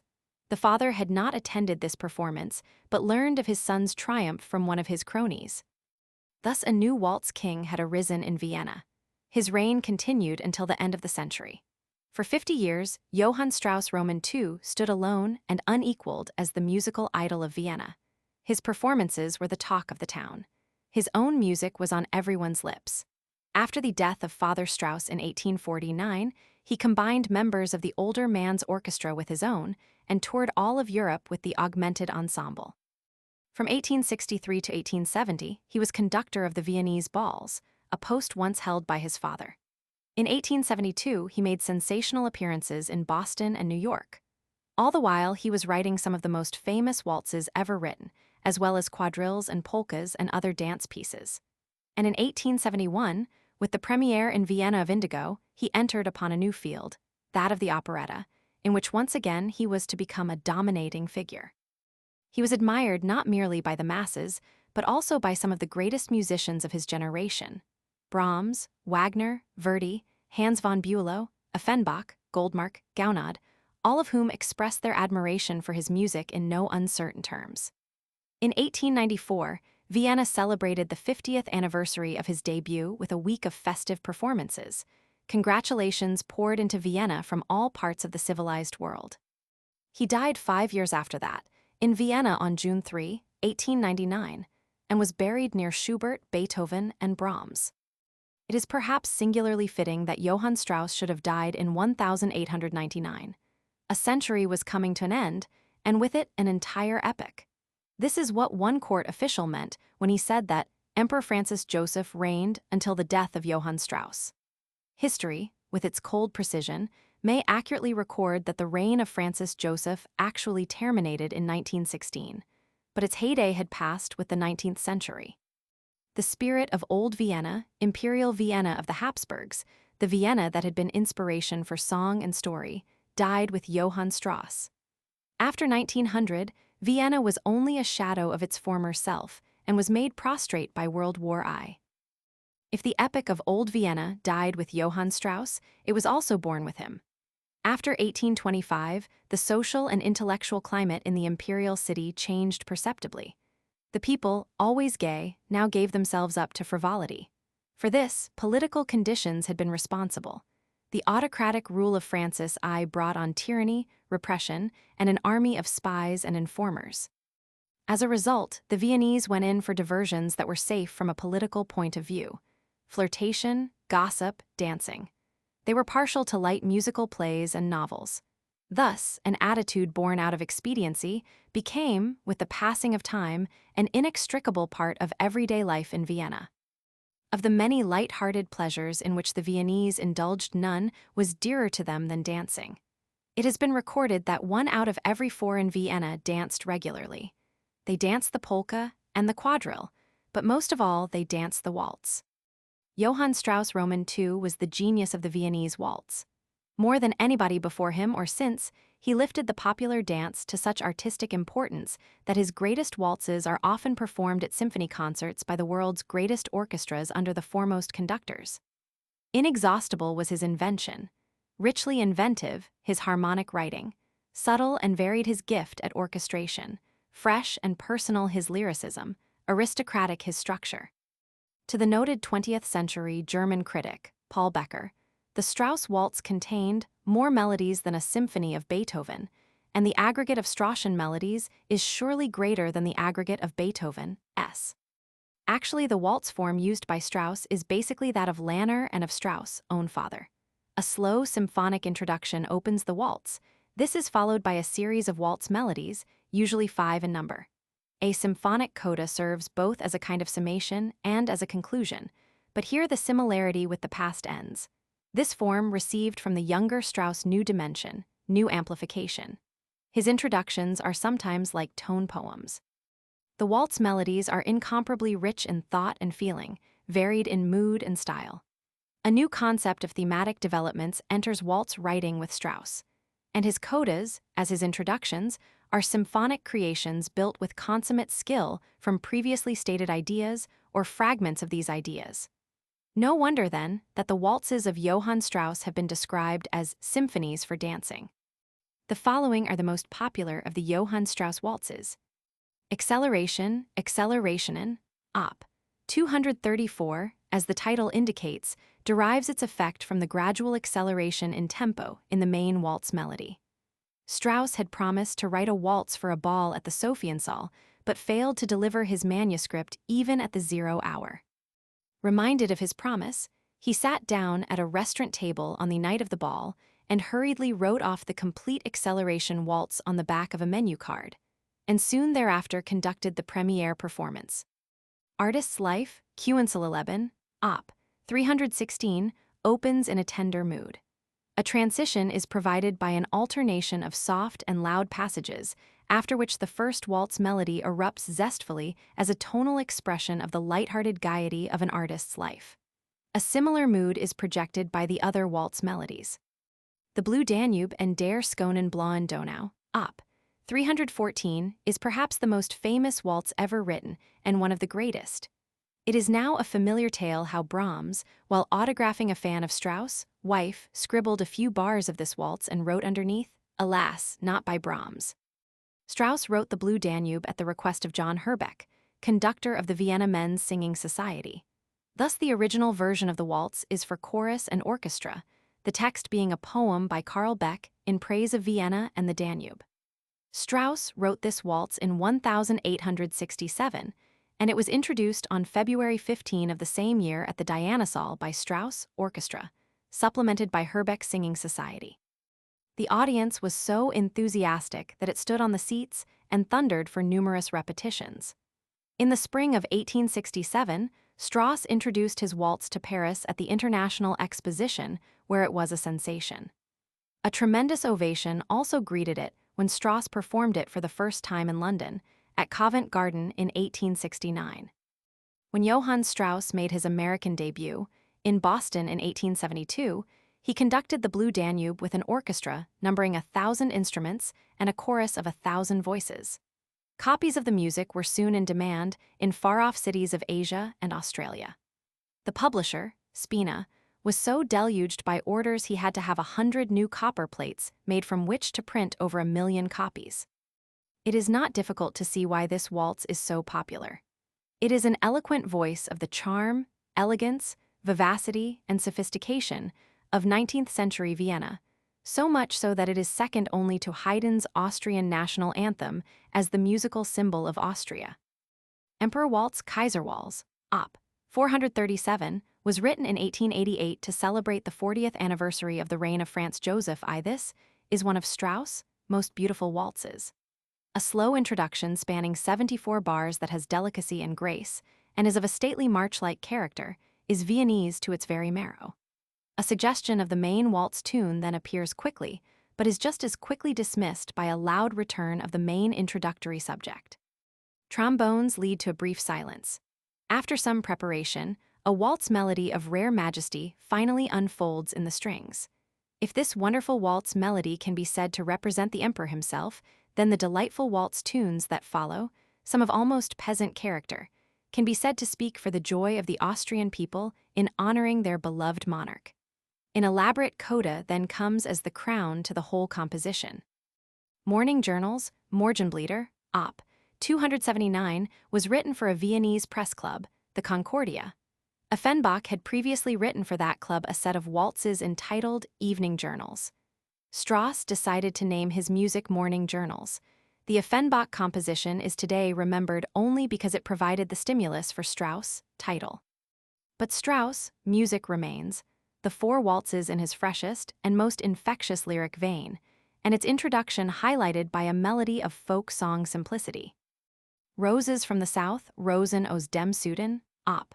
388, is a potpourri of the best waltz tunes, each a delight, from one of the composer's lesser operettas, Spitzentuch der Königin, the Queen's Lace Handkerchief. The South in the title refers to Spain, the background of the operetta, but there is nothing Spanish to this unmistakably Viennese music. Tales from the Vienna Woods, Geschichten aus dem Wiener Wald, Op. 325, performed for the first time by the Strauss Orchestra at the New Welt Café in 1868, is a bucolic picture of nature's beauty in the forests skirting Vienna.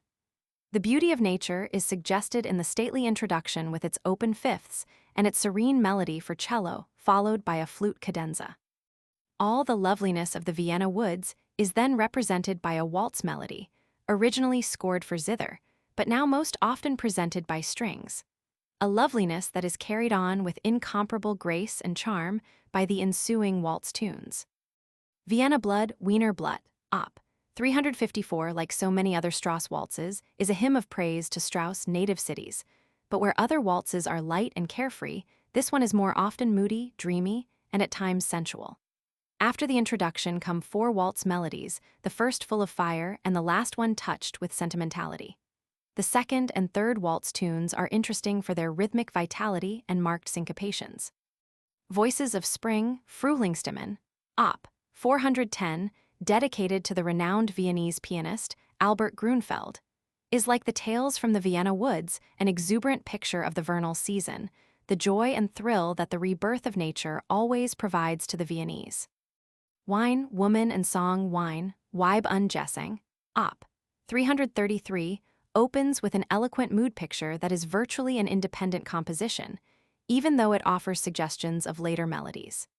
This is a spacious 91-bar introduction that serves as an eloquent peroration to the 4 waltz melodies that follow, each graceful, vivacious, and at times tender and contemplative. Richard Wagner, upon hearing Anton Seidl conduct this music, was so moved by it that at one point he seized the baton from Seidl's hand and conducted the rest of the piece himself. Strauss wrote other dance music besides waltzes. He was equally successful in bringing his wonderful melodic invention, fine rhythmic sense, and beautiful instrumentation to the polka, the native Bohemian dance in duple quick time and in a lively mood. The best of the Strauss polkas are Annan Polka, Op. 117, Elektrofer Polka, Op. 297, dedicated to the students of a Vienna technical school, its effect derived from its breathless tempo and forceful dynamics. Explosions Polka, Op. 43, written when Strauss was only 22 and characterized by sudden brief crescendos. Pizzicato Polka, written in collaboration with the composer's brother Joseph, and, as the name indicates, an exercise in pluck strings, and the capricious Trittstratsch, or chit-chat, Polka, Op. 214. Of Strauss' other instrumental compositions, the best known is a lively excursion in velocity called Perpetual Motion, Op. 257, which the composer himself described as a musical jest. Beyond being Vienna's waltz king, Johann Strauss Roman II was also one of its greatest composers of operettas. Indeed, if a vote were to be cast for the greatest favorite among all Vienna operettas, the chances are the choice would fall on Strauss. Die Fledermaus, the Bat. First produced in Vienna on April 5, 1874, book by Karl Hafner and Richard Genet based on a French play by Mailhack and Halévy. This work is not only a classic of the light theater, but even a staple in the repertory of the world's major opera houses. It is a piece of dramatic intrigue filled with clever, bright, and at times risqué humor, as well as irony and gaiety. The plot, in line with operetta tradition, involves a love intrigue between Rosalinda, wife of Baron von Eisenstein, and Alfred. The Baron is sought by the police for some slight indiscretion, and when they come to the Baron's home and find Alfred there, they mistake him for the Baron and arrest him. Upon discovering he is supposed to be in jail, the Baron decides to take full advantage of his liberty by attending a masked ball at Prince Orlovsky's palace and making advances there to the lovely women. But one of the masked women with whom he flirts is his own wife. Eventually, the identity of both is uncovered, to the embarrassment of the Baron, and this merry escapade ends when the Baron is compelled to spend his time in jail. The overture is a classic, recreating the effervescent mood that prevails throughout the operetta. It is made up of some of the principal melodies of the opera: Rosalinda's Lament, So muss allein ich bleiben, first heard in the woodwind; the chorus, O G, why ruht mich dies in the strings, and most important of all, the main waltz of the operetta and the climax of the second act, also in the strings.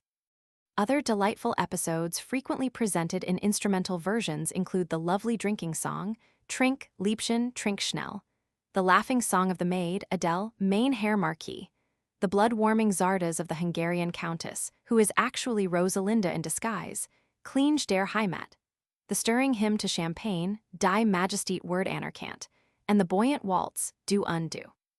The Gypsy Baron, Die Ziegener Baron, is almost as popular as Die Fledermaus. This is an operetta with libretto by Ignaz Schnitzer, introduced in Vienna on October 24, 1885. Sandor Baranke returns to his ancestral home after having left it as a child. He finds it swarming with gypsies who have made it their home, and he falls in love with one of them, Safi. The overture is made up of material from the concerted finales, beginning with the entrance of the gypsies in the first finale, continuing with Safi's celebrated gypsy air, So elend untrue, and culminating with the celebrated waltz music of the second act, the Schatz, or treasure, waltzes. Other familiar excerpts include Sandor's exuberant aria with chorus from the first act, Ja, des Alls auf Air, probably the most celebrated vocal excerpt from the entire operetta, and the entry March Einzigmarsch from the third act, for chorus and orchestra in the operetta, but often given by salon ensembles in an orchestral version. Joseph Strauss. Joseph Strauss, like Eduard, is a younger brother of Johann Strauss Roman II, and son of Johann Strauss I. He was born in Vienna on August 22, 1827.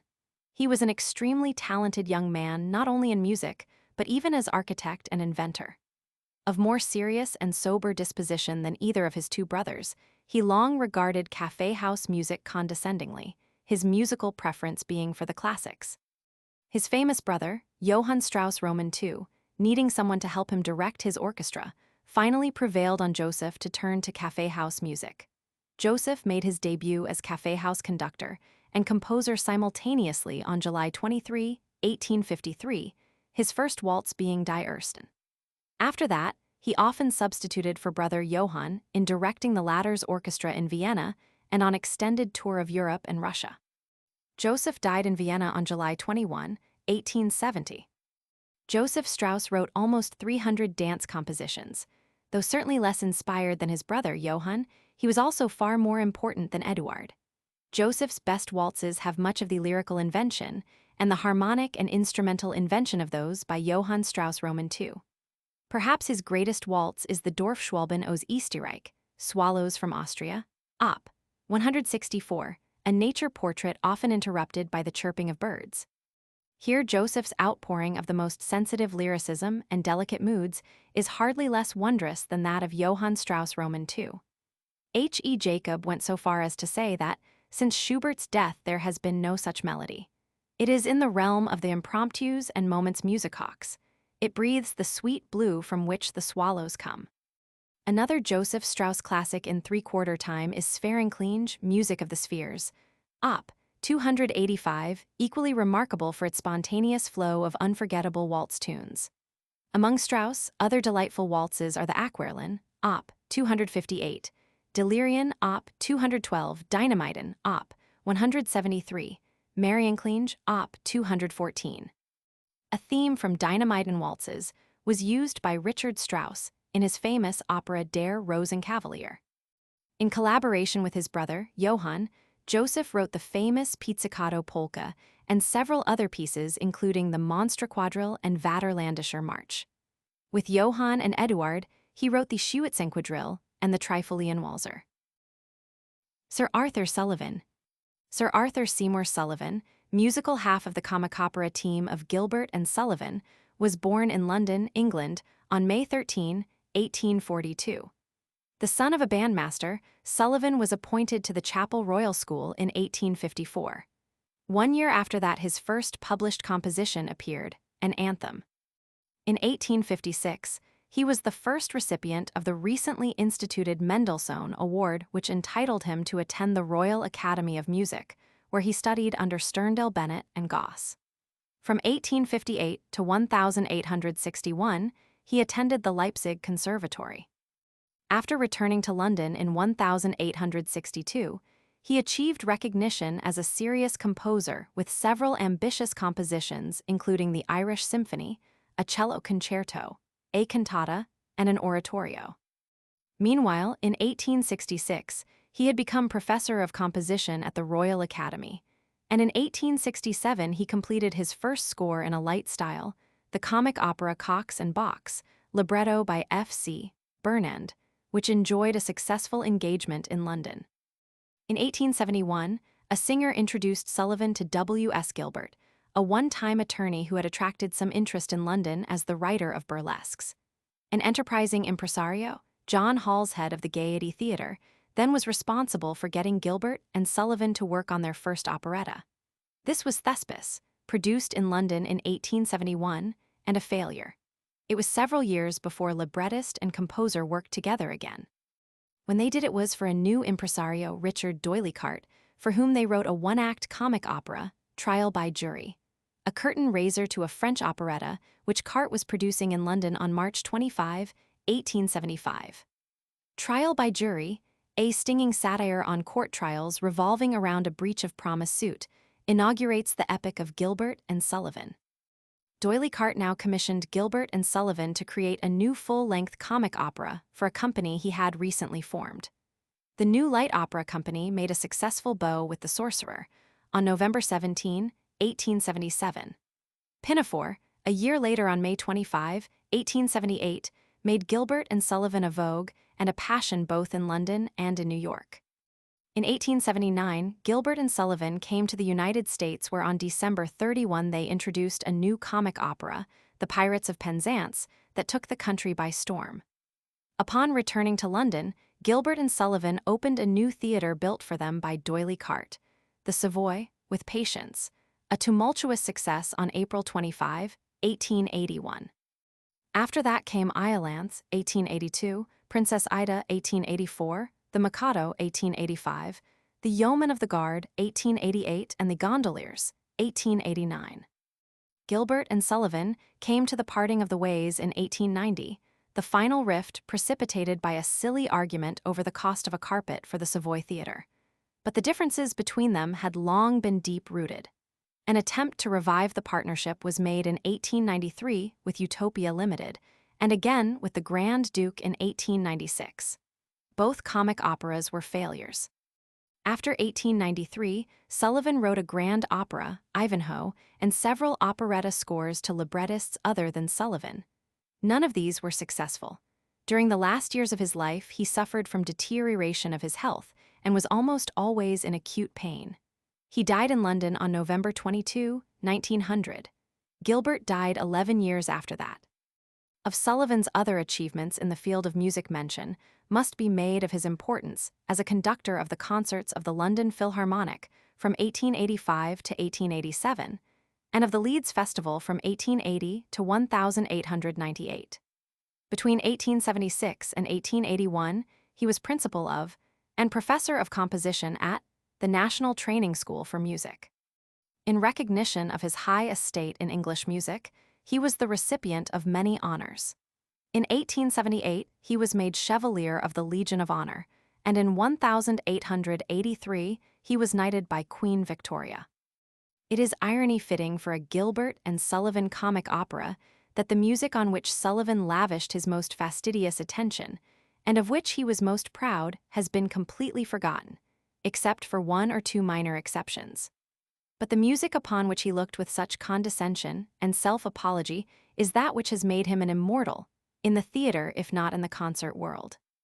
For where Sullivan was heavy-handed, pretentious, and often stilted in his oratorios, serious operas, and orchestral compositions, he was consistently vital, fresh, personal, and vivacious in his lighter music. In setting Gilbert's lyrics to music, Sullivan was always capable of finding the musical mot just to catch every nuance of Gilbert's wit and satire. So neatly, even inevitably, does the music fit the words that it is often difficult to think of one without the other. Like Gilbert, Sullivan was a master of parody and satire. He liked particularly to mock at the pretensions of grand opera, oratorio, and the sentimental ballad, pretensions of which he himself was a victim when he endeavored to work in those fields. Like Gilbert, he had a pen that raced with lightning velocity in the writing of patter music to patter verses.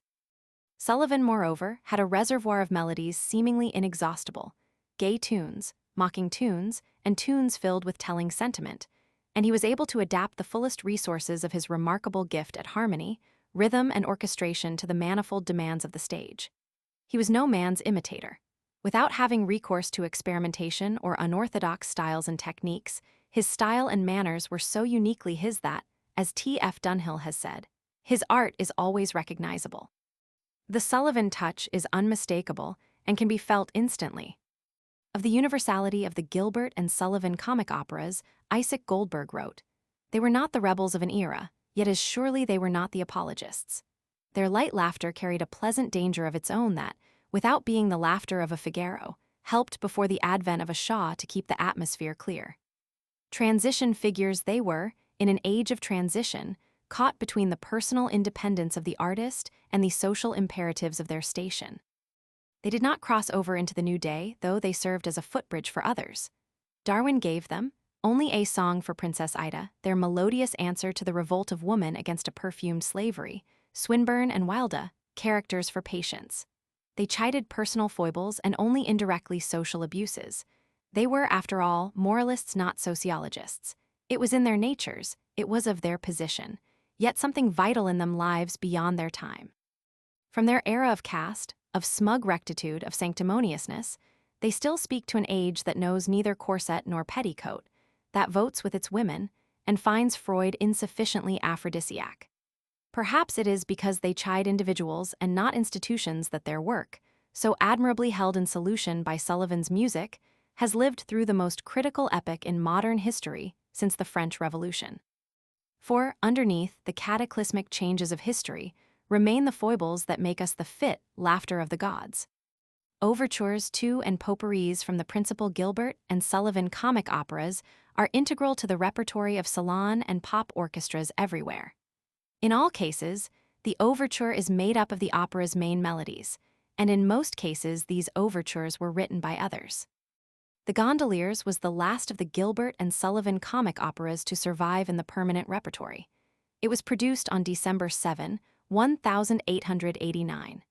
After the operatic pretension of the Yeomen of the Guard which had preceded it, the Gondoliers represented a welcome return by the authors to the world of paradox, absurdity, and confusion. It has aptly been described as a farce of errors. The setting is Venice in the middle of the 18th century.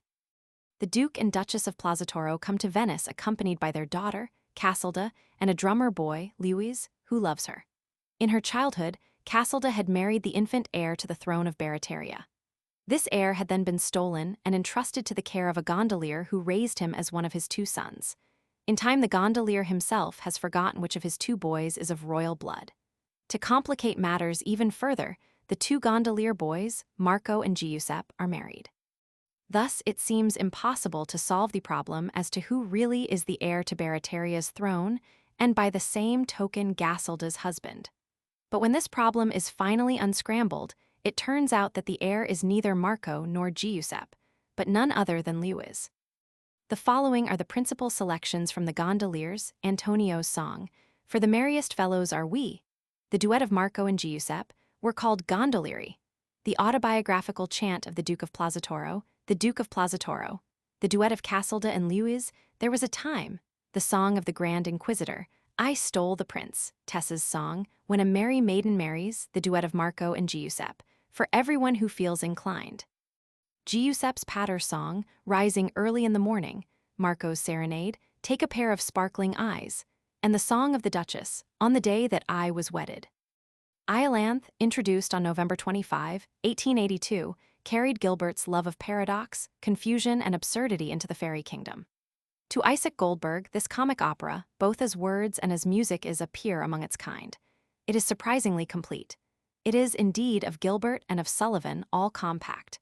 The Gilbertian conflict between reality and fantasy is mirrored in details great and small, in scene, costume, in line, in gesture. It would be difficult to find among the remaining 13 comic operas one that reveals the collaborators playing so neatly into each other's hands, responding so closely to the conscious and unconscious demands of the reciprocal personality.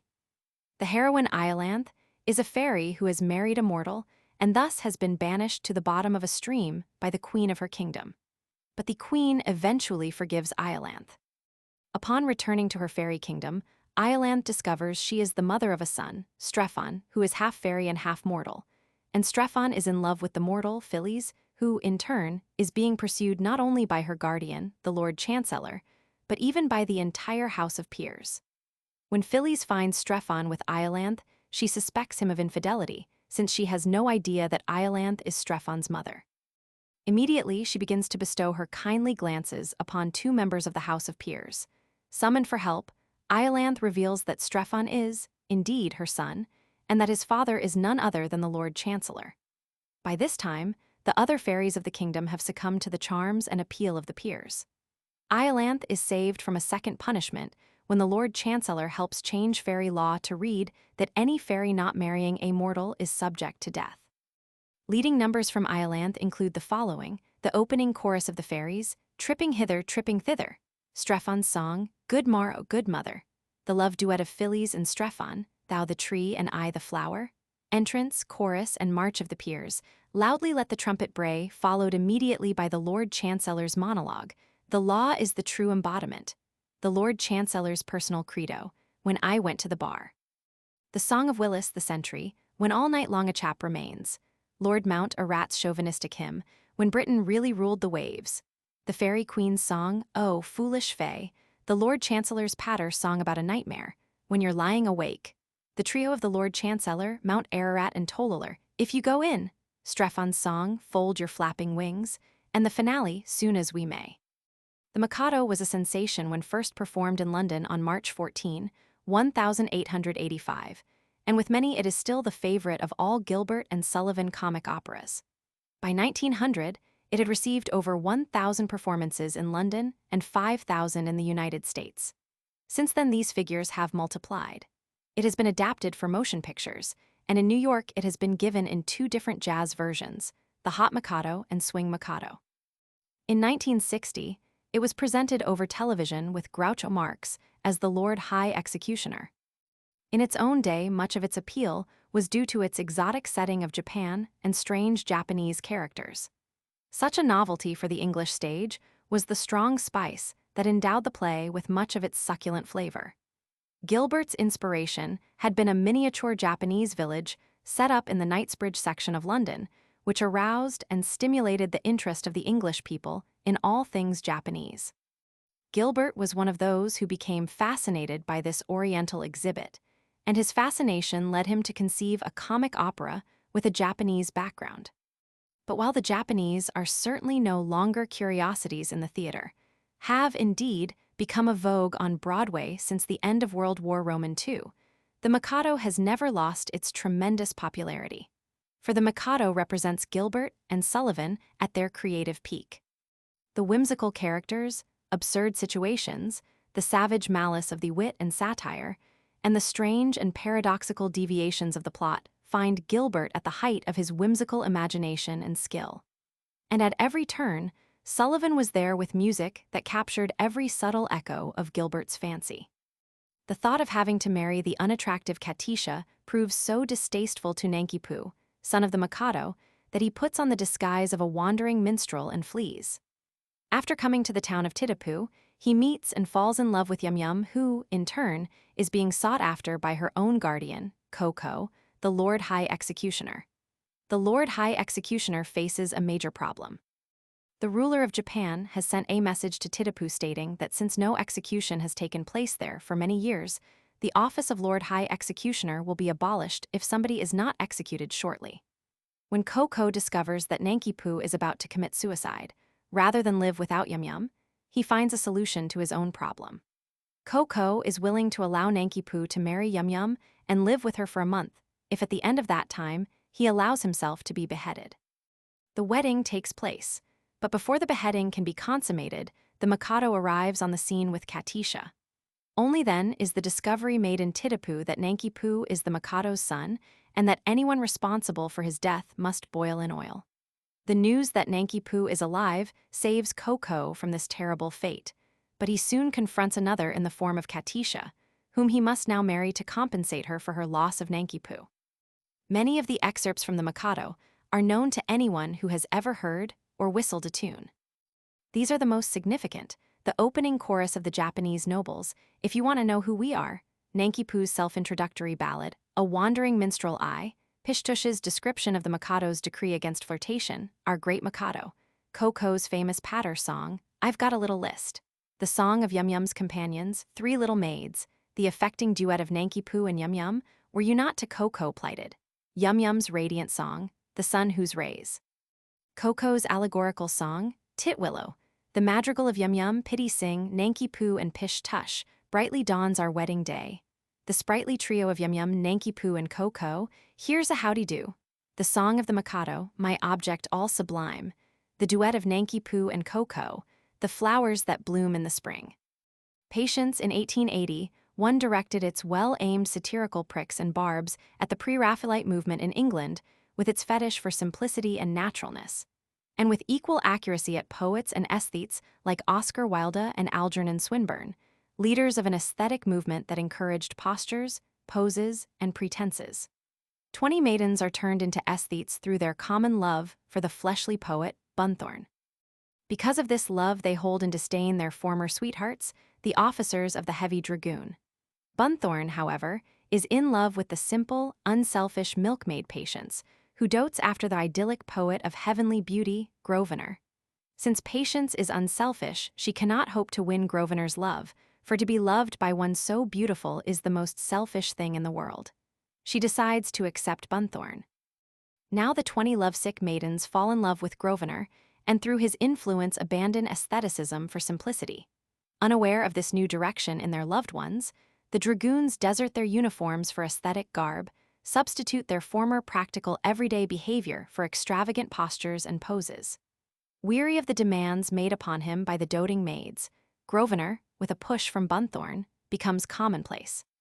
But unfortunately for Bunthorne, since it is no longer selfish to be loved by a commonplace man, patience returns to Grosvenor.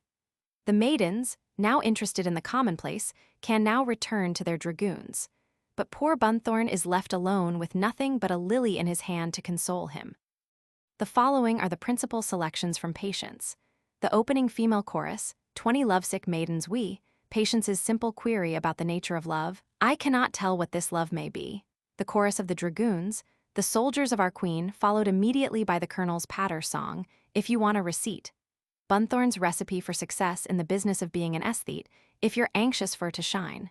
Grosvenor's duet with Patience, Prithee, pretty maiden. Jane's soliloquy, Silvered is the raven hair with which the second act opens. Grosvenor's fable to the lovesick maidens, The magnet and the churn.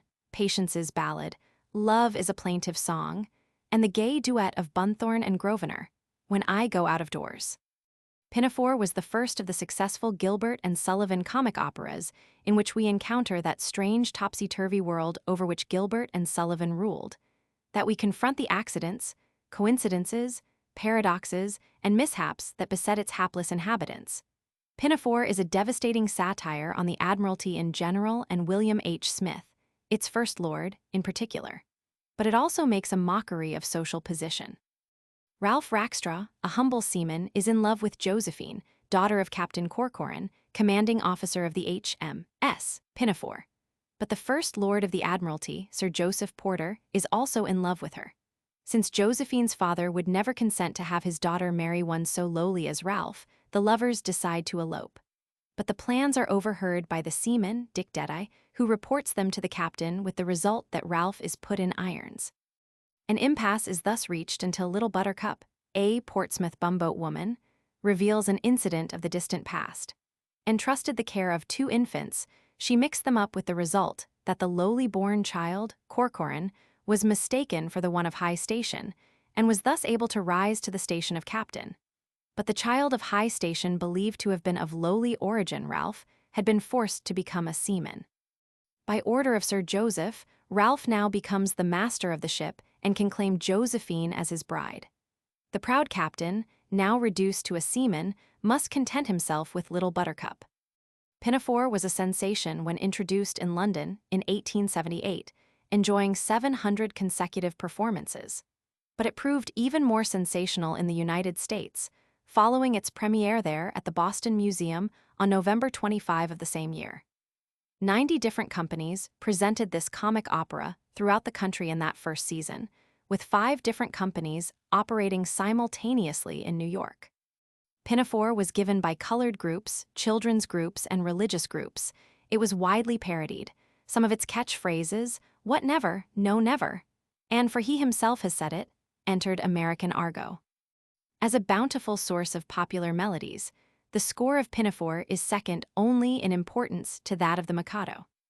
Here are the main ones: the opening chorus of the Sailors, We Sail the Ocean Blue, Buttercup's forthright self-introduction, I'm called Little Buttercup, Ralph's madrigal, The Nightingale and Ballad, A Maiden Fair to See, the captain's colloquy with his crew, I am the captain of the Pinafore, Josephine's poignant ballad, Sorry her lot, Sir Joseph's exchange with his sisters, cousins, and aunts, I am the monarch of the sea, and his autobiographical, When I Was a Lad.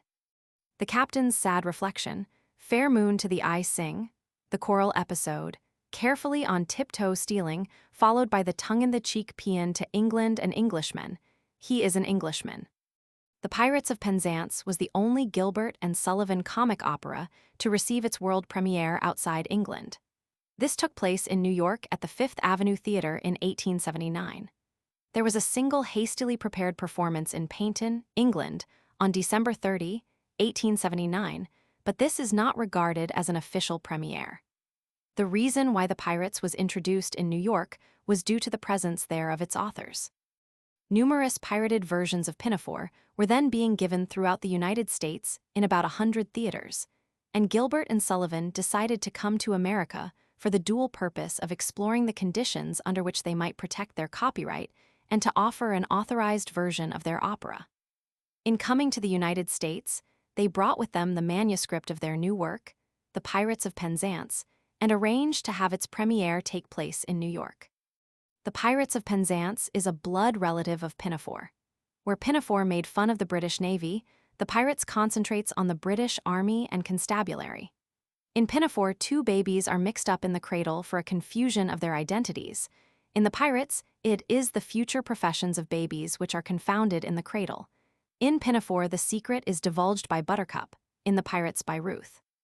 Pinafore boasts a female chorus of cousins, sisters, and aunts, while the Pirates has a female chorus made up of the Major General's daughters. The hero is young Frederick, apprenticed to a band of pirates by his nurse Ruth, who mistakes the word pilot for pirate.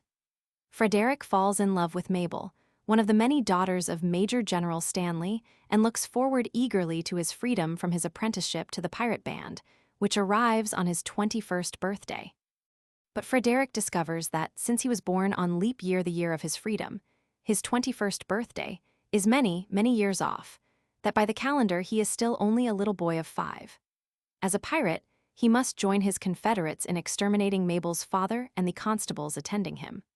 But all turns out happily when the pirates actually prove to be ex-noblemen, and are thus found highly acceptable as husbands for the daughters of Major General Stanley. The Major General is also in favor of the union of Mabel and Frederick.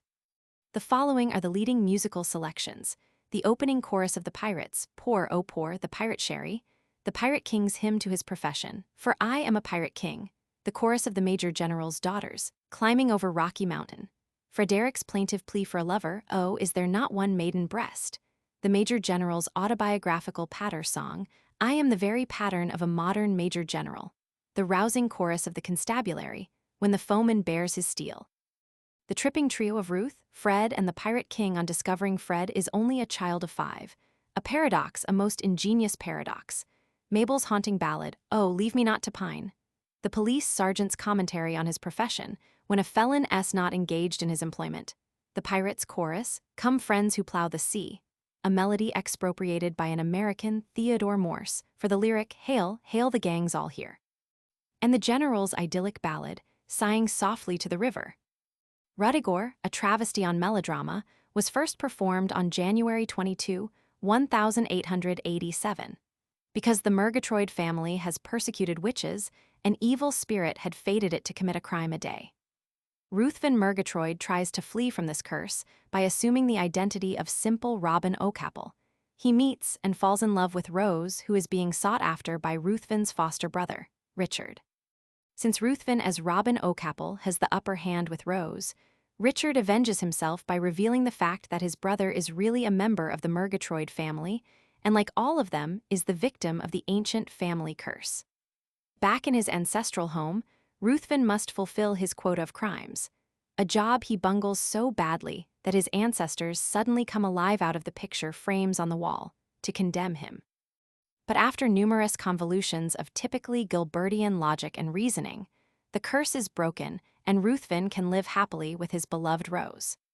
From Ruddigore come the following familiar sections: the opening chorus of the Bridesmaids, Fair is Rose as the Bright May Day; Hannah's Legend, Sir Rupert Murgatroyd; Rose's Ballad, If Somebody There Chanced to Be; the extended duet of Robin and Rose, I Know a Youth Who Loves a Little Maid; Richard's Ballad, I Shipped, D'ye See, in a Revenue Sloop; Robin's Song, My Boy You May Take It From Me.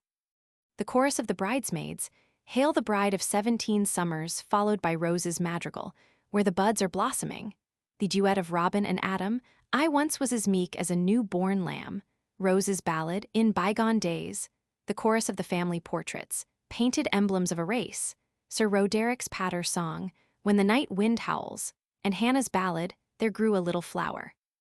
Sorcerer, the first successful Gilbert and Sullivan comic opera, was introduced in 1877. Alexis, in love with a line, wishes to spread around the blessings of love. For this purpose, he enlists the cooperation of John Wellington Wells, the creator of A Love Brew. In an effort to perpetuate Aline's love for him, Alexis has her drink this potion, only to discover that his beloved has fallen for the vicar, Dr. Dolly, he being the first man she sees after drinking the draught. Since Alexis is not the only one to suffer from this now general epidemic of loving, a serious effort must be made to offset the effects of this magic. A human sacrifice. Naturally, that sacrifice becomes none other than John Wellington Wells, who is driven to self-immolation before things can once again be set normal. The music of The Sorcerer is not so well known as that of the other famous comic operas, but it does contain several Gilbert and Sullivan delights. Among them are the song with which Wells introduces himself and his black art, "Oh, my name is John Wellington Wells," the first of the Gilbert and Sullivan patter songs, the Vicar's haunting ballad, "Time was when love and I were well acquainted," and the romantic duet of Aline and Alexis, "It is not love."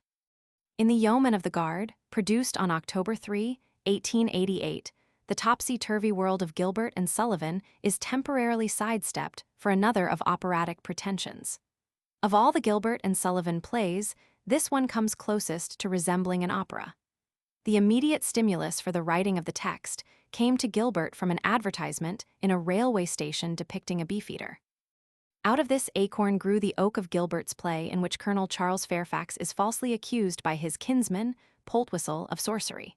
For this he must be condemned to death in the Tower of London. Since Fairfax is not married, his fortune will pass on to his accuser. But Charles thwarts such evil designs by marrying Elsie Maynard, a strolling player, if only for an hour. Then he manages to escape from the Tower disguised as a yeoman of the guard. When the execution is to take place, there is no victim. Eventually, a reprieve enables Charles to live permanently with Elsie. The most important selections from the Yeoman of the Guard are Phoebe's song with which the opera opens, "When Maiden Loves," the chorus of the Yeoman, "In the Autumn of Our Life," Fairfax ballad, "Is Life a Boon?" The extended duet of Point and Elsie, "I Have a Song to Sing, Oh," Phoebe's ballad, "Were I Thy Bride," Point's patter's song, "Oh, a Private Buffoon is a Light-Hearted Loon," the quartet of Elsie, Fairfax, Dame Carruthers and Merle, "Strange Adventure," the trio of Fairfax, Elsie and Phoebe, "A Man Who Would Woo a Fair Maid," the quartet of Elsie, Fairfax, Phoebe and Point, "When a Wooer Goes A-Wooing," and the finale, "Oh, Thoughtless Crew." Besides his music for the comic operas, there exists a vast repertory of serious music by Sullivan. Of this, hardly more than 2 songs have retained their popularity. One is The Lost Chord, lyric by Adelaide Proctor, written by Sullivan in December 1876 at the deathbed of his brother, Fred. From Charles Willoughby, we get an account of how this deeply moving piece of music came into being. For nearly 3 weeks he watched by his bedside night and day.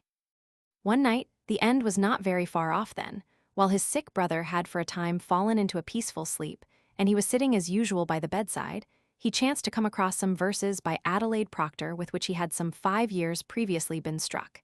He had then tried to set them to music, but without satisfaction to himself. Now, in the stillness of the night, he read them over again, and almost as he did so, he conceived their musical equivalent.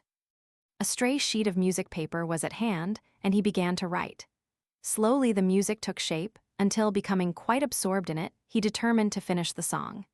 Even if in the cold light of day it were to prove worthless, it would at least have helped to while away the hours of watching. So he worked on at it. As he progressed, he felt sure this was what he had sought for, and failed to find on the occasion of his first attempt to set the words. In a short time it was complete, and not long after in the publisher's hands. Thus was written The Lost Chord, perhaps the most successful song of modern times. Onward, Christian Soldiers, words by Sabine Baringgood, is the most celebrated of Sullivan's more than 50 religious hymns. It is effective not merely for its religious mood, but also for its martial spirit. The music, says Isaac Goldberg, has the tread of armies in it and a broad diatonic stride. Sullivan wrote it in 1873 upon being appointed editor of the Hymnal, a collection of hymns published by Novello for the Society for the Promotion of Christian Knowledge and the Hymnary. Franz von Szippé. Franz von Szippé was born Francesco Szippé de Melli in Spalato, Yugoslavia, on April 18, 1819. He played the flute at 11, at 13 started the study of harmony, and at 15 completed a mass. Nevertheless, for a while he entertained the idea of becoming either a physician or a teacher of Italian. When he finally decided upon music as a profession, he attended the Vienna Conservatory. After serving an apprenticeship as conductor of operettas in Pressburg and Baden, he was appointed principal conductor at Theater an der Wien in Vienna.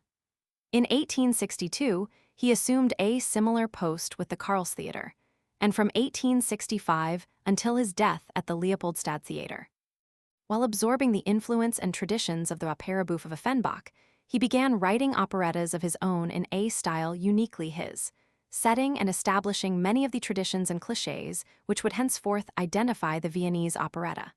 He had an unusual gift for light, caressing tunes, a gay and infectious spirit, and a direct emotional appeal. His first operetta was Junglustig in Alter Traurig in 1841. Success came with his incidental music to Poet and Peasant Dichter und Bauer, introduced on August 24, 1846. Its overture is still his best-known composition and a classic in the musical literature in a lighter vein. A succession of popular operettas, over 25 in number, made him one of Europe's most celebrated composers for the stage. His most famous operettas were Das Mädchen vom Land, 1847, Die Schöne Galatea or Beautiful Galathea, 1865, Leicht Kavallerie or Light Cavalry, 1866, Fatinitza, 1876, Boccaccio, 1879, and Donna Juanita, 1880. Sapé died in Vienna on May 21, 1895. The overture to the Beautiful Galathea, Die Schöne Galatea, opens with brisk music. Horns and woodwind lead into an extended portrayal of exaltated character by strings. Once again, horns and woodwind appear, this time providing a transition to a caressing melody that soon develops into a fulsome song. After a theatrical passage, the overture's main melody is heard in the strings, with harmonies filled in by the woodwind. This is a graceful dance tune which, towards the end of the overture, is repeated with harmonic and tonal amplitude by the full orchestra. The Light Cavalry Overture, Leicht Kavallerie, is, as its name indicates, stirring music of martial character. Horn calls and forceful chords in full orchestra provide at once the military character of this music. A vivacious tune for the violins follows this forceful introduction, after which comes the brisk melody for woodwind, followed by the full orchestra that has made this overture so famous. The gallop of the cavalry is here simulated in a brisk rhythm.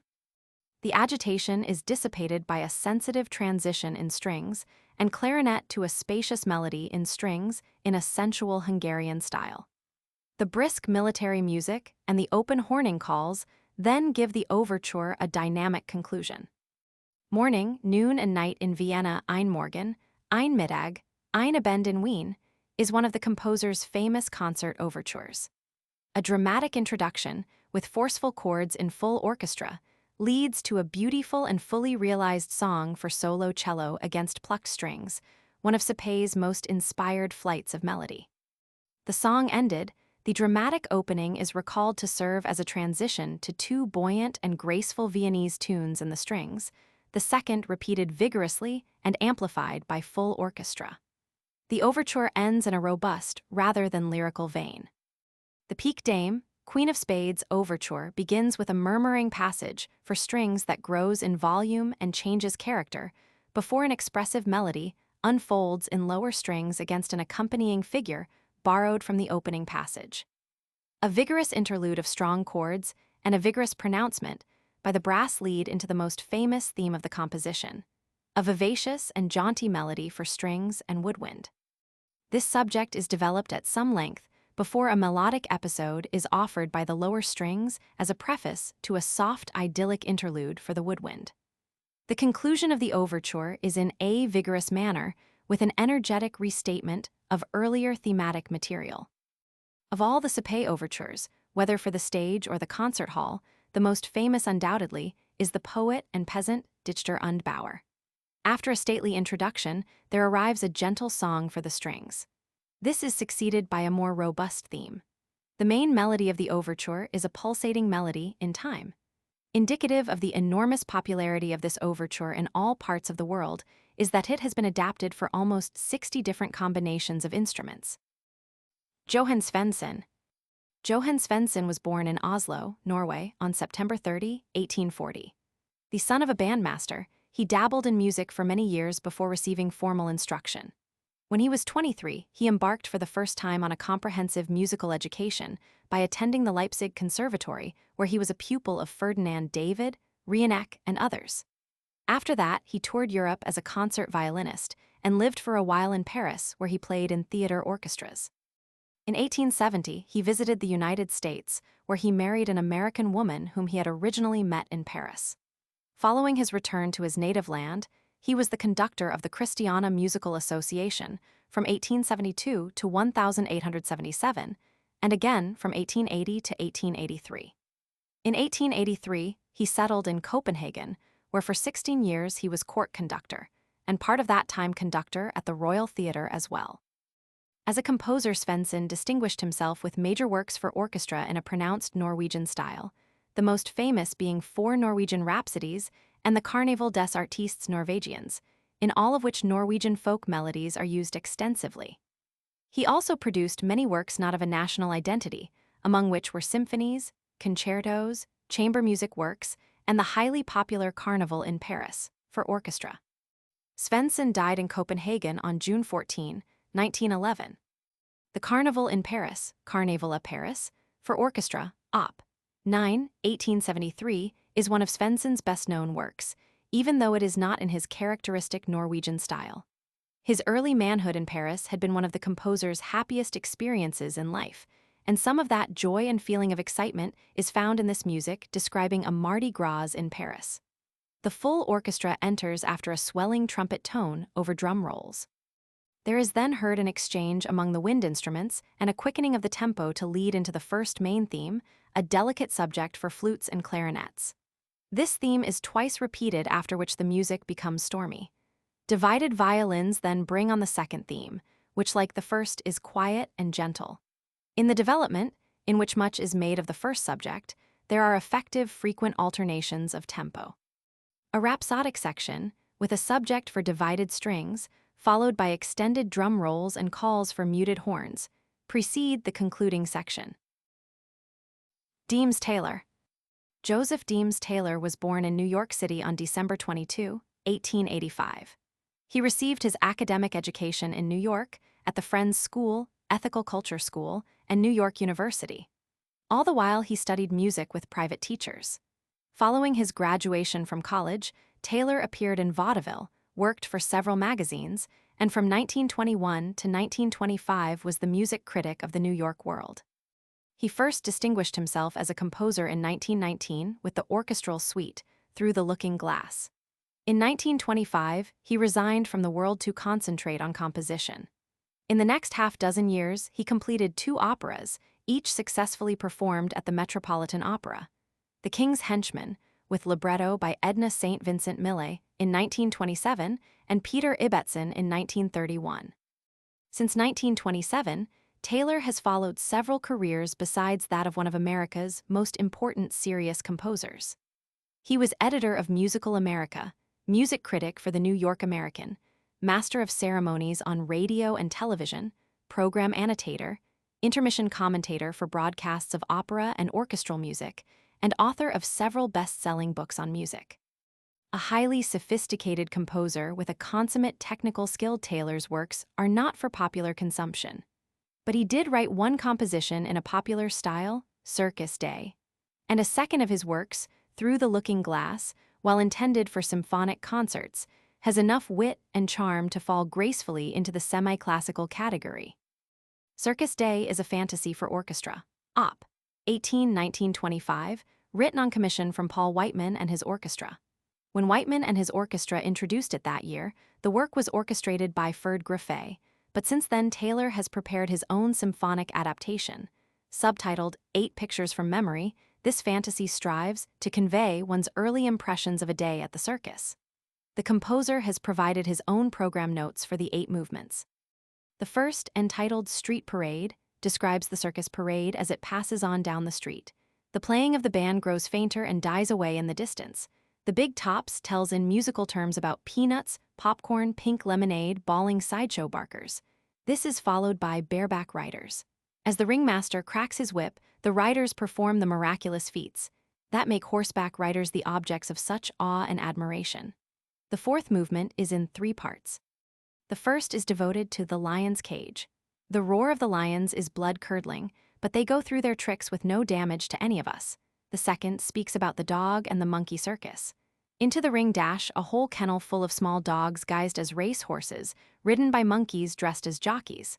In the third, we get a picture of the waltzing elephants. The great beasts solemnly waltz to a tune that is a pachydermis version of the theme of the bareback riders. In the fifth movement, Tightrope Walker, the performer balances his parasol. He pirouettes and slips and slides as he makes his perilous way along the taut wire. The jugglers, in the sixth movement, juggle little balls and big ones, knives, dishes, hats, lighted candles.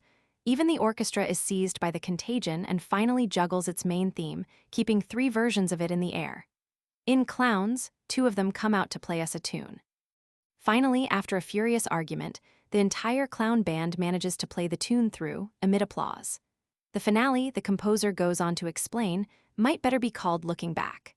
For the circus is over, and we are back at home, trying to tell a slightly inattentive family what we saw and heard. The helpful orchestra evokes recollections of jugglers, clowns, bareback riders, tightrope walkers, trained animals. Through the Looking Glass, a suite for orchestra, 1919, is a musical setting of episodes from Lewis Carroll's delightful tale of the same name. Taylor's suite is in 4 movements, for which he has provided his own program. The first movement, Dedication, the Garden of Live Flowers, consists of a simple song theme, briefly developed, which leads immediately to the brisk music of the Garden of Live Flowers. In the second movement, Jabberwocky, the theme of the frightful beast, the Jabberwock, is first announced by the full orchestra. The clarinet then begins the tale, the battle with the monsters recounted in a short and rather repellent fugue. The third movement, Looking Glass Insects, tells of the vociferous diptera that made such an impression on Alice, the bee elephant, the gnat, the rocking horse fly, and the bread and butter fly. The last movement, The White Knight, has 2 themes.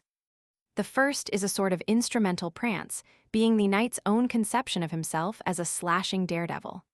The second is bland, mellifluous, a little sentimental, much more like the knight as he really was. Peter Ilyich Tchaikovsky. Peter Ilyich Tchaikovsky was born in Votkinsk, Russia, on May 7, 1840. Serious music study began comparatively late, since he prepared for a career in law and then for 3 years served as clerk in the Ministry of Justice.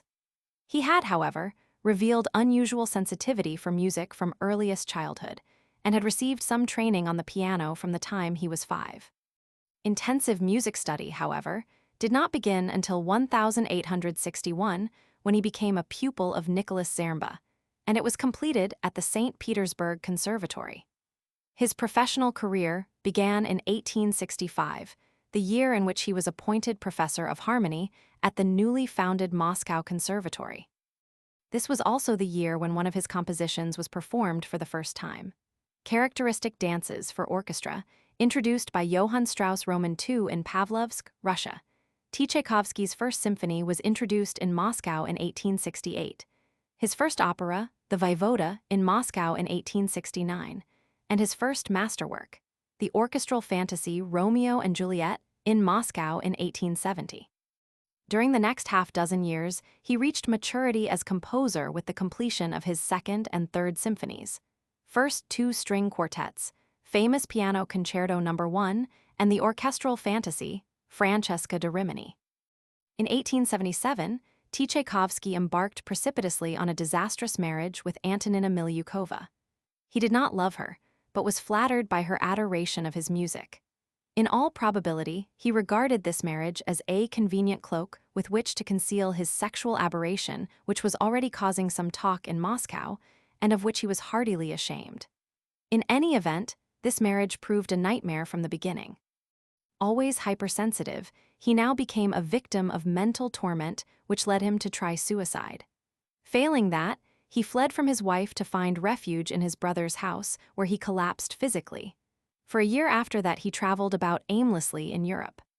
This strange relationship with his wife was followed by another one, even more curious and unorthodox, with the woman whom he admired and loved above all others.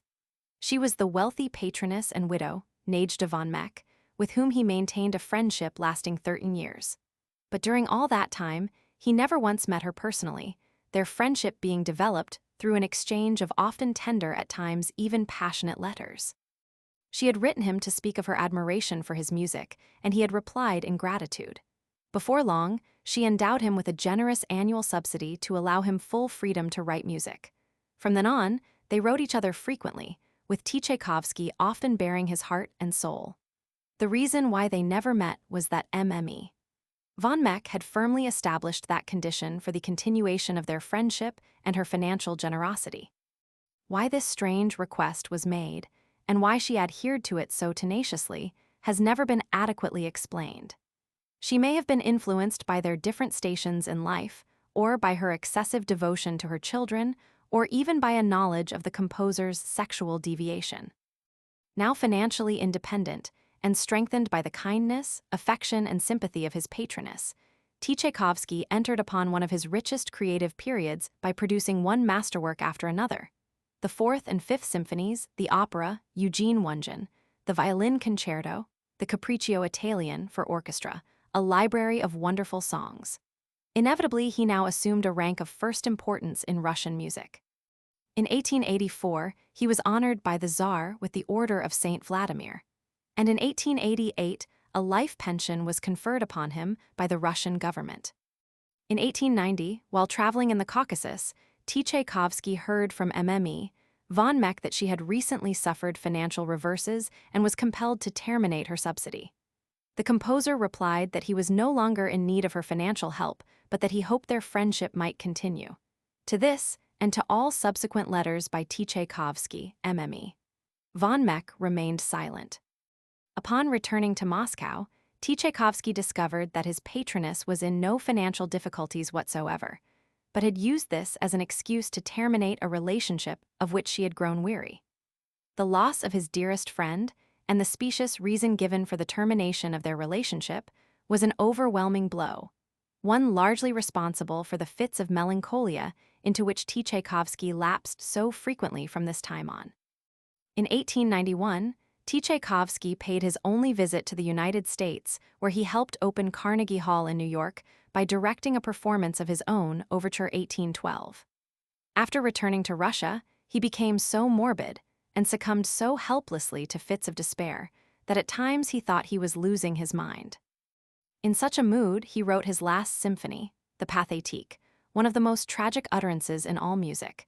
There is good reason to believe that when Tchaikovsky wrote this music, he was creating his own requiem.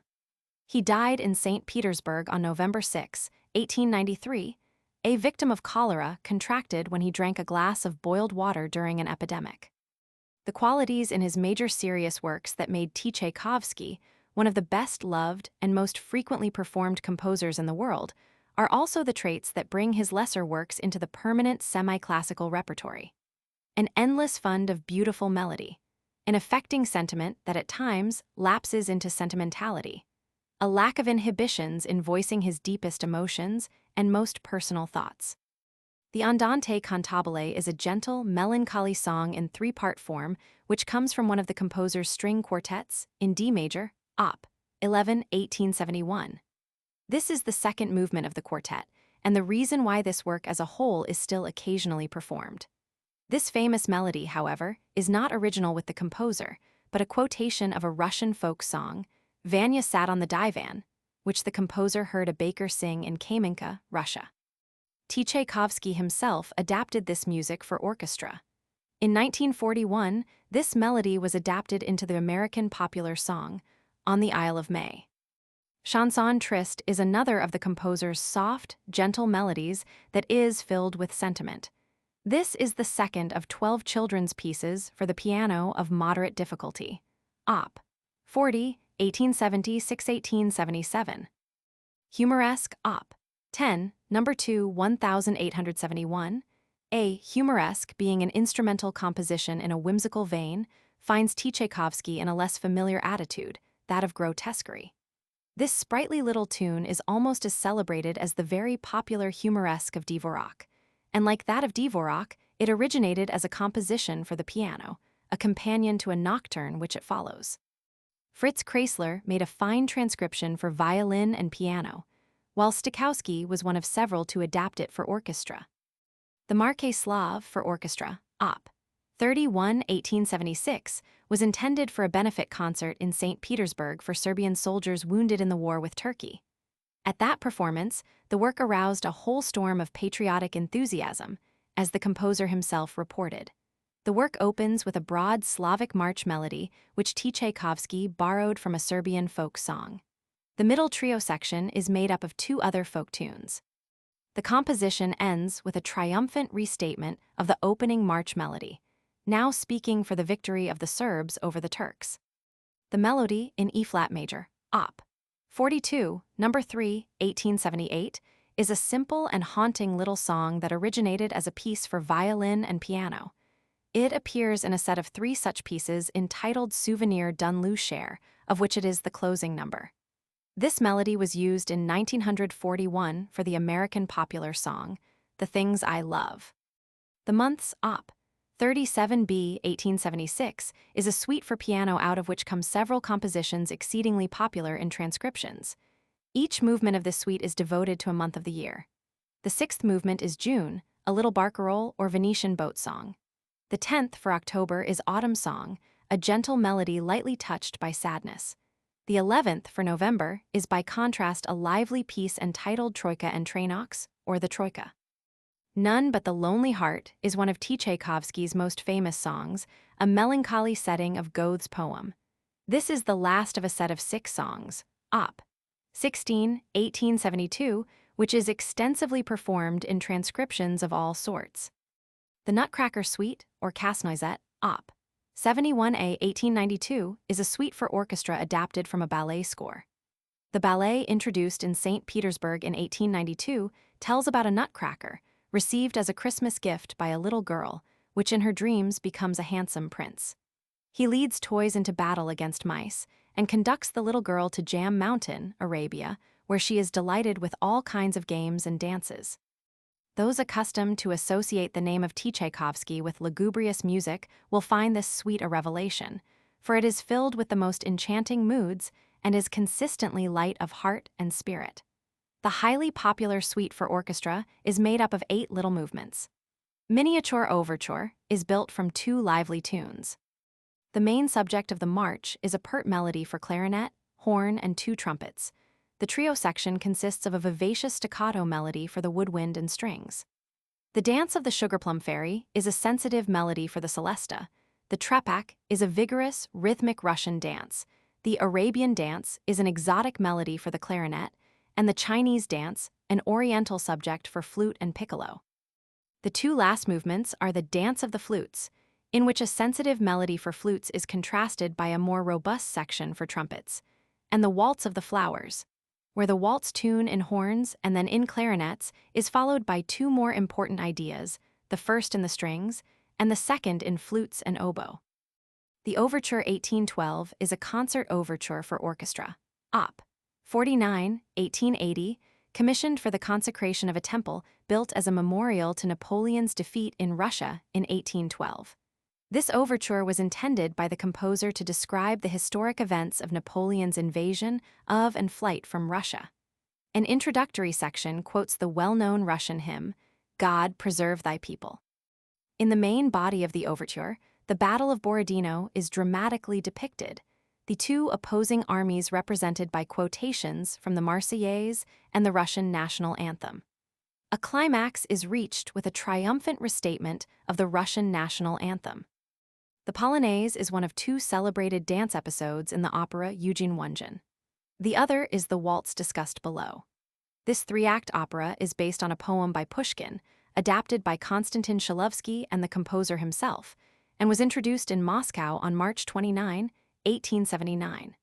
The setting is St. Petersburg, in or about 1815, and its central theme concerns the frustrated love affair of Eugene Onegin and Tatiana. The brilliant music of the Polonaise is heard in the first scene of Act 3.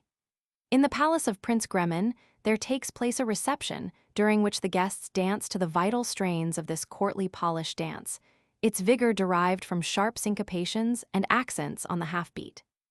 Romance in F minor, Op. 5, 1868, is a composition for piano written by the composer when he believed himself in love with the singer, Desiree Ardot, to whom the piece is dedicated. This music gives voice to a romantic ardor. The Sérénade mélancolique in B-flat minor, Op. 26, 1875, is a work for violin and orchestra. As the title indicates, it is a sentimental rather than romantic effusion. Here, a brief subject leads to a soaring three-part song for the violin. Serenade for Strings in C major, Op. 48, 1880, is particularly famous for its second and third movements. The second is a waltz, perhaps the most popular of this composer's many well-loved waltzes. This is a graceful, even elegant dance movement, the waltz of the Parisian salon rather than the more vital and earthy dance of Vienna. Such a light-hearted mood is instantly dispelled by the gloom of the third movement, an eloquent elegy, in which the sorrow is all the more poignant because it is so subdued and restrained. Solitude, Op. 73, number 6, 1893, sometimes known as Again as Before, is a song set to a poem by D.M. Rathaus. This is the last of a set of 6 songs. Stokowski made an effective arrangement for orchestra. Song Without Words, Chanson sans Paroles, in F major is the third of a set of 3 pieces for the piano collectively entitled Souvenir de Hapsel, Op. 2, 1867. This tender melody is far more familiar in transcriptions than it is in its original version. Tchaikovsky wrote 3 suites for orchestra. From 2 of these come movements which must be counted with the composer's most popular works. The Suite No. 1 in D minor, Op. 43, 1880, is famous for its 4th movement, a Marquet miniature. The inclusion of this section into the suite was something of an afterthought with the composer, since it was interpolated into the work only after it had been published, placed as a 4th movement between an intermezzo and a scherzo. This march is in the grotesque, fantastic style of the piano humoresque. The main subject is heard in the piccolo against pluck string accompaniment. A transitory episode in strings and bells leads to a development of this melody. The 3rd movement from this same suite, intermezzo, has 2 main melodies. The first appears in first violins, violas, bassoons, and flute, the second in cellos and bassoon. The coda is based on the first theme. The Suite No. 3 in G major, Op. 55, 1884, is a 4-movement work of which the second is particularly celebrated. This is a valse mélancolique for full orchestra, highly expressive and emotional music in the composer's identifiable sentimental style. There are several other waltzes by Tchaikovsky familiar to all lovers of light music. The Valse Sentimentale, Op. 51, number 6 comes from a set of 6 pieces for the piano, 1882, where it is the final number. The opera Eugene Onegin, commented upon above for its Polonaise, is also the source of a remarkable waltz episode. This music, the essence of aristocratic style and elegance, appears in the first scene of the second act. Tatiana's birthday is celebrated with a festive party, during which the guests dance to its infectious strains. 2 other famous Tchaikovsky waltzes come from his famous ballets, Sleeping Beauty and Swan Lake. In the orchestral suite derived from the score of Sleeping Beauty, the waltz appears as the 4th and concluding movement, and consists of a lilting melody for strings which is carried to an overpowering climax. The Swan Lake consists of 33 numbers, various combinations of its most popular sections serving as orchestral suites for concert performance. The suave waltz music serves in the ballet for a dance of the swans at the lakeside in the second act. Ambroise Thomas. Ambroise Thomas was born in Metz, France on August 5, 1811. Between 1828 and 1832, he attended the Paris Conservatory, where he won numerous prizes including the Prix de Rome. After his 3-year stay in Rome, where he wrote some orchestral and chamber music, he returned to Paris in 1836 and devoted himself to writing operas. The first was La Double Échelle, produced at the Opéra Comique in 1837. His first success was realized in 1843 with Mina, and in 1866 the opera by which he is remembered, Mignon, was triumphantly introduced at the Opéra Comique. Later operas included Hamlet, 1868, and Francos de Rimini, 1882. In 1851, Thomas was elected member of the French Academy. In 1871, he was appointed director of the Paris Conservatory, and in 1894, he was the recipient of the Grand Cross of the Legion of Honor. He died in Paris on February 12, 1896. Mignon represents the French lyric theater at its best, with its graceful melodies, charming moods, and courtly grace of style. Its world premiere took place at the Opéra Comique on November 17, 1866. In less than a century, it was given over 2,000 performances by that company, besides becoming a staple in the repertory of opera houses the world over. The opera is based on Goethe's novel, Wilhelm Meister, adapted by Mitchell Carré and Jules Barbier. Mignon is a gypsy girl purchased by Wilhelm Meister. She falls in love with him and is heartbroken to discover how he is attracted to the actress Philine. She tells the demented Lothario of her sorrow and of her wish that Meister's castle be burned to the ground. Lothario then proceeds to set Meister's castle aflame. Mignon, caught therein, is saved by Meister and then gently nursed back to health. Meister now realizes he is in love with her and her alone. When the demented Lothario regains his sanity, we learn that Mignon is in actuality his daughter, and that the castle he has burned is not Meister's but his own. Parts of this opera are better known than the whole, and through these parts Mignon remains deservedly popular on semi-classical programs. The overture makes extended use of two of the opera's main melodies.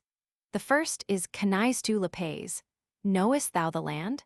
Mignon's poignant first-act aria in which she recalls her childhood in some distant land.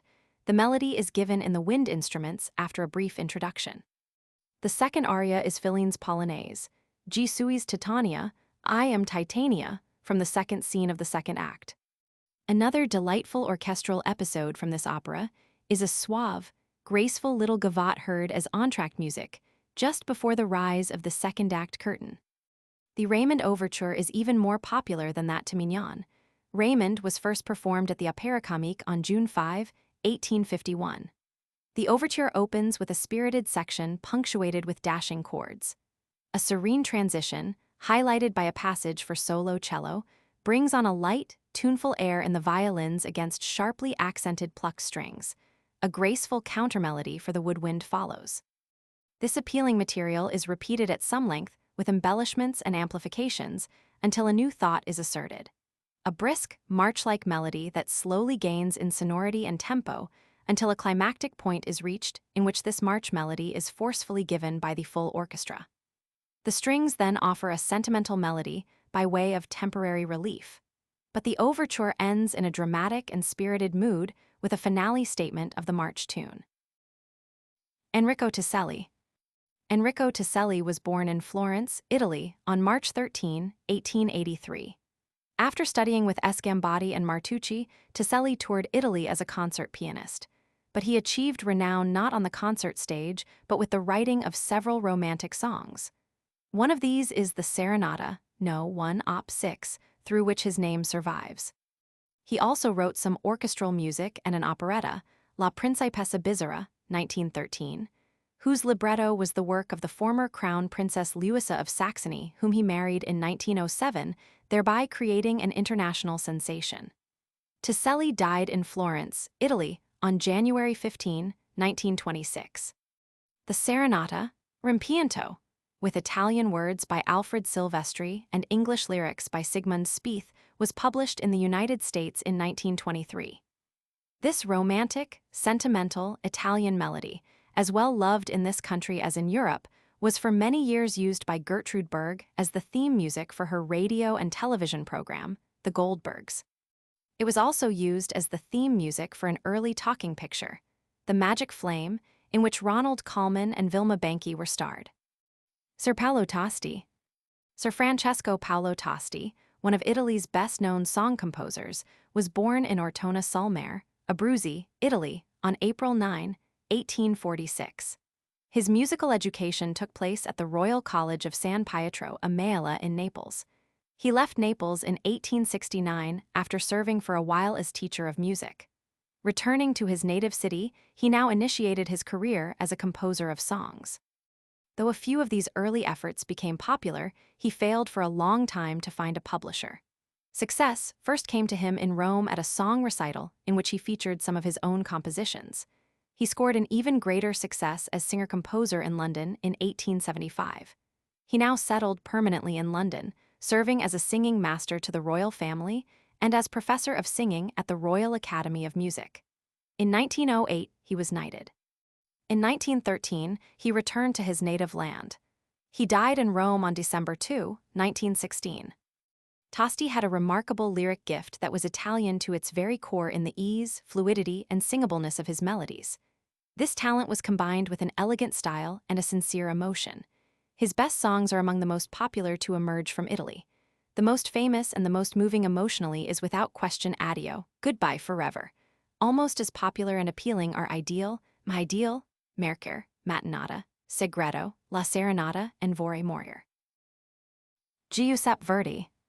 Giuseppe Verdi, the greatest of the Italian opera composers, was born in La Roncolle, Italy, on October 10, 1813.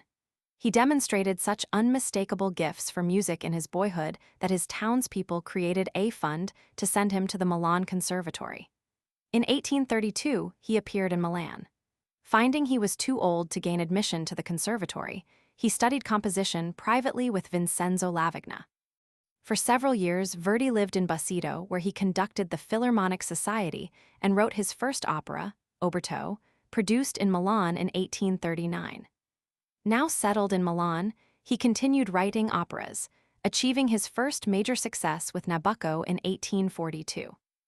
During the next 8 years, he solidified his position as one of Italy's best-loved opera composers with several important works among which were Ernani, 1844, Macbeth, 1847, and Louisa Miller, 1849. A new era began for Verdi in 1851 with Rigoletto, an era in which he became Italy's greatest master of opera and one of the foremost in the world. Il Trovatore and La Traviata came in 1853 to be followed by I Vespri Siciliani, 1855, Simone Bichengra, 1857, Un ballo in Maschera, 1859, La Forza del Destino, 1862, and Ada, 1871. Now a man of considerable wealth as well as fame, Verdi bought a farm in Sant' Agata where he henceforth spent his summers. After the completion of Ada, he lived there most of the time in comparative seclusion, tending to his crops, gardens, and livestock. When Cavour initiated the first Italian parliament, Verdi was elected deputy. But Verdi never liked politics and soon withdrew from the political arena. However, in 1874, he accepted the honorary appointment of senator from the king. As a composer, Verdi remained silent for about 15 years after Ada. By the time the world became reconciled to the fact that Verdi's life work was over, he emerged from this long period of withdrawal to produce 2 operas now generally regarded as his crowning achievements, Othello, 1887, and Falstaff, 1893. During the last years of his life, Verdi lived in a Milan hotel. His sight and hearing began to deteriorate, and just before his death, in Milan on January 27, 1901, he suffered a paralytic stroke. His death was mourned by the entire nation. 250,000 mourners crowded the streets to watch his bier pass for its burial in the oratory of the musician's home in Milan, accompanied by the stately music of a chorus from Nabucco, conducted by Toscanini. Verdi's profound knowledge of the theater and his strong dramatic sense, combined with his virtually incomparable Italian lyricism, made him one of the greatest composers for the musical theater of all time. But it is his lyricism, with all its infinite charm and variety, that makes so much of his writing so popular to so many in such widely scattered areas of the world. Selections from his most famous operas are favorites even with many who have never seen them on the stage, because their emotional appeal is inescapable. Ada is an opera filled not only with some of the most wonderful melodies to be found in Italian opera, but also with scenes of pomp, ceremony, with exotic attractions, and with episodes dynamic with dramatic interest. This was the opera that brought Verdi's second creative period to a rich culmination, and it is unquestionably one of the composer's masterworks. He wrote it on a commission from the Egyptian Khedive for ceremonies commemorating the opening of the Suez Canal. However, Verdi took so long to complete his opera that it was not performed in Cairo until about 2 years after the canal had been opened, on December 24, 1871. The libretto, by Antonio Ghislanzoni, was based on a plot by Mariette Bey. Ray Dames, captain of the Egyptian Guard, is in love with Ada, the Ethiopian slave of Amneris. The latter, daughter of the king of Egypt, is herself in love with Ray Dames. When an invading Ethiopian force comes to threaten Egypt, Ray Dames becomes the commander of the army and proves himself a hero. Lavish festivities and ceremonies celebrate his victorious return, during which the king of Egypt offers him the hand of Amneris as reward. But Radames is still in love with Ada. Since Ada is actually the daughter of the Ethiopian king, she manages to extract from Radames the secret maneuvers of the Egyptian army, information enabling the Ethiopian army to destroy the Egyptians. For this treachery, Radames is buried alive, and Ada, still in love with him, comes within his tomb to die with him. The brief overture opens with a tender melody in violins suggesting Ada. After an effective development, we hear a somber and brooding motive of the priests of Isis, which soon receives contrapuntal treatment. The Ada motive is dramatized, brought to a magnificent climax, then allowed to subside. The ballet music is famous for its brilliant harmonic and orchestral colors, exotic melodies, and pulsating rhythms. In Act 2, Scene 1, there takes place the dance of the Moorish slaves, an oriental dance performed before Amneris by the Moorish boys. The Balabail is another oriental dance which appears in Act 2, Scene 2, performed by the dancing girls during the celebration attending the arrival of the triumphant Egyptian army headed by Radames. In this scene, there is also heard the stirring strains of the Grand March. This march begins softly, but soon gathers its strength and erupts with full force as the king, his attendants, the priests, the standard-bearers, Amneris and her slaves appear in a brilliant procession. The people raise a cry of praise to the king and their gods in Gloria al Egitto. After this comes the dramatic march music to which the Egyptian troops, with Radames at their head, enter triumphantly into the square and file proudly before their king. Of the vocal excerpts, the most famous is undoubtedly Radames' ecstatic song of love to Ada in the first act, first scene, Celeste Ada, surely one of the most famous tenor arias in all opera. Two principal arias for soprano are by Ada. The first is her exultant prayer that Radames come back victorious from the war, Ritorna Vincitor in Act 1, Scene 1. The other, O Patria Mia, in Act 3, is her poignant recollection of her beloved homeland in Ethiopia. Amneris' moving aria in Act 2, Scene 1, Veni Amor Mio, where she thinks about her beloved Radames, and the concluding scene of the opera in which Radames and Ada bid the world farewell. O Terra, Addio are also famous. La Forza del Destino, The Force of Destiny, has a popular overture. This opera was first performed in St. Petersburg, Russia on November 10, 1862, libretto by Francesco Payev based on a play by the Duke de Riva. Leonora, daughter of the Marquis of Calatrava, is in love with Don Alvaro, a nobleman of Inca origin. When they plan elopement, Leonora's father intervenes and is accidentally killed in the ensuing brawl. Leonora's brother, Don Carlo, swears to avenge this death by killing Don Alvaro. On the field of battle, Don Alvaro saves Don Carlo's life.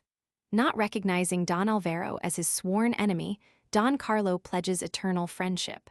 But upon discovering Don Alvaro's true identity, he challenges him to a duel in which Don Carlo is wounded. Aware that he has brought doom to two people closest and dearest to his beloved Leonora, Don Alvaro seeks sanctuary in a monastery where many years later he is found by Don Carlo. In the sword duel that follows, Don Alvaro kills Don Carlo, whose last act is to plunge a fatal knife into his sister's heart. A trumpet blast, creating an ominous air of doom, opens the overture. An air in a minor key then leads to a gentle song for strings. This is Leonora's prayer for help and protection to the Virgin in the second scene of the second act, Mater Pietosa. A light pastoral tune, depicting the Italian countryside in the third act, is now heard. Leonora's song of prayer is now forcefully repeated by the full orchestra, after which the overture ends robustly. Rigoletto, introduced in Venice on March 11, 1851, is based on the Victor Hugo play, Leroy Essamuse adapted by Francesco Payev. Rigoletto is the hunchback jester to the Duke of Mantua, who jealously guards his daughter, Gilda, from the world outside their home. Disguised as a student, the Duke woos Gilda and wins her love. Since the Duke's courtiers hate the jester, they conspire to abduct Gilda and bring her to the ducal court to become the Duke's mistress. Distraught at this turn of affairs, the jester vows to kill the Duke and hires a professional assassin to perform this evil deed. But since his own sister loves the Duke, the assassin decides to spare him and to kill a stranger instead. The stranger proves to be none other than Gilda, disguised as a man for a projected flight to Verona. The body is placed in a sack for delivery to Rigolto, who, before he can get rid of the body, discovers that it is that of his beloved daughter. The following are the best-loved and most widely performed excerpts from this tuneful opera. The ballata, Questa o quella, from the first act in which the Duke flippantly talks of love and his many conquests, the graceful minuet to which the courtiers dance during a party at the ducal palace in the same act, Gilda's famous coloratura aria, Caro nome, from the second act, in which she dreams about the student with whom she has fallen in love, the light and capricious aria of the Duke, La Donna e grave mobile, from the third act, in which the Duke mockingly comments on fickle womanhood, and one of the most celebrated tenor arias in the repertory. The quartet Bella Figlia del Amore, as celebrated an ensemble number as La Donna e grave mobile, is as an aria, in which each of the four principal characters of the opera, Gilda, Rigolto, the Duke, and Madalena, speaks of his or her inner turmoil, doubts, and hatreds in the third act. La Traviata, the Lost One, is Francesco Maria Piev's adaptation of Alexander Dumas' celebrated romance, La Dame aux Camélias. Its central theme is the tragic tale of the courtesan Violetta, who falls in love with and is loved by Alfredo Germont. After they live together for a blissful period, Alfredo's father is instrumental in breaking up the affair by convincing Violetta she must give up her lover for his own good. She does so by feigning she has grown tired of him. Only too late does Alfredo learn the truth. When he returns to Violetta, she is dying of tuberculosis. The premiere of La Traviata in Venice on March 6, 1853, was a dismal failure. The public reacted unfavorably to a play it regarded immoral, and to the sight of a healthy prima donna seemingly wasting away with tuberculosis. It also resented the fact that the opera was given in contemporary dress. At a revival, a year later in Venice, the opera was performed in costume and settings of an earlier period. Profiting further from a carefully prepared presentation, the opera now cast a spell on its audience. From this point on, La Traviata went on to conquer the opera world to become one of the most popular operas ever written. The orchestral preludes to the first and third act are celebrated. The prelude to Act 1 begins softly and slowly with a poignant melody suggesting Violetta's fatal sickness. This is followed by a broad, rich song for the strings describing Violetta's expression of love for Alfredo. The prelude to Act 3 also begins with the sad, slow melody speaking of Violetta's illness. The music then becomes expressive and tender to point up the tragedy of her life. This prelude ends with a succession of broken phrases as Violetta's life slowly ebbs away. The following are the principal vocal selections from La Traviata. The opening drinking song, or Brindisi, Libbiamo, Libbiamo, Violetta's world-famous aria, Ah, fors I grave lui, in which she reveals her love for Alfredo, followed immediately by her determination to remain free and pleasure-loving, Sempre libera, also in the first act. Alfredo's expression of joy that Violetta has come to live with him, Di miei bolenti spiriti, and the elder Germont's recollection of his happy home in the Provence, Di Provenza il mar, from the second act, Violetta's pathetic farewell to the world, Addio del passato, and Alfredo's promise to the dying Violetta to return together to their happy home near Paris, Perighi, o cara, from the fourth act. Il Trovatore, the Troubadours, is so full of familiar melodies that, like a play of Shakespeare, it appears to be replete with quotations. It was first performed in Rome on January 19, 1853. The libretto by Salvatore Camarno, based on a play by Antonio Garcia Gutierrez, is complicated to a point of obscurity and filled with coincidences and improbabilities. But this did not prevent Verdi from creating one of his most melodious scores, an inexhaustible reservoir of unforgettable arias and ensemble numbers. The story involves Count di Luna in a frustrated love affair with Leonora. His rival is Manrico, an officer of a rival army with whom Leonora is in love. The gypsy Azucena convinces Manrico, her foster son, that Count di Luna had been responsible for the death of Manrico's father, and incites him on to avenge that murder. Later in the play, Azucena and Manrico are captured by di Luna's army. To help free Manrico, Leonora promises to marry the Count. Rather than pay this price, Leonora takes poison and dies at Manrico's feet. Manrico is now sentenced to be executed. After his death, Azucena, half-crazed, reveals that Manrico is really Count di Luna's half-brother. The long list of favorite selections from Il Trovatore includes the following: Manrico's beautiful serenade to Leonora in Act 1, Scene 2, Deserto Solitera. Leonora's poignant recollections of a mysterious admirer in the second scene, Tasia la Not Placida. The ever-popular anvil chorus of the Gypsies with which the second act opens, Vedi.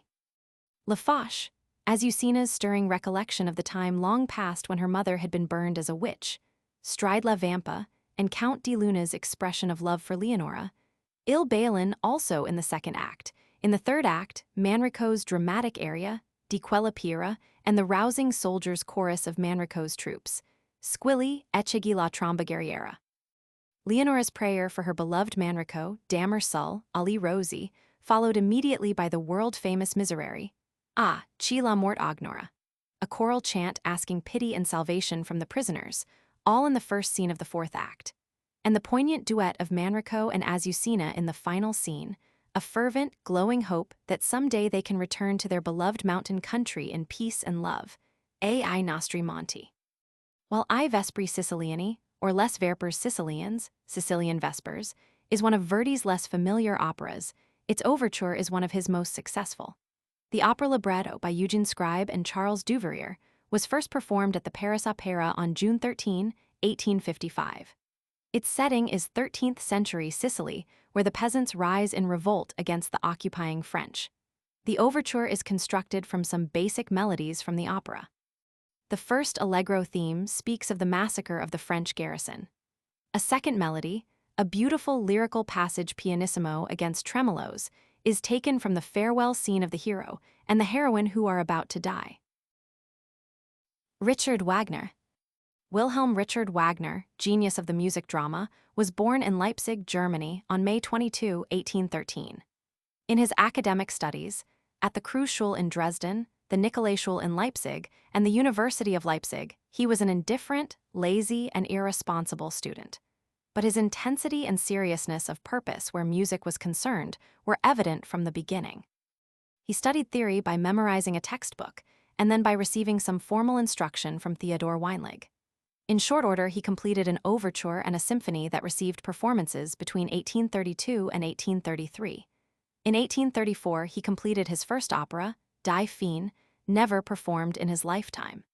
In 1834, he was appointed conductor of the Magdeburg Opera, where 2 years later, his second opera, Das Liebesverbot, was introduced. Between 1837 and 1838, he conducted opera in Riga. Involvement in debts caused his dismissal from this post and compelled him to flee to Paris, where he arrived in 1839. There he lived for 3 years in extreme poverty, completing 2 important operas, Rienzi in 1840 and The Flying Dutchman in 1841. His first major successes came with the first of these operas, introduced at the Dresden Opera on October 20, 1842. This triumph brought Wagner in 1843 an appointment as Kapellmeister of the Dresden Opera, which he held with considerable esteem for 6 years. During this period, he completed 2 more operas, Tannhäuser, introduced in Dresden in 1845, and Lohengrin, first performed in Weimar under Liszt's direction in 1850. As a member of a radical political organization, the Vaterlandsverein, Wagner became involved in the revolutionary movements that swept across Europe in 1848–1849. To avoid arrest, he had to flee from Saxony.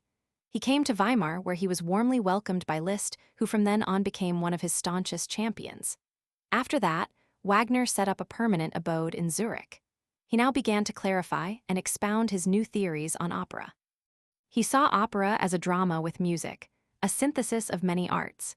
He was impatient with the old clichés and formulas to which opera had so long been enslaved, such as formal ballets, recitatives and arias, production scenes, and so forth. And he put his theories into practice with a monumental project embracing 4 dramas, collectively entitled The Nibelung Der Ring des Nibelungen, for which, as had always been his practice, he wrote the text as well as the music. The 4 dramas were entitled The Rheingold des Rheingold, The Valkyries, Die Walküre, Siegfried, and The Twilight of the Gods, Götterdämmerung. It took him a quarter of a century to complete this epic. But during this period, he was able to complete several other important music dramas, including Tristan and Isolde in 1859, and the Mastersingers, Die Meistersinger, in 1867. In 1862, Wagner was pardoned for his radical activities of 1849 and permitted to return to Saxony. There he found a powerful patron in Ludwig Roman II, King of Bavaria, under whose auspices premieres of Wagner's mighty music dramas were given in Munich, beginning with Tristan and Isolde in 1865.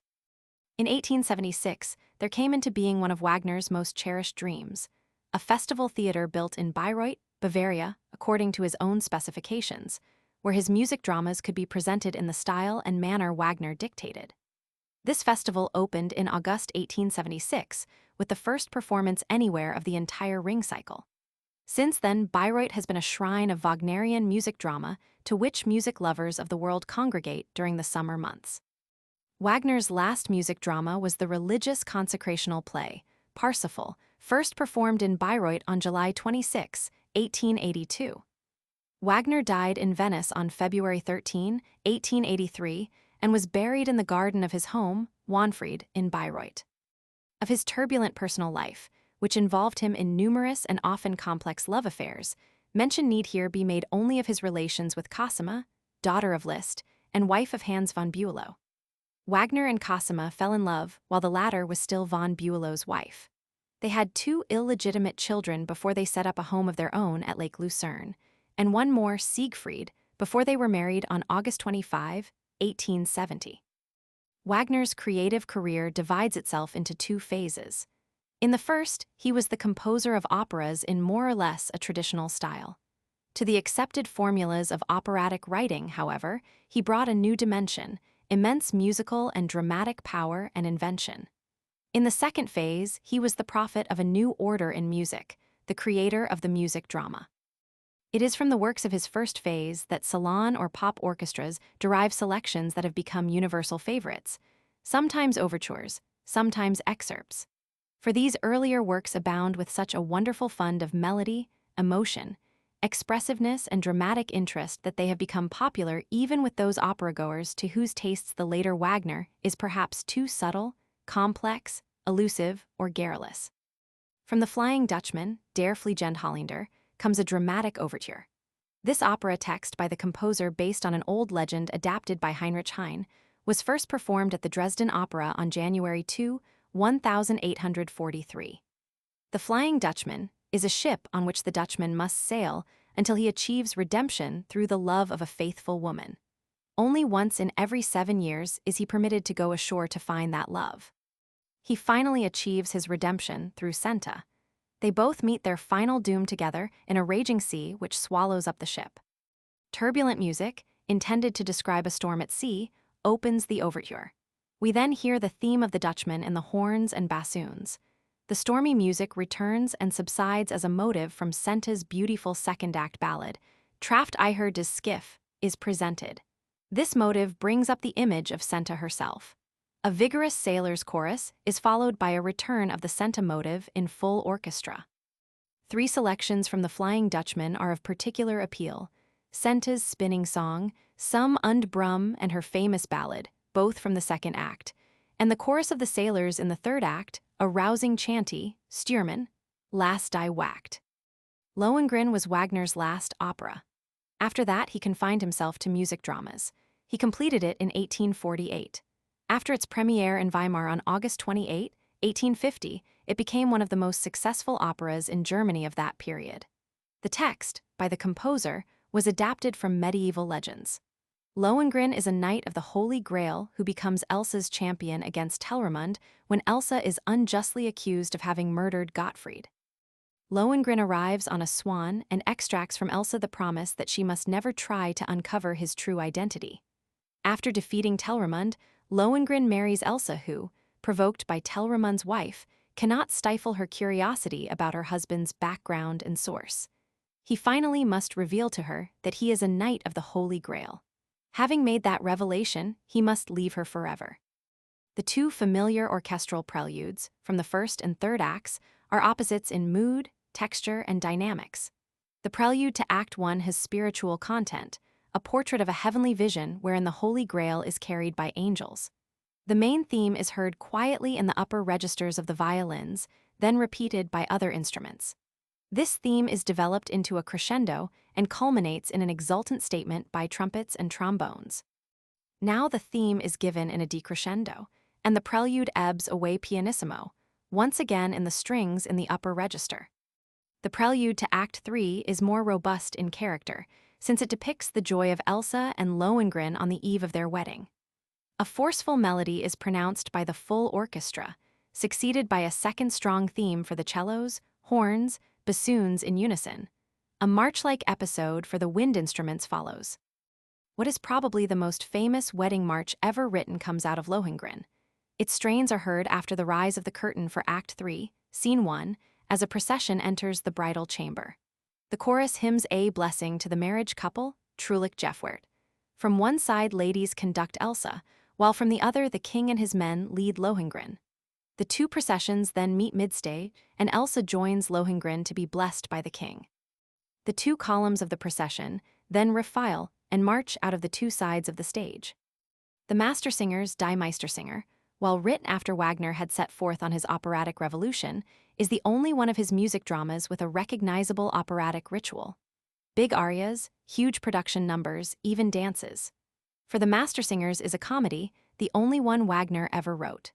For purposes of comedy, some of the traditions of opera still prove useful to Wagner, even if fused with techniques, approaches, and aesthetics of the music drama. Wagner completed the Mastersingers in 1867, 8 years after Tristan and Isolde, and more than a decade following the first two dramas of the Ring cycle. The first performance took place in Munich on June 21, 1868. The libretto by the composer was set in Nuremberg in the middle 16th century, and its plot revolves around a song contest conducted by the Mastersingers, its winner to receive the hand of lovely Eva, daughter of the cobbler philosopher Hans Sachs. Walther von Stalzing, a knight, and Beckmesser, a contemptible town clerk, are the main rivals for Eva. At a magnificent ceremony at the banks of the Pognitz River, the contestants sing their offerings. It is Walther's eloquent prize song that emerges victorious. This prize song, Morgenlich Leuchtend, is one of Wagner's most famous melodies, the pivot upon which the entire opera gravitates. It is first heard in the first scene of the third act, where Walther comes to tell Hans Sachs of a song come to him in a dream. The song is repeated in the closing scene of the opera during the actual contest. This prize song is used by Wagner symbolically. Its victory over the dull and stilted creation of Beckmesser represents the triumph of inspiration and freedom of expression over hackneyed rules and procedures. August Wilhelmsch made a famous transcription of the prize song for violin and piano. Rienzi, an early Wagner opera, is today remembered primarily for its overture. But in its own day, it was extremely popular. Immediately after its premiere performance in Dresden on October 20, 1842, Rienzi made Wagner's name known throughout all of Germany for the first time, appearing in the repertory of virtually every major German opera house at the time. The novel from which the composer derived his libretto is that of Bulwer Lytt. The central character, Rienzi, is a Roman ruler of the 14th century who meets his destruction at the hands of his enemies who set the capital aflame, in which Rienzi perishes. Trumpet calls in the opening measures of the overture lead to a slow section in which is prominent an affecting melody for strings, Rienzi's prayer for the Roman people. In the main section of the overture, the first main theme is the battle hymn of the first act, in the brass, set against Rienzi's prayer melody. The opening slow section returns and is succeeded by the stirring music from the first act finale. In the coda, the battle hymn music is powerfully projected for the last time. Tannhäuser boasts many popular selections beyond its very famous overture. The opera was first performed in Dresden on October 19, 1845. The libretto is by the composer. Tannhäuser is a minstrel knight who has grown weary of the carnal, delights on the hill of Venus, and longs for his own world. By invoking the name of the Virgin Mary, in whom he places his trust, Tannhäuser is transported to a valley near the Wartburg Castle, where he is recognized and welcomed back by Wolfram, a companion minstrel knight. Joyously, Tannhäuser returns with Wolfram to the Hall of the Minstrels in the Wartburg Castle to find that his beloved Elizabeth is still in love with him. But only he who can come out triumphant in a song contest on the subject of love can win Elizabeth. The song Tannhäuser Presents, glorifying sensual pleasure, horrifies the audience. Contrite, Tannhäuser offers to atone for his sins by joining pilgrims to Rome and seeking absolution from the Pope. Elizabeth promises to pray for his soul. After several months have passed, Elizabeth is awaiting the return of the Roman pilgrims, and Wolfram beseeches heaven to guide Elizabeth and protect her. Suddenly, Tannhäuser, haggard and decrepit, makes his appearance. He confesses to Wolfram that his soul will not be redeemed until the staff in the Pope's hands sprouts leaves. Only after Elizabeth has died of grief, in despair of ever seeing Tannhäuser again, do the tidings come from Rome that the Pope's staff has, indeed, blossomed with foliage. The overture is built from some of the principal melodies of the opera. In a sense, it traces the main events of the story. The religious chant of the pilgrims, in clarinets, bassoons, and horns, is heard at once. This is followed by music suggesting Tannhäuser's repentance, a touching melody for strings. After both these ideas have been discussed, we hear in the strings the voluptuous music of Venusberg, a picture of the carnal life led by Tannhäuser with Venus on Venus Hill. The music is brought to a compelling climax with a loud statement of Tannhäuser's passionate hymn to carnal love with which he so horrified the minstrel knights at Wartburg Castle. The chant of the pilgrims, which had opened the overture, also brings it to conclusion. The prelude to Act 3 is solemn music that bears the title, Tannhäuser's Pilgrimage. Two themes are set forth at once, that of Tannhäuser's repentance and that suggesting Elizabeth's intercession. Tannhäuser's suffering is then portrayed by a poignant melody for strings.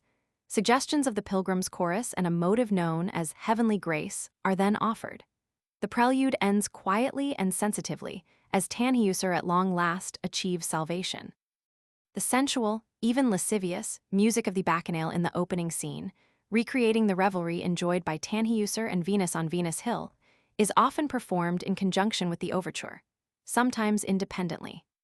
Another orchestral episode extremely popular is the stately march of the second act with which the minstrel knights of the Wartburg file into the castle, followed by the nobles, ladies, and attendants, as they chant the strains of Freudig begrüßen wir die Edelhalle.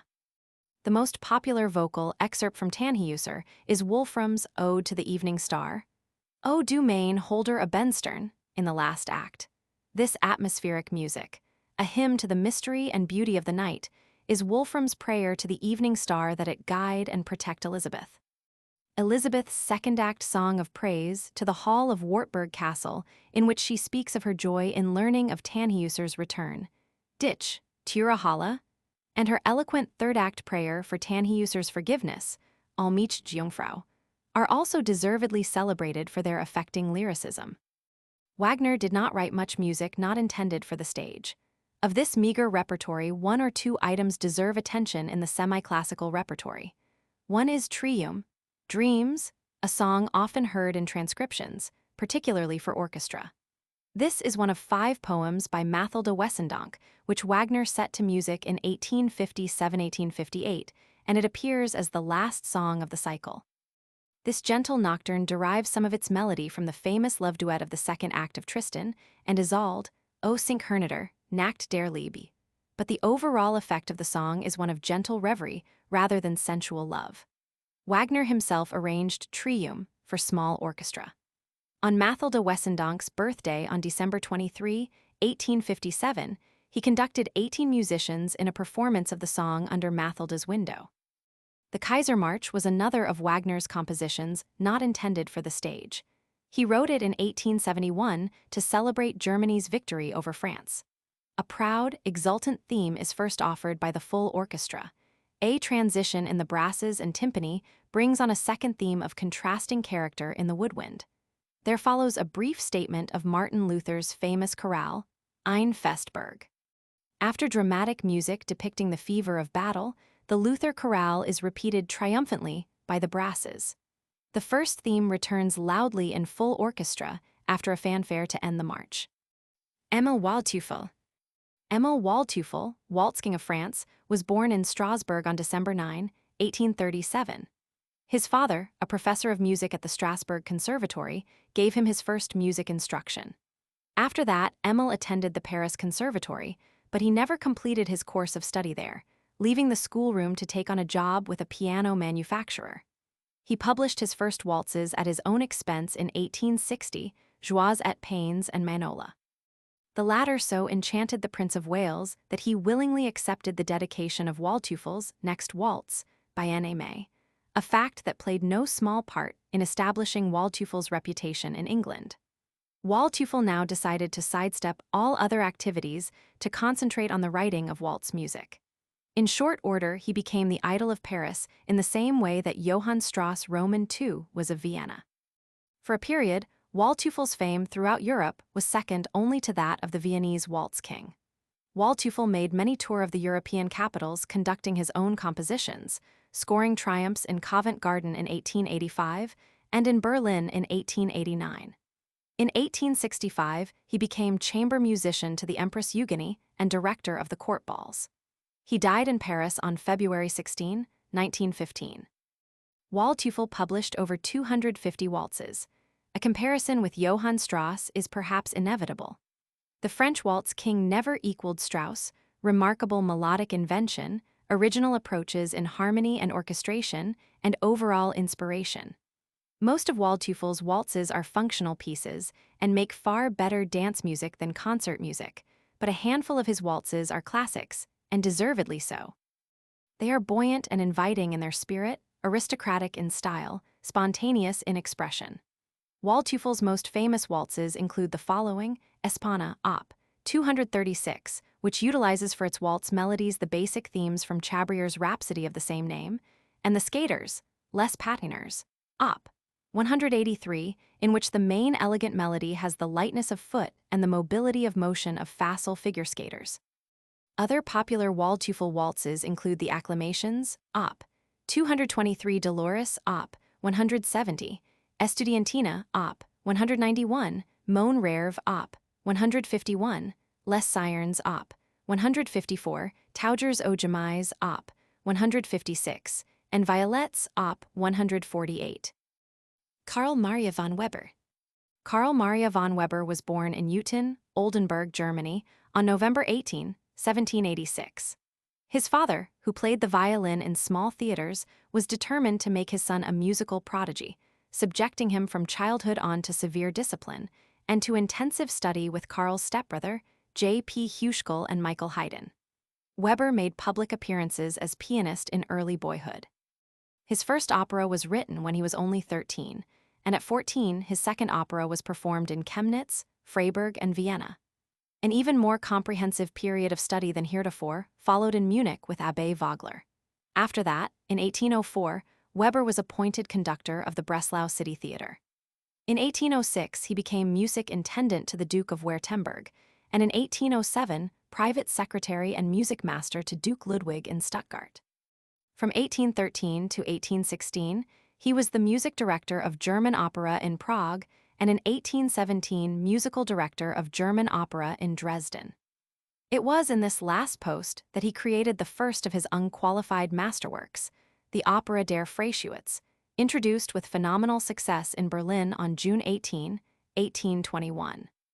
It was with this work that German Romantic opera was born, grounded in Germanic nationalism, filled with the German love for the legendary and the supernatural, and characterized by its use of German landscapes and backgrounds.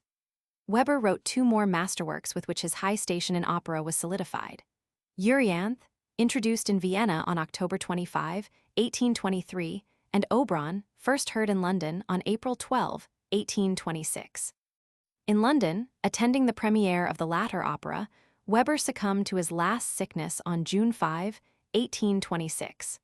His body was transferred to Dresden, where it was buried to special ceremonies at which Wagner delivered the eulogy.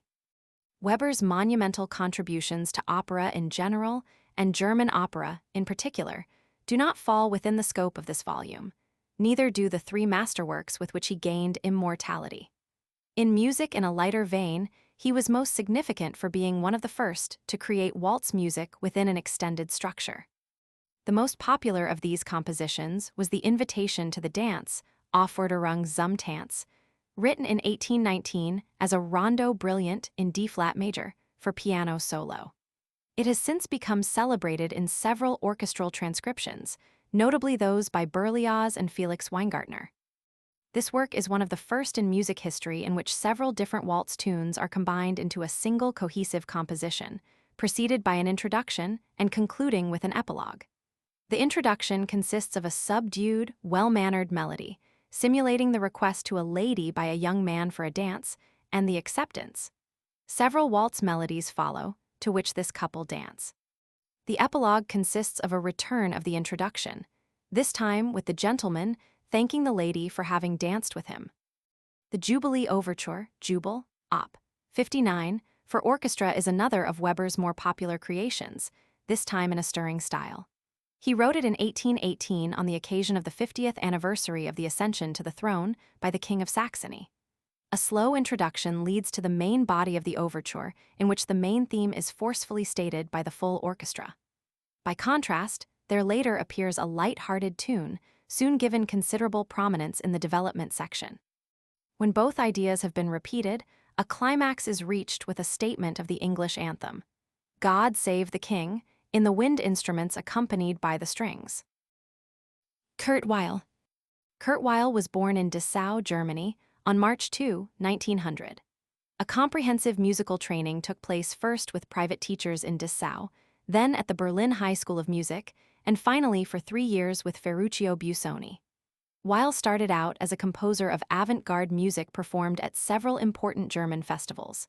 His first opera, The Protagonist, with a text by Georg Kaiser, was produced in 1926. From this point on, Weill continued writing operas in which the texts were realistic or satiric, and the music filled with popular idioms, sometimes even those of jazz. The most important were the Royal Palace in 1927, the Threepenny Opera, a sensation when first produced in 1928. The Tsar has himself photographed, also in 1928, and The Rise and Fall of Mahogany in 1930, one of whose numbers, the Alabama Song, was a leading song hit in Germany that year.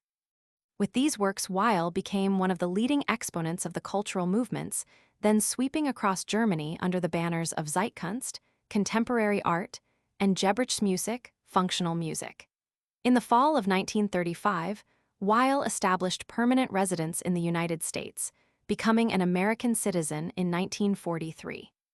He soon assumed a position of first importance in the Broadway theater by virtue of a succession of outstanding musicals: Johnny Johnson, 1936, Knickerbocker Holiday, 1938, in which Walter Huston starred as Peter Stuyvesant and out of which came one of Weill's most popular musical numbers, September Song, Moss Hart's musical about psychoanalysis and the dream life, Lady in the Dark, 1941, in which Gertrude Lawrence was starred. One Touch of Venus, 1943, with Mary Martin, Street Scene, 1947, a trenchant musical play based on Elmer Rice's realistic drama of New York, Love Life, 1948, book and lyrics by Alan J. Lerner, its main musical number being another all-time Weill song favorite, Green Up Time, and Lost in the Stars, 1949, a powerful musical drama adapted from Alon Patton's novel, Cry, The Beloved Country. Weill died in New York City on April 3, 1950.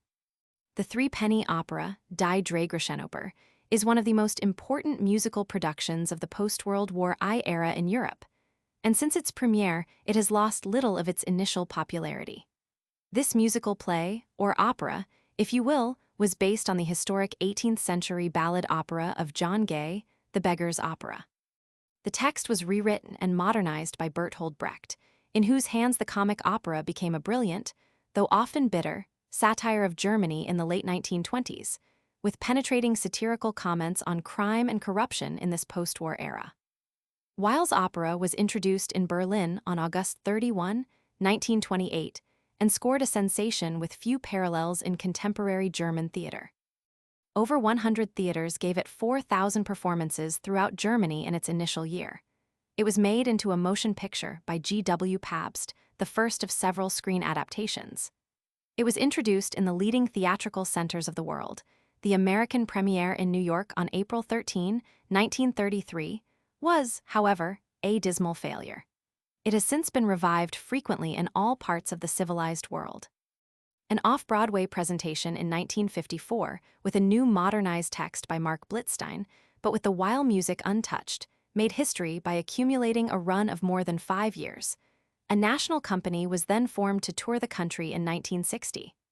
During this long Broadway run, the principal musical number, Moritat, or Mac the Knife, became an American hit song on 2 different occasions. In 1955, it was given over 20 different recordings and was often represented on the hit parade.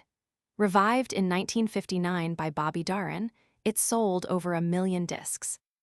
Weil's score is a mixture of opera and musical comedy, of European stage traditions and American idioms. It opens with a blues and concludes with a mock chorale, while in between these opposite poles there can be heard a shimmy, a canon in foxtrot, popular tunes, formal ballads, light airs, choruses, and ensemble numbers. The style ranges freely from Tin Pan Alley clichés to atonality, from mock romanticism to dissonance. Each number was basic to the plot. Principal numbers often became penetrating psychological commentaries on the characters who presented them. Moritat, or Mac the Knife, is the main musical number, but several others are also of outstanding interest, including Love Song, Liebeslied, The Ballad of Pleasant Living, Ballade vom angenehmen Leben, the Canon Song, Barbarasong, and the Bully's Ballad, Zuhälter Ballade. Jaromír Weinberger. Jaromír Weinberger was born in Prague, Czechoslovakia, on January 8, 1896. After completing his music study at the Prague Conservatory, and privately with Max Reger in Berlin, he came to the United States in 1922, teaching for 1 season at the Ithaca Conservatory in Ithaca, New York. Following his return to Europe, he held various posts as teacher and conductor. He achieved international renown as a composer with a Bohemian folk opera, Schwanda der Dudelsackpfeifer, first performed in Prague on April 27, 1927, then successfully heard throughout Europe and in the United States. Weinberger wrote many operas after that, and a considerable amount of orchestral music. Up to 1937, his home was in Prague, but since 1939, he has lived in the United States. One of his most successful works for orchestra was introduced in the United States soon after his arrival, Under the Spreading Chestnut Tree. Among the numerous works by Weinberger are 2 that can be said to have a more popular appeal than the others. One is in an American idiom and manner, which Weinberger assumed for many of his major works after coming to this country. The other is in the Bohemian style, with which he first became famous. That in the American style and spirit, but technically in a fugue idiom, is a delightful treatment of the popular American tune by Dan Emmett, Dixie. Dixie had originated as a minstrel show tune, being written by Emmett as a walk-around or closing number for a minstrel show production at the Bryant Theater in New York in November 1859. It became an immediate favorite with minstrel troops throughout the country. During the Civil War, it became the Southland's favorite battle hymn, despite the fact that it was the work of a Northerner. The charge at Gettysburg by General George Pickett was made to the strains of this music. After the surrender at Appomattox, President Lincoln invited a band outside the White House to play the tune for him, maintaining that since the North had conquered the Southern Army, it had also gained its favorite song as a spoils of war. In 1940, Weinberger wrote the prelude and fugue on Dixie for symphony orchestra. The prelude devotes itself to a simple statement of the melody, after which comes the lively fugal treatment of its main theme. The treatment is throughout so skillful and musical that we never feel any sense of contradiction in the use of a popular minstrel show tune within a soundly classical structure and through soundly classical means.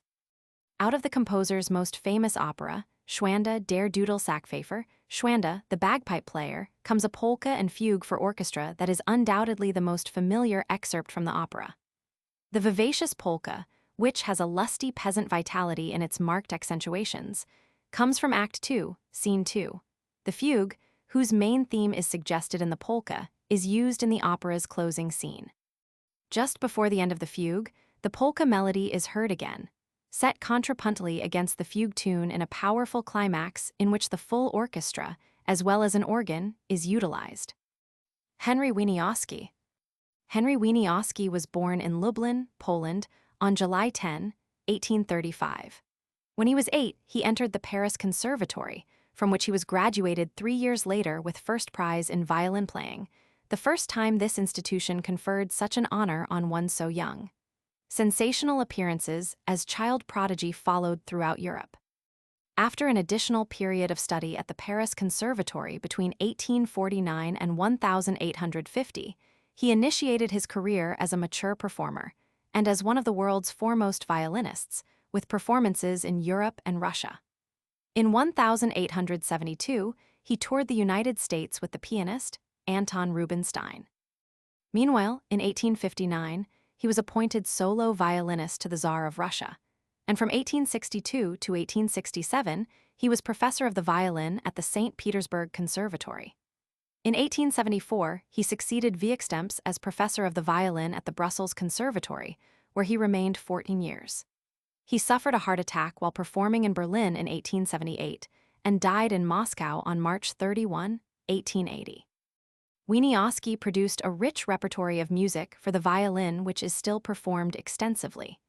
This includes the famous concerto in D minor and many smaller compositions.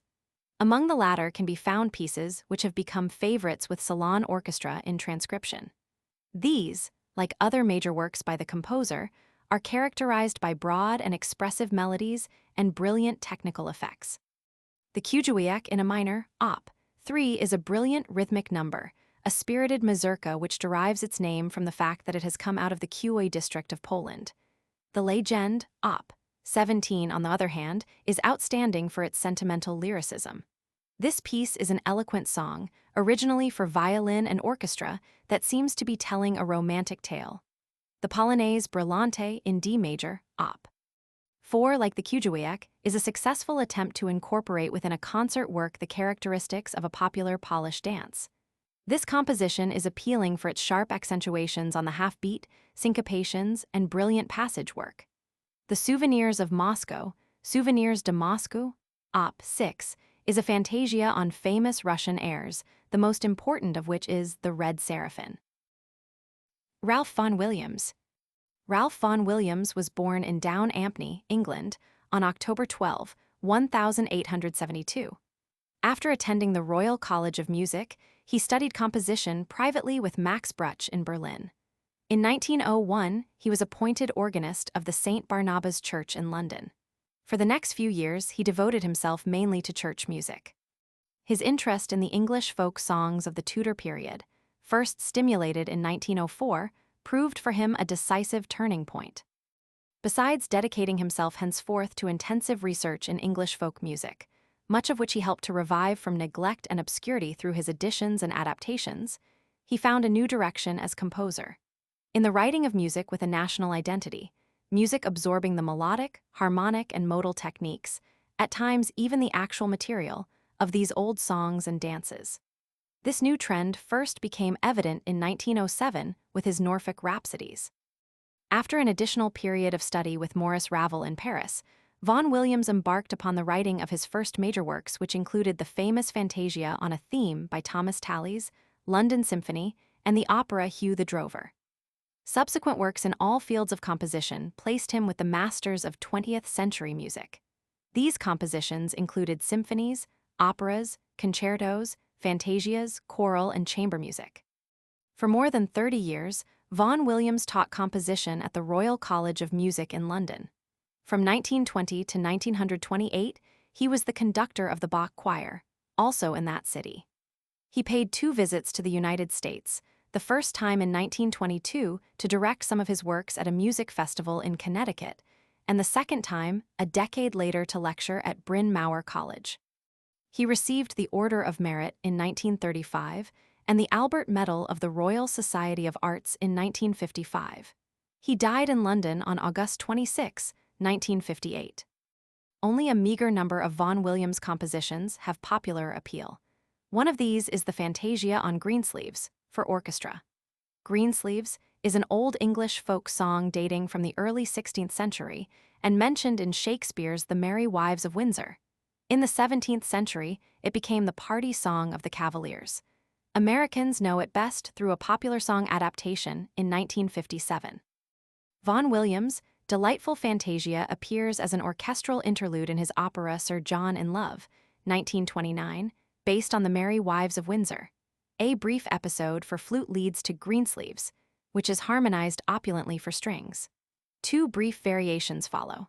Then the opening flute episode is recalled, as is the folk song itself, the main melody in lower strings with embellishments in the upper ones. The March of the Kitchen Utensils is an amusing little episode for orchestra, part of the incidental music prepared by the composer for a production of Aristophanes, The Wasps in Cambridge in 1909. This march opens with a humorous little theme for the wind instruments in the impish style of Prokofiev. The theme is taken over by the strings. The middle section is much more in the identifiable national style of Vaughan Williams, with a melody that resembles an old English folk dance. Jacques Wolf. Jacques Wolf, composer of songs in the style of Negro spirituals familiar in the repertory of most American baritones, was born in Bătașan, Romania on April 29, 1896. He was trained as a pianist at the Institute of Musical Art. While serving in the Army during World War I, a member of the 50th Infantry Band, he was stationed in North Carolina, where he first came into contact with Negro folk songs. This made such a profound impression on him that he devoted himself to research in this field. After the war, he made many appearances on the concert stage, both as a solo performer and as an accompanist. For several years, he was also a teacher of music at New York City high schools. Wolf's 2 best-known songs in the style of Negro folk songs appeared in 1928. One is De Glory Road, words by Clement Wood, a work of such extraordinary fervor and dramatic character that it has proved a surefire number with concert baritones throughout the country, and notably with Lawrence Tibbett, with whom it was a particular favorite. The other was Shortnin' Bread, to Wolf's own words. The latter, in all probability, is not original with Wolf, but an adaptation of one of the melodies he discovered in North Carolina. Several Negro composers have been credited with being its composer. One of them was Rhys Dupres, who is said to have written the melody in or about 1905. Among Wolf's other familiar songs are God's World, Go Into Heaven, and Hallelujah Rhythm. Ermanno Wolf-Ferrari. Ermanno Wolf-Ferrari was born in Venice, Italy, on January 12, 1876. Originally planning to make art his career, he went to Rome, but while there became so fascinated by opera that then and there he decided to become a musician. He completed his musical training in Munich in 1895 with Joseph Reinberger. In 1899, he returned to his native city where his first major work, an oratorio, La Sulamite, was successfully performed. His first opera, Cenerentola, Cinderella, was introduced in Venice in 1900. His first comic opera, or opera buffa, came to Munich in 1903, Le Don Curios. He achieved world renown with still another comic opera, The Secret of Suzanne, first performed in Munich in 1909. This distinguished achievement was followed by an equally significant achievement in a serious vein, the grand opera, The Jewels of the Madonna, first heard in Berlin in 1911. 1 year later, Wolf-Ferrari paid his first visit to the United States to attend in Chicago the American premiere of The Jewels of the Madonna. He wrote many operas after that, both in a comic and serious style, but his fame still rests securely on The Secret of Suzanne and The Jewels of the Madonna. From 1902 to 1912, he was director of the Benedetto Marcello Conservatory in Venice. He died in that city on January 21, 1948. From The Jewels of the Madonna, I Gli della Madonna, have come several familiar orchestral episodes. This tragedy, libretto by the composer with verses by Carlo Zangarini and Enrico Galassiani, was successfully introduced in Berlin on December 23, 1911. Raphael, leader of the Camorrists, and Gennaro, a blacksmith, are rivals for the love of Maliella. After Raphael appears to have won Maliella's love, Gennaro wins her away from his rival by stealing for her the jewels decorating the image of the Madonna. Maliella confesses to Raphael and other Camorrists about this theft, then rushes off into a raging sea to meet her death. After Gennaro has returned the jewels to the Madonna, he plunges a dagger into his own breast. 2 melodious intermezzos for orchestra are often played by salon and pop orchestras. The first comes between the first and second acts and is in a languorous mood. The second, heard between the second and third acts, opens with a light subject and continues with a broadly lyrical episode. A third popular orchestral excerpt from this opera is the dramatic dance of the Camorristi during a revel in the Camorristi hideout in the opening of the third act. As an opera, The Secret of Susan, Il Segreto di Susanna, is a trifle. The libretto by Enrico Galassini concerns a terrible secret harbored by the heroine, Susan. She is addicted to smoking. Since her husband finds cigarette butts in their house, he suspects her of entertaining a lover during his absence. Spying on her through the window, one day, he learns about his wife's secret to his infinite relief and does not hesitate to join her in a smoke.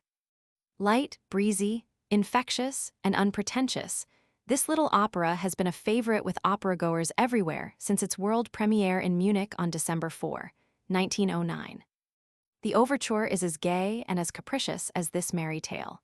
It begins vivaciously with the main theme in first violins and the woodwind.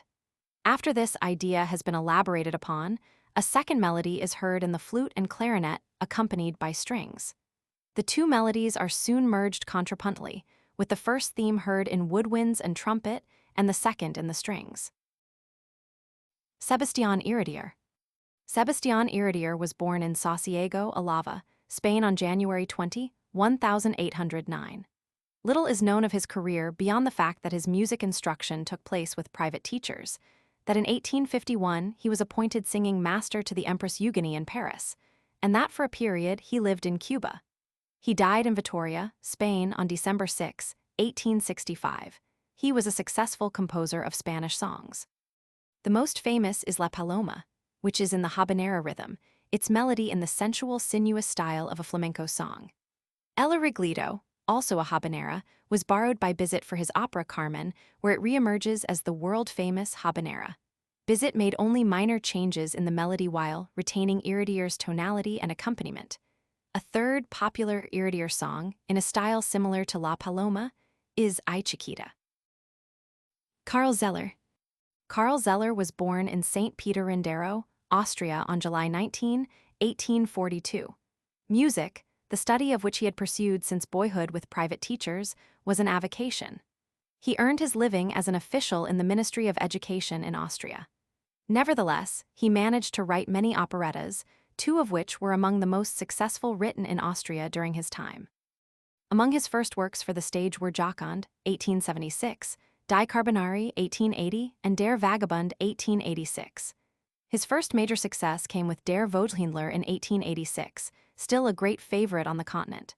The second of his operetta classics, Der Obersteiger, was introduced in 1894. A later successful, though less well-known, operetta, Der Kellermeister, was produced posthumously in 1901. Zeller died in Baden near Vienna on August 17, 1898.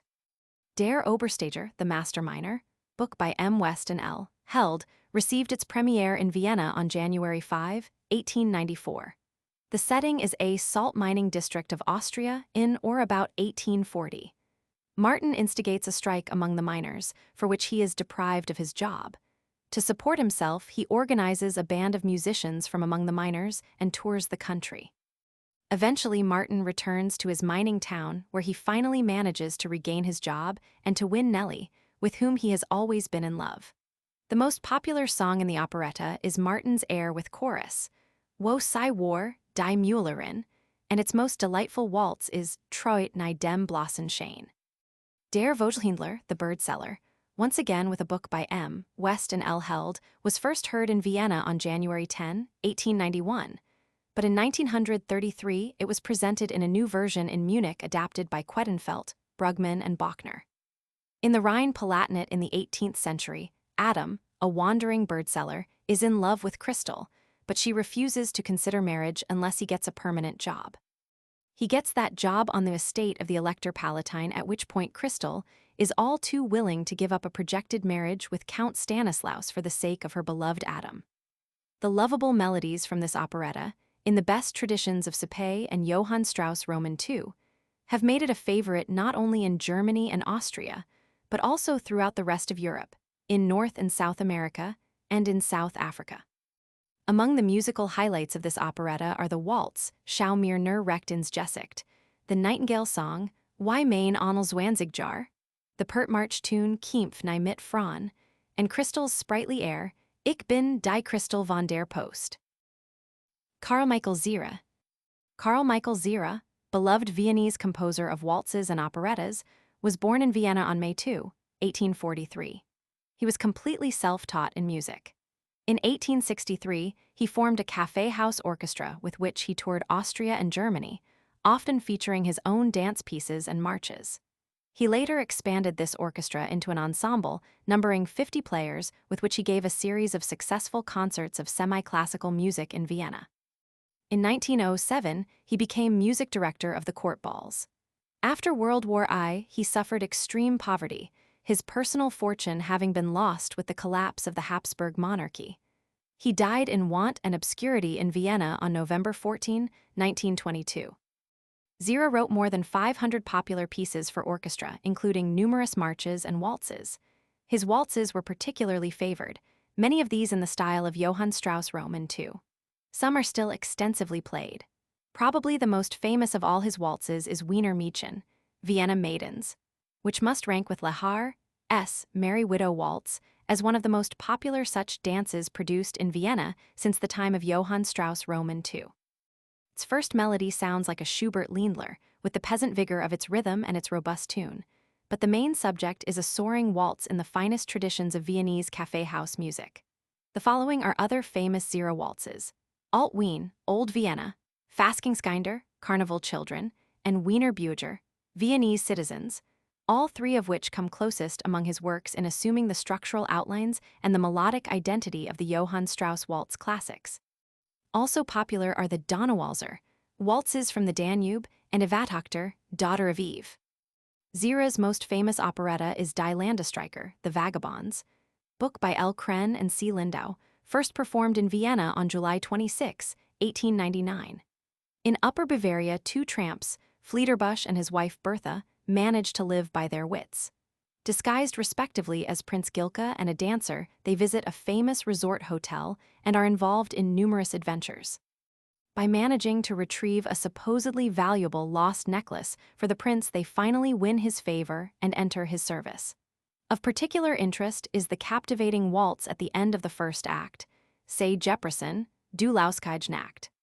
From several of Zira's other operettas there come other delightful waltzes, notably Samt und Seide from Der Fremdenführer, 1902, and Hirnspaziert from Der Schatzmeister, 1904.